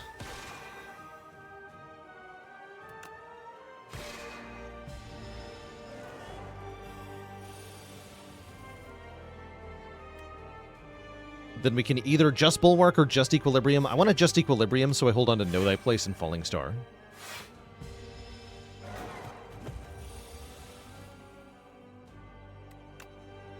We said Discovery is an S tier card. Let's see what it makes. Heirloom Hammer. That's pretty good. This is for free, by the way. So duplicate Omni Slice. This is great.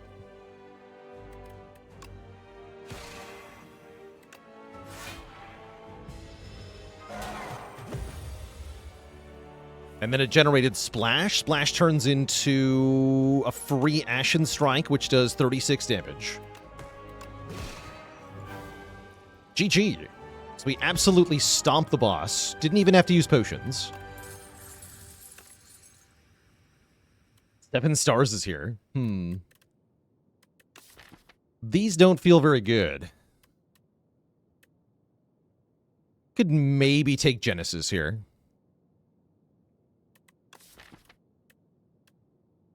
Yeah, I don't hate Genesis here.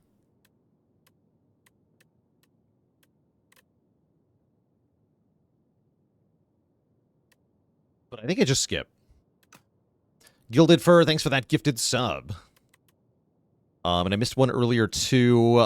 Gilded Fur, thanks for the other gifted sub. So thank you for 2 gifted subs. Orgy Cleanup Crew with 3 months. What makes Mayhem better in this game than last game? I think it's just better on Necrobinder and Regent, generally speaking, because they have less cards that are really crucial to not play at the start of your turn.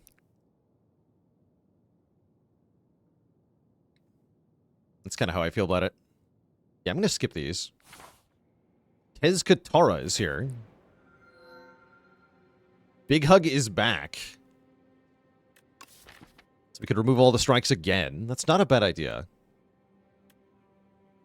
Yeah, that is not a bad idea. The other thing we can do is maybe take Pumpkin Candle. I have mixed feelings on that.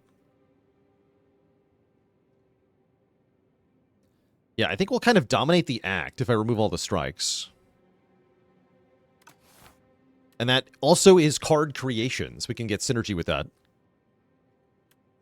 Luno, redeemed channel cutie. I might have missed that earlier. Hold on.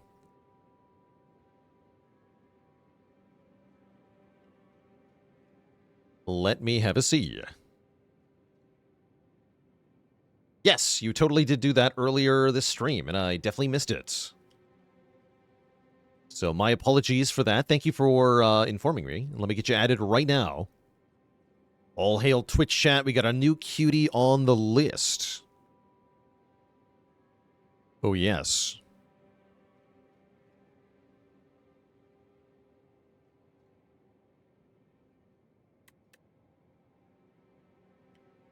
Okay, let's cut 4 strikes.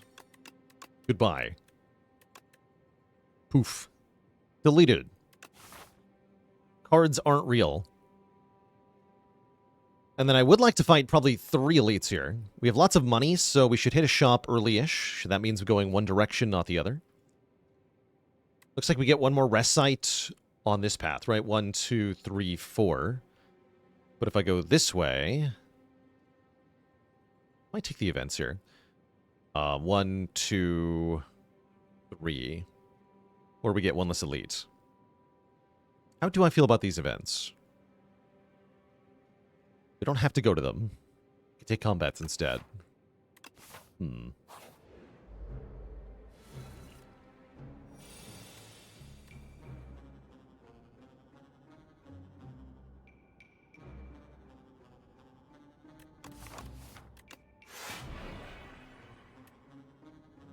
Let's save block potion for later in this fight.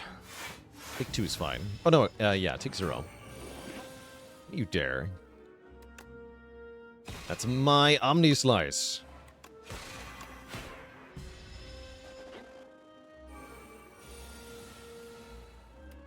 When removing cards, how do you know whether to remove strikes or defends? Usually I remove strikes unless they have a bonus of some kind. Oh wait, I'm dumb. Yeah, whatever.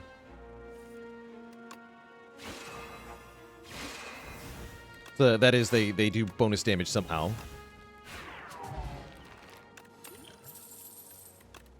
We'll be taking my Omni Slice back. I don't think I'm taking No They Place. What about Collision Course? We do want some damage replacement for our strikes, and this one's pretty good.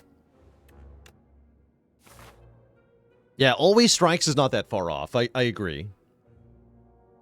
Take a look at this event. Ooh, okay, hold on. Oh my. Sadly, Defect is not here, so we can't try to get status synergy, but I think either Clad or Silent looks really good here.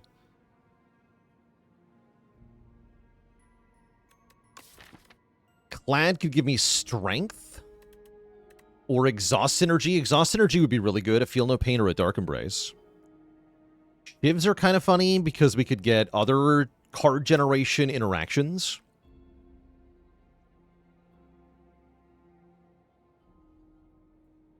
Probably also helps me block somehow.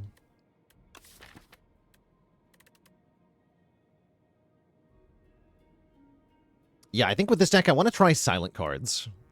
Give me well-laid plans, actually.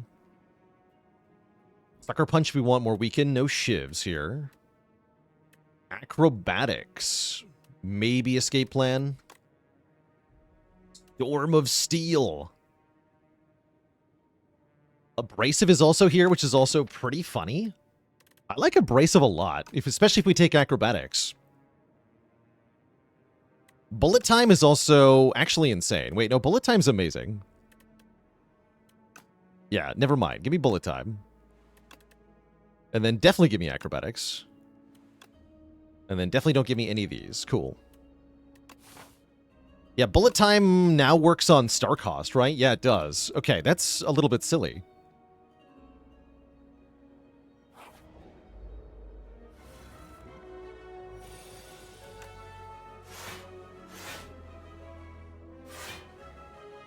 Begone, debris.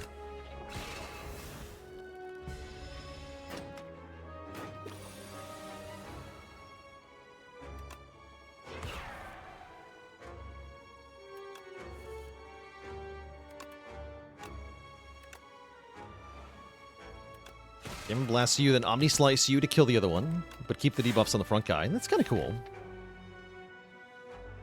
Next turn looks bad, though. We can skill potion next turn.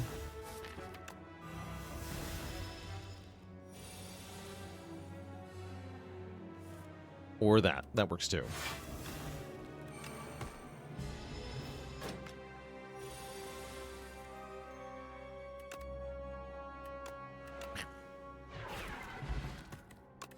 Golden Potion.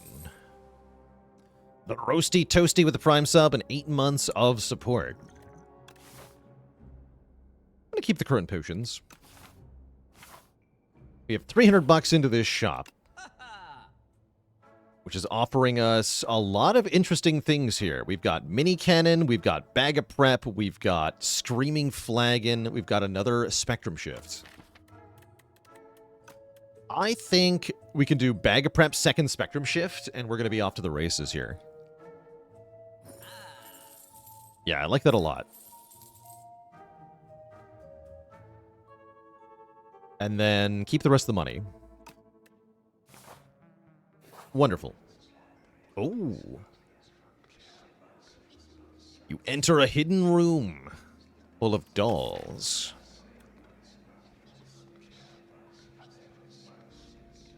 What does Bing Bong feel here? Rarely does Bing Bong feel that bad. I'll look at 2 relics here. 2 dolls. Struggles are not of the wind. No Bing Bong for us. So we either do damage equal to the turn number to all enemies every turn, or we get 1 block per attack. I'm down for 1 block per attack. We have a lot of attacks. That sounds fine. And I would like Bullet Time to be cheaper so I can play Acrobatics first. Okay, let's fight our first elite.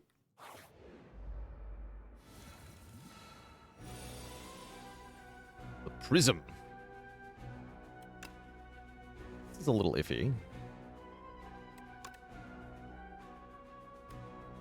I am going to Bullet Time here. I am.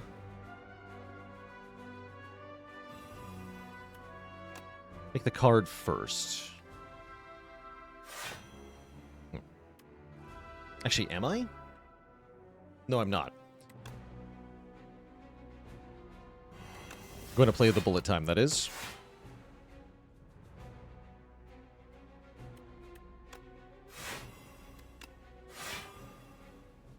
Should play Venerate here? I should. Yeah, I'll do it. We only take 5 on turn 1. That's fine.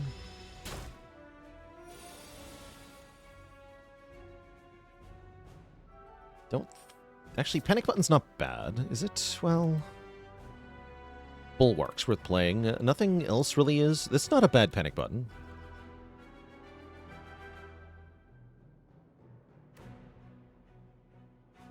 Yeah, that's not a bad Panic Button. Then I can get my stars. How does Bullet Time work with Particle Wall? I believe the Particle Wall is only free one time.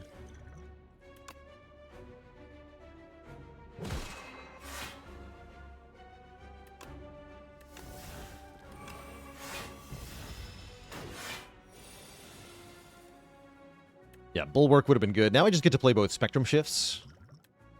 That sounds pretty good as well. Or I can play Guiding Star, which is maybe better. Play one Spectrum Shift and Falling Star.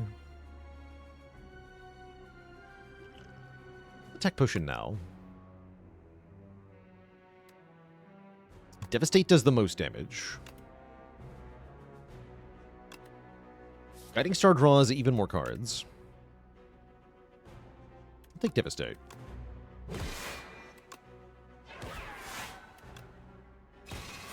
Okay, play this one.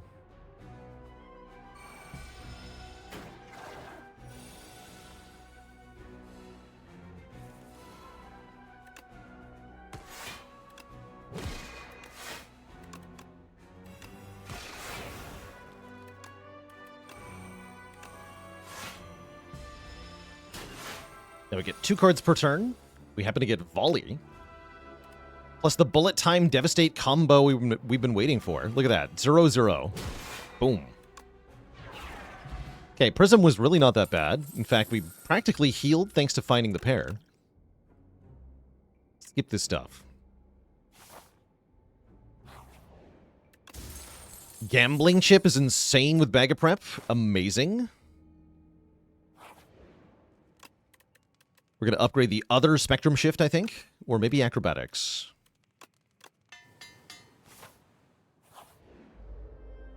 Probably Acro's next.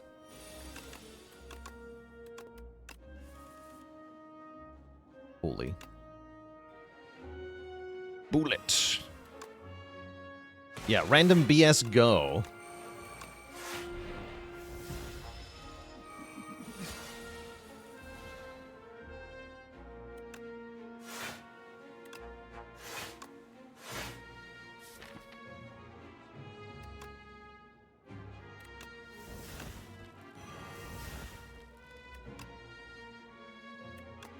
Turn Rend into a minion strike here.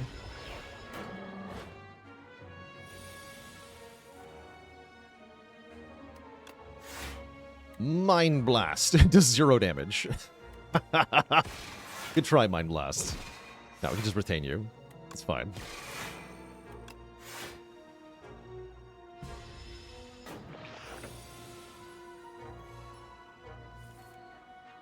Ooh.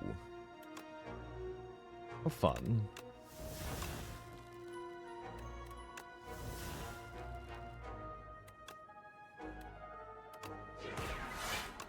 Bullet time. My brain. Third Spectrum Shift. Yes, you heard me.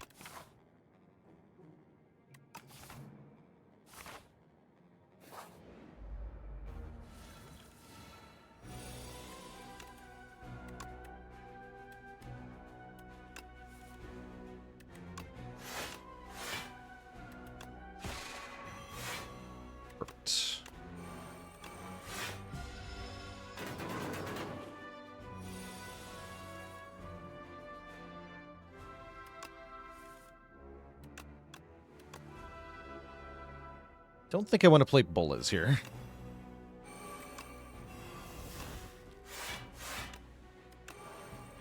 You want to do 19, though. Actually, it gives me 1 block. Never mind. I do want to play it.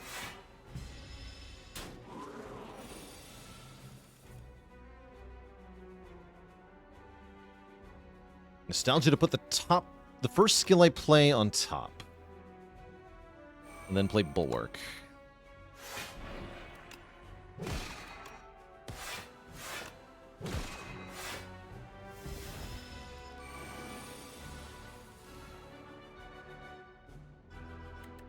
can just panic button prolong? That's kind of disgusting.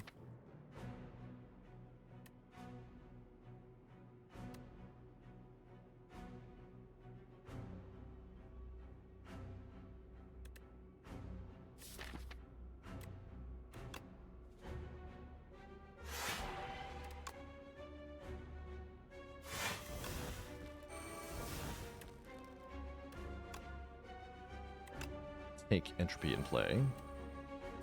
Skip bullies this time. The no block does not prevent me from getting blocked from that. Prolong. Doesn't stop the prolong. Put bomb on top? That's funny. Discover something. Free Royal Gamble. Yes.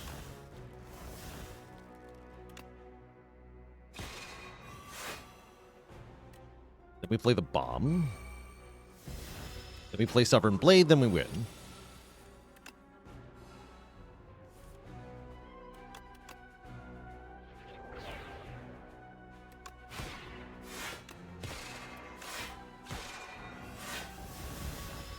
GG.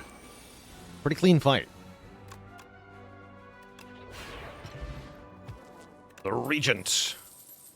Black Hole Plus. Sure. I'm not going to say no to that.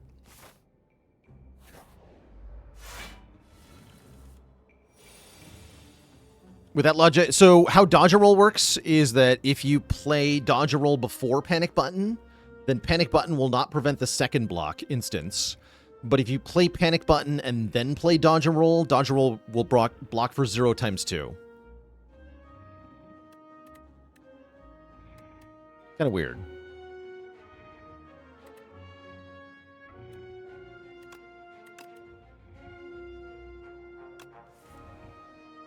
Panic Button. Okay, I'll take Panic Button.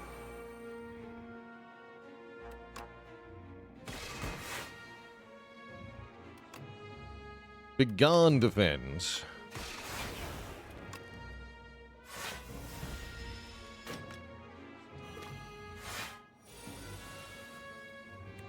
May not have thought this all the way through. Oh, good. The Scythe. Permanently increase this card's damage.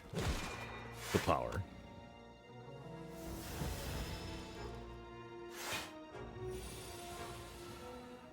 Oh no. Skill Potion save me. Actually, no. I don't need Skill Potion to save me. I can count.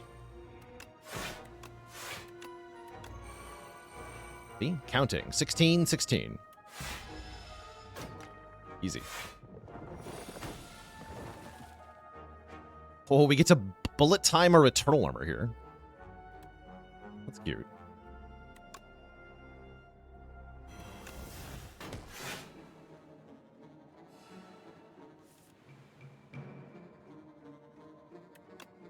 Manifest Authority, then bullet time. Make this free, make this free. Play many things. Free uppercut. Punch. Actually, no, punch you.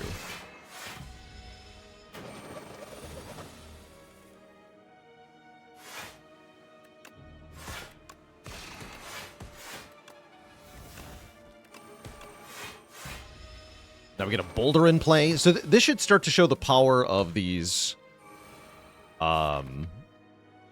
spectrum shifts, right?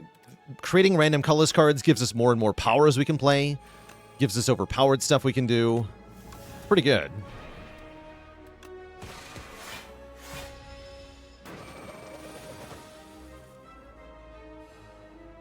Color slop.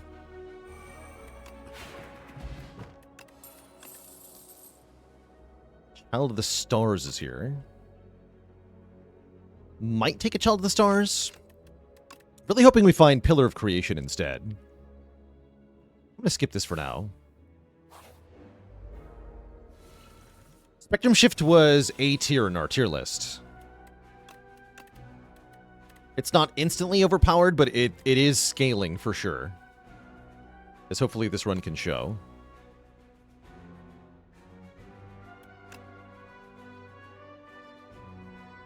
All right, attack pot. What do you got? Bombardment.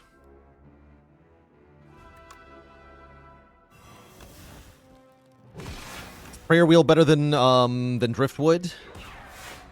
And you don't have to choose one or the other, but yes. Yeah, it is. Looking at two at the same time is better than looking at one and then maybe getting to reroll it, if you want to.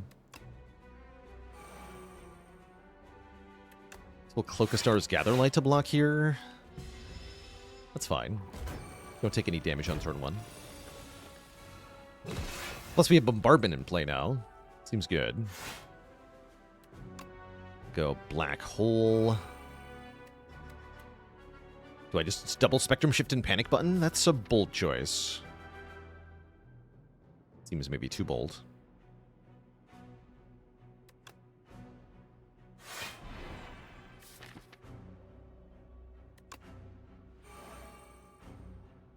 We can Skill Potion instead.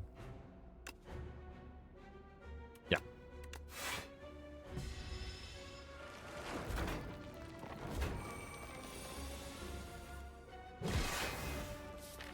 Good thing I upgraded the bullet time. 2 random cards from the draw pile. Wait a second. I don't have any of those. How dare you?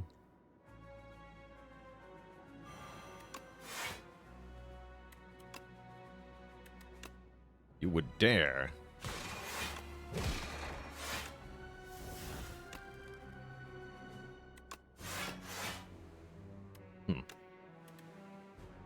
Blocks 1, I guess.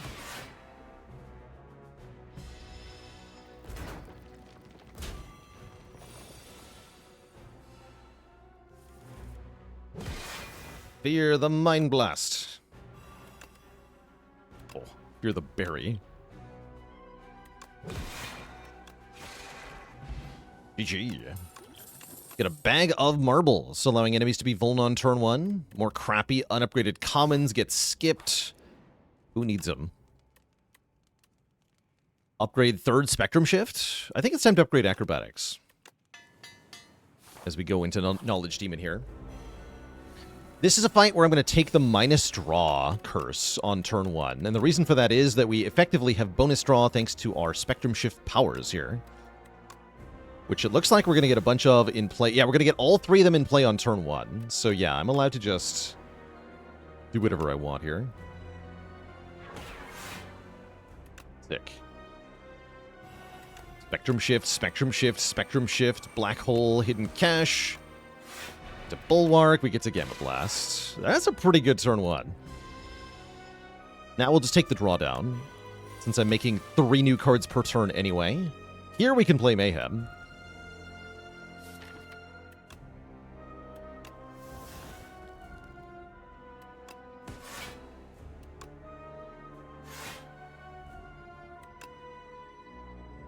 Yeah, let's play Mayhem. Surely that won't play the Gambit. Smile.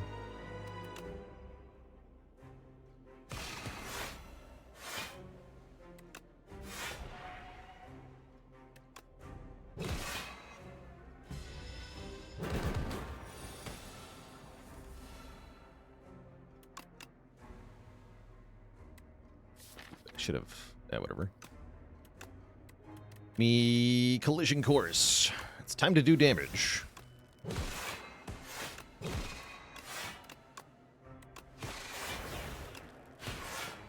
Decent.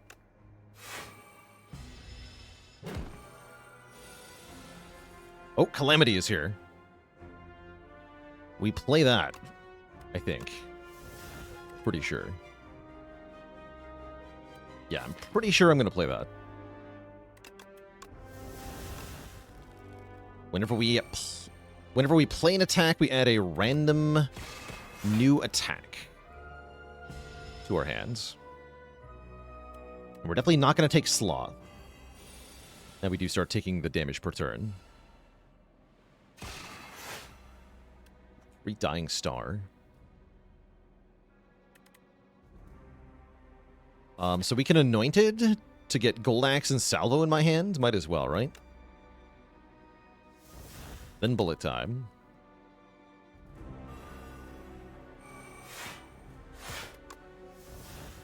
Another anointed. Retain anointed. It's one time. Oh, but we get a comet. Baller.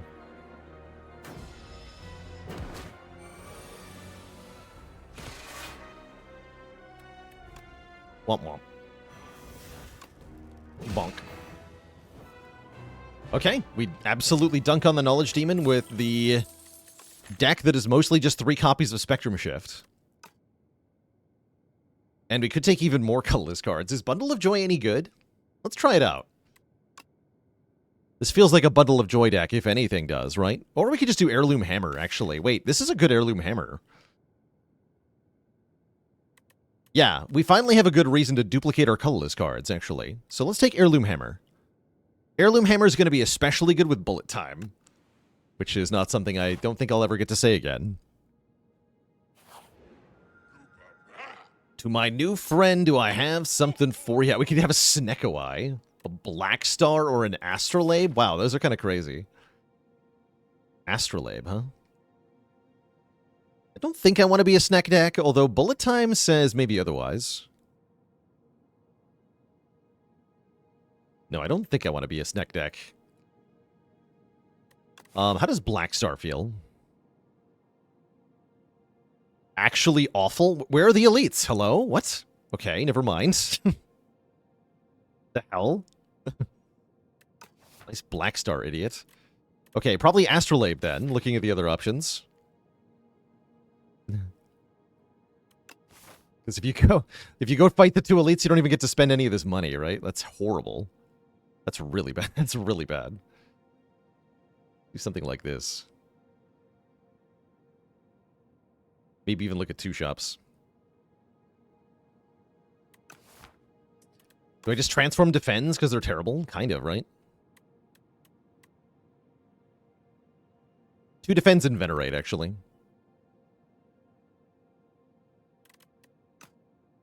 Sure.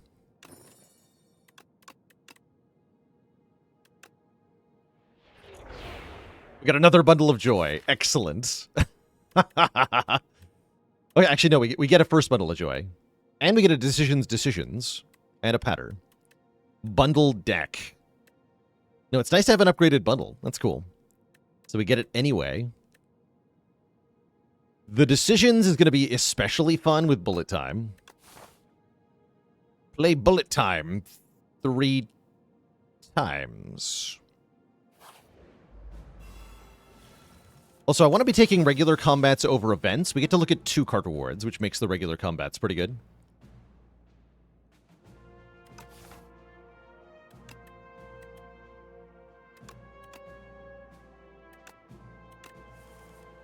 Nice. All right, let's see how it does, I guess. This is fine. Smile.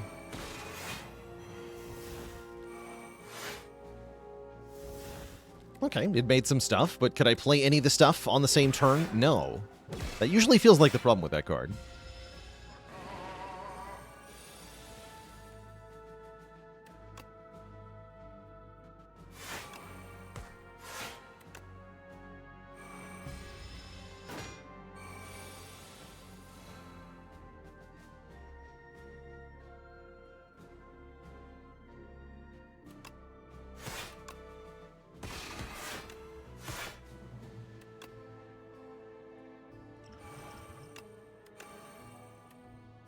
I'll play the bomb here.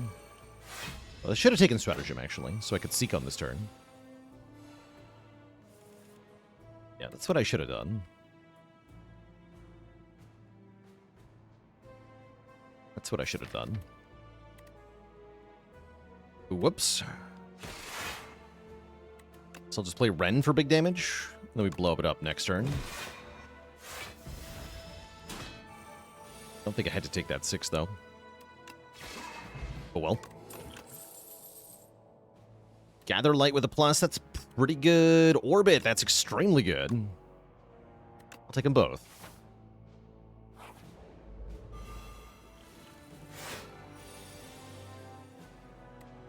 No.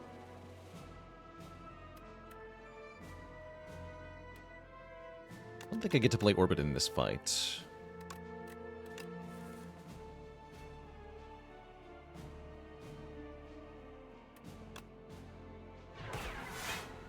Okay, nice. What do you got?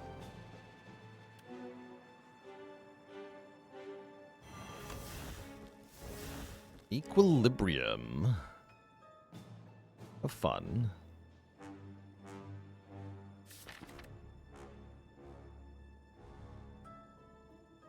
Then I can panic button next turn. That makes more sense.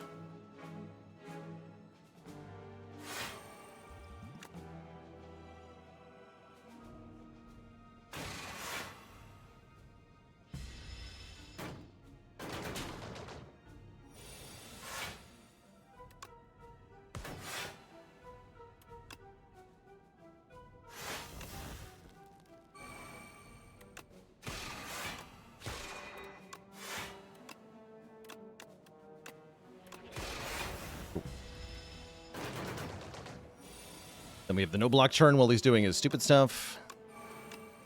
Make some stars. Brilliant.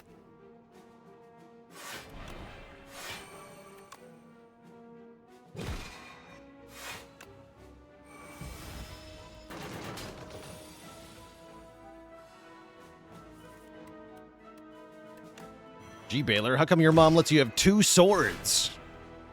Look at that. Swords.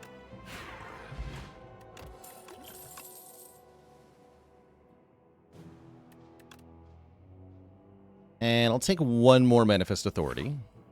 Have fun. Glad this was a fight.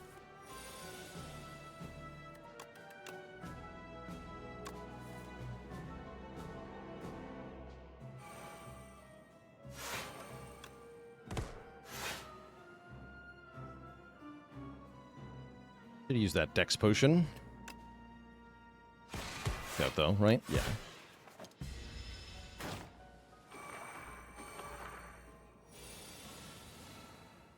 Old as well. Freaking bonk.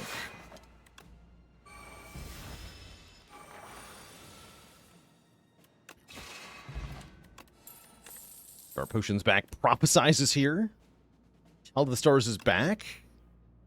Glitter Stream Plus is decent. I'll skip it all.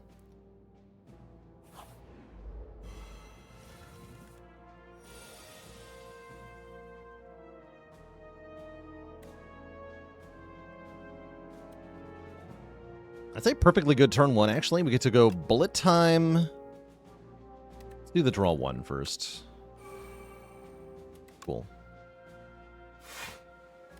Bullet time. Decisions is now free. I can play Gather Light 3 times to get a lot of block. Then I can play these powers.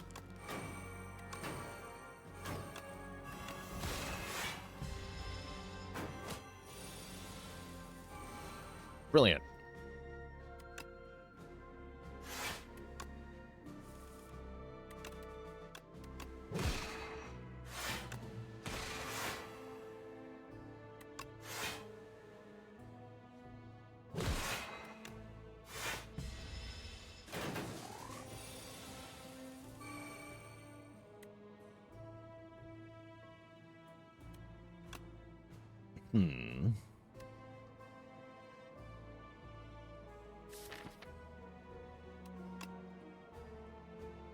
Begone, beatdown.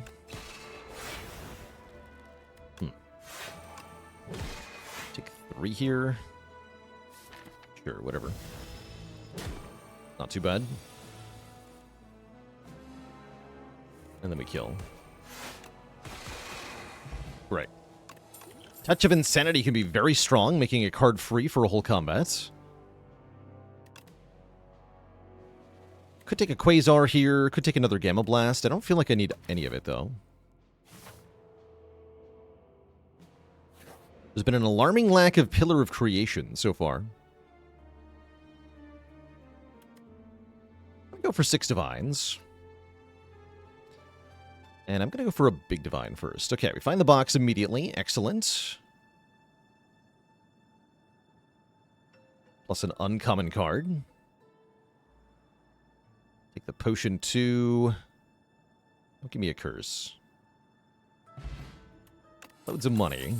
Letter opener. And Orbit Plus. Wait, why are these all plus? Orbit Plus. Amazing. Assuming with I have decent star generation, Gamma Blast, and Hegemony, and not much else. When I add Comet, Big Bang, or Tyranny Plus. Ooh. Toss up between Comet and Big Bang there, I think. If you already have Gamma Blast, I guess I would go Big Bang.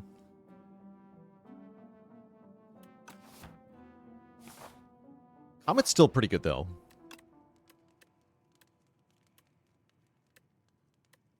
Okay, we get numerous upgrades here. Let's make the other orbit cheaper. Cheap orbits are much easier to get in play.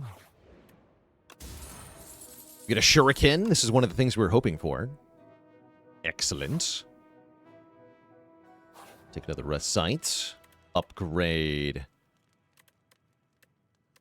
I guess this Bulwark.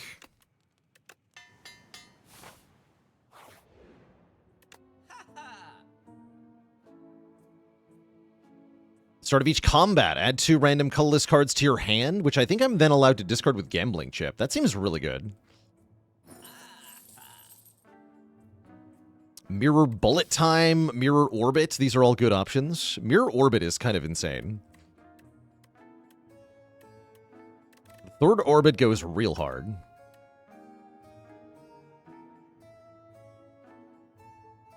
Yeah, third Orbit goes really hard. Let's do it.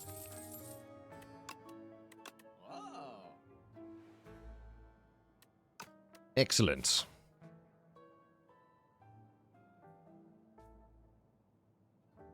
And then I guess I want that regular fight. Let's...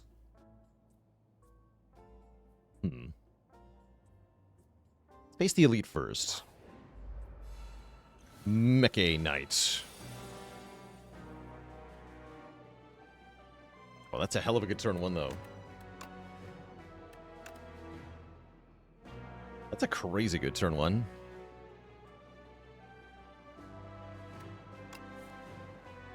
Even better. How much block are we at? 8, 15, full block. Okay, cool.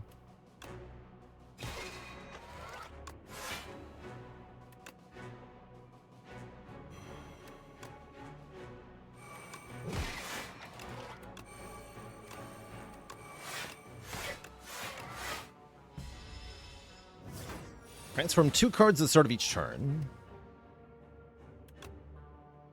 Pretty good. Oh, look, a Calamity. Welcome.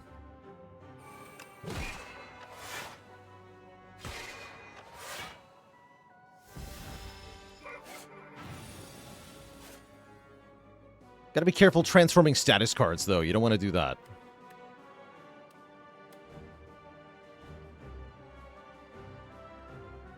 Transform Black Hole here. Yes. Yeah, we can go Equilibrium Hegemony. That's really good.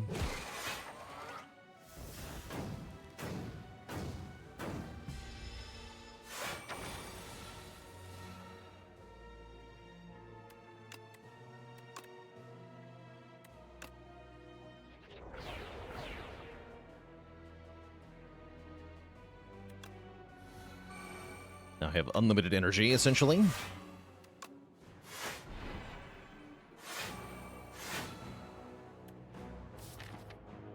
Yeah, play 2 cards at random from the draw pile. Bundle of Joy and Orbit. Then we can go Panache, Production, Fasten, Prep Time, Shining Strike, into Guiding Star, into Shining Strike. Oh my. Oh my.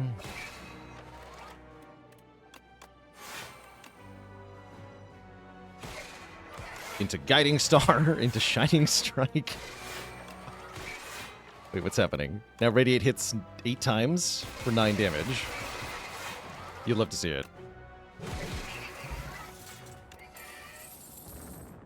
Okay, that went extremely well. Skip that. I can now discard the Sovereign Blade on turn 1 with Fencing Manual. That's fun.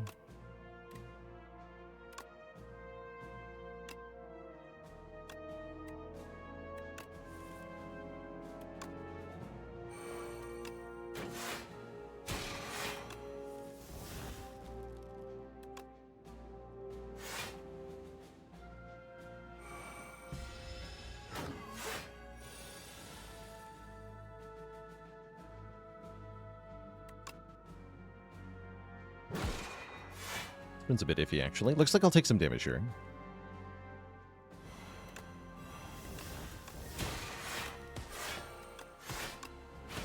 Definitely.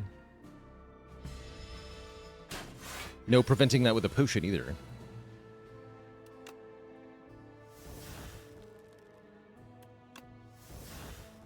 The bomb.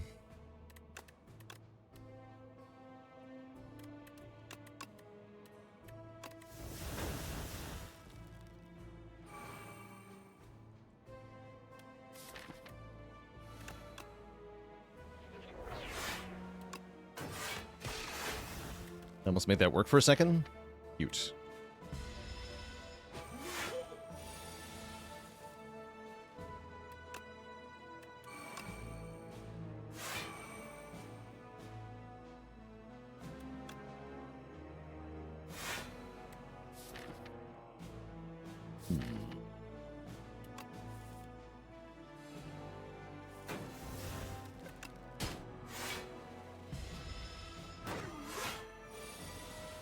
That's what I was more afraid of.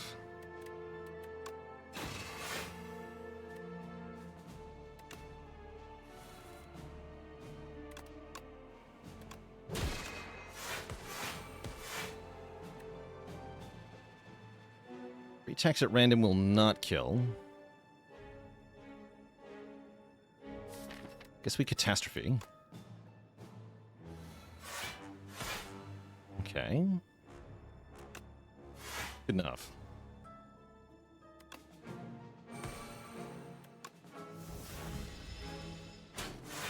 Yeah, not bad.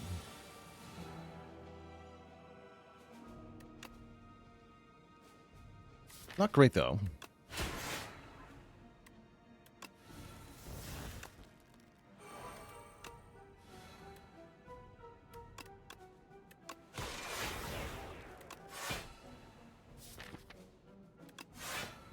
Nice.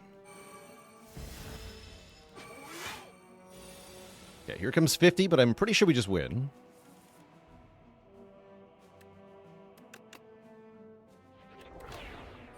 Definitely if I monologue first.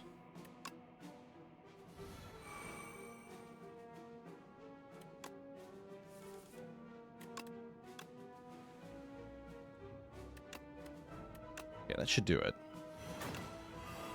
Yeah, that definitely doesn't. GG.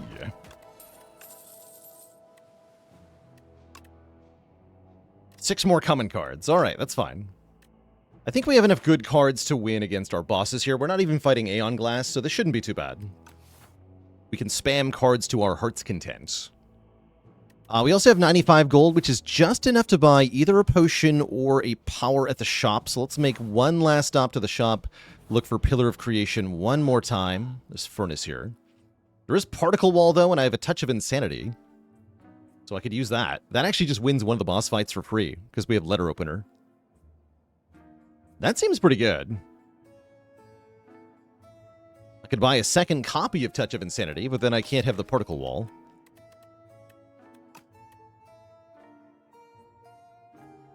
We'll just take the Particle Wall. And rest. Yeah, that's a free Queen fight, right? That'd be good on Queen. Yeah, we got a turn 1. I think we just win the fight now, yeah?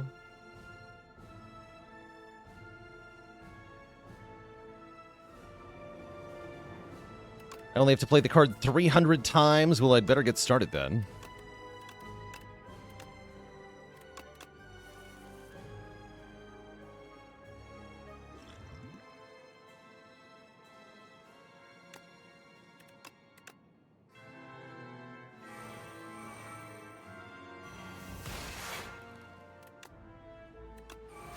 Just click 6 over and over again. Right. Yeah, this will take a little while. Not too bad, though. This will be a few minutes. But yeah, we ranked Particle Wall really high in the tier list, and we mentioned specifically that it can do this as part of the reason for it. So it's pretty cool to see it in practice immediately. If I play the panic button, will it skip the block animation and make it faster?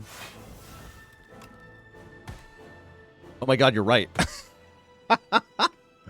The tech from chat.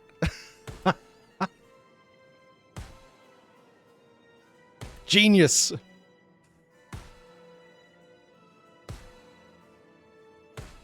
Also, it's also now a card that does literally nothing, which is apparently overpowered.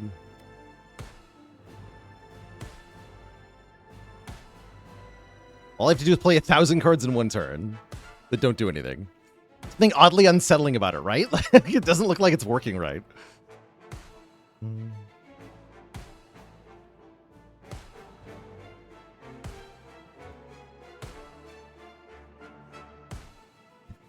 Regent wins by doing absolutely nothing.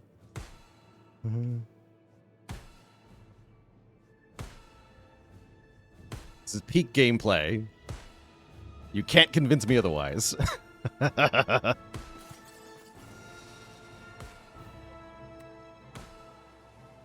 To shreds, you say?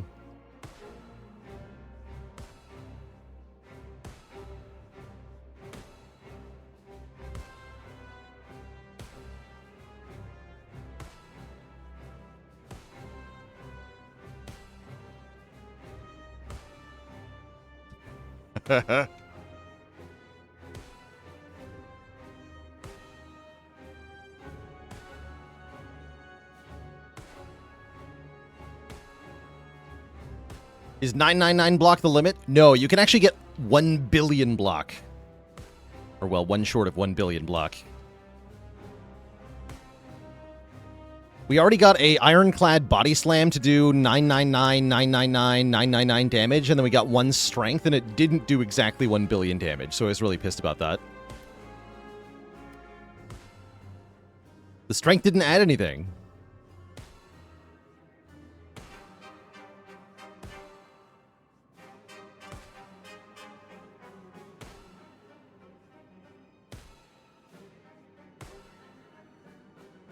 Blap. Alright, Queen gets completely scammed. Just dies on turn 1 to the letter opener scam. Now we have one real fight. Where I draw Spectrum Shift, Production, Calamity on turn 1. Oh my god. Okay, well I think we win. Let's card this and this. And this. Great. Orbit first, then Production. This is where I really like Orbit. When you can get Orbit with 4 or more energy remaining, then you get an energy refund immediately, which is really good. Yeah, I'm just going to play all my powers, because this is correct. I'll take some damage, but then I'm overpowered, so get wrecked. We're going to be able to use Heirloom Hammer to copy the Eternal Armor here.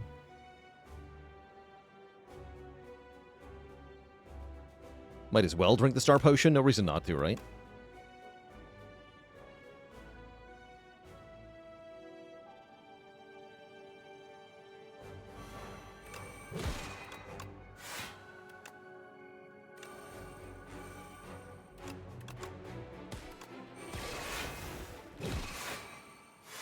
The bombardment. You get 18 plated.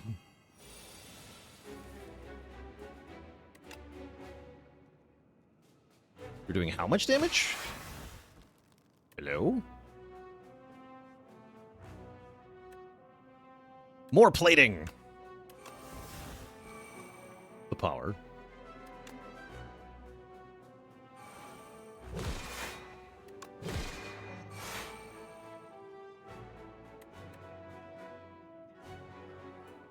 I think I just panic button.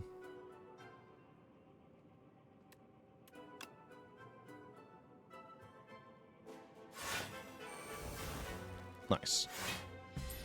You take 11. But then we're kind of golden from here.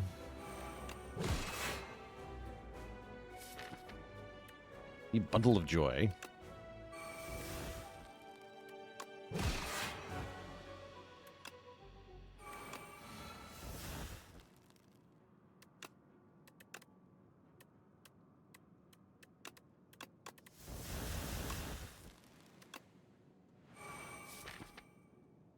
I can actually decisions if I want to, but I don't think I want to.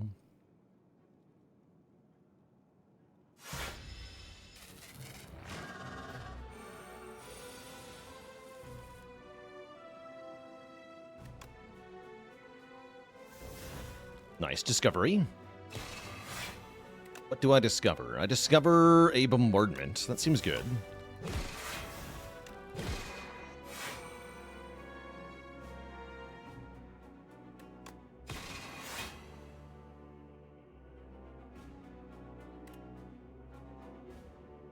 I'm actually full blocking because of all the plating.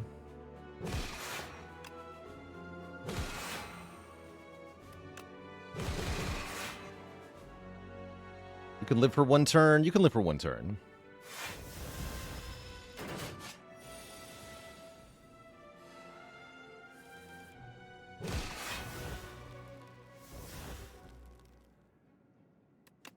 Be gone, 7 stars.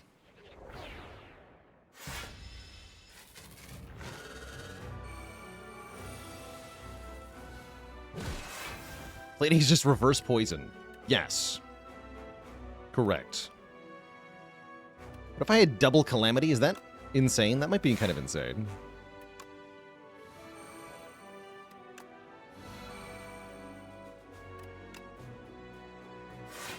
So much freaking energy.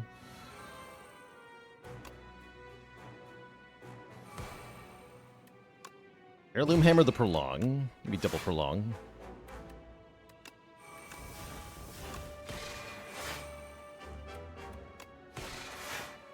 I mean, if I've got Shuriken, I might as well.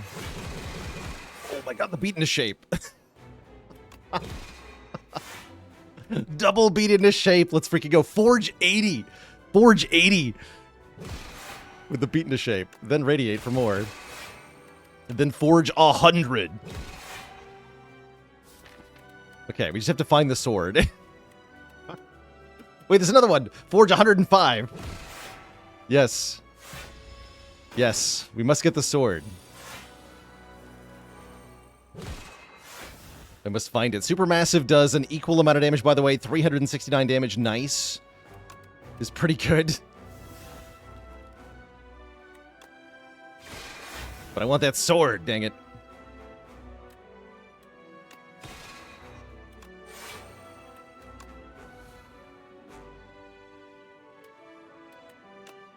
Don't play the gambit. Where's my sword?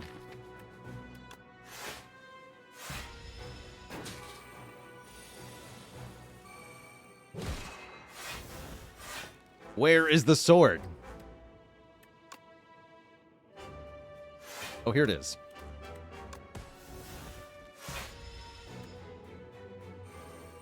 Huge. Positively massive sword. GG. Sliced in half. We got him. Okay, to the person who said they didn't understand spectrum shift, I hope this was demonstrative, if you're still around, as to the power that this can just add to a deck. It doesn't seem, at first glance, like something that's that good, but in practice, holy moly, does it ever get stuff done. GG. Yeah, we didn't even get the Pillar of Creation. But yeah, overall, awesome run. Set the streak to 3. It can also go badly, though, I will warn. If you play Mayhem and then create Gambit and then play the Gambit with Mayhem and then manage to take damage after that, things can go badly. But that's pretty specific.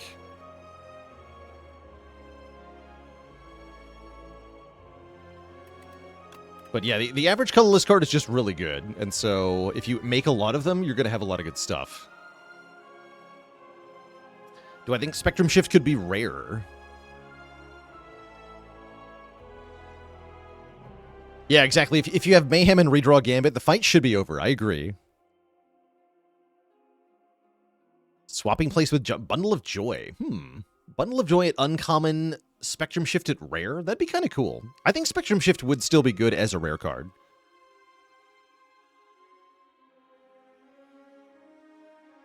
I don't think Orbit would need to be rare. I think I overvalue Orbit, actually. A lot of the other Regent players don't value this card as much as I tend to.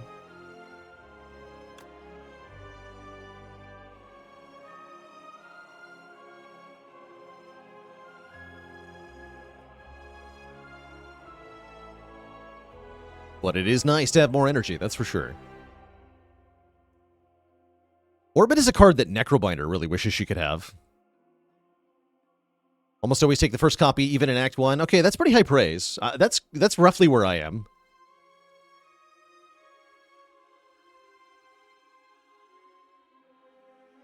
That's roughly where I am. What's up, Fayley? You're catching us actually just at the end of stream here.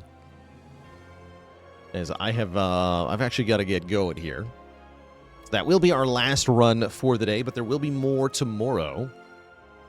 Starting at the usual time. Do some more A10 runs and then a bit of Monster Train tomorrow. Whatever or not, thanks for the Prime sub. Welcome to the Cozy Sub Club. Catch you later, Merle. Yeah, tomorrow might be the last day of Aeon Glass. Catch you later, Merle, Etito, Jedito Janin. Mina the Hollower is on the radar. Take a closer look at that. See you later, Valoran Sky, Freezing Yoshi, K Bizzle for Shizzle, and everybody else. Until next time, my friends, stay cozy. And I'll see y'all tomorrow. Ta-ta for now. Bye-bye.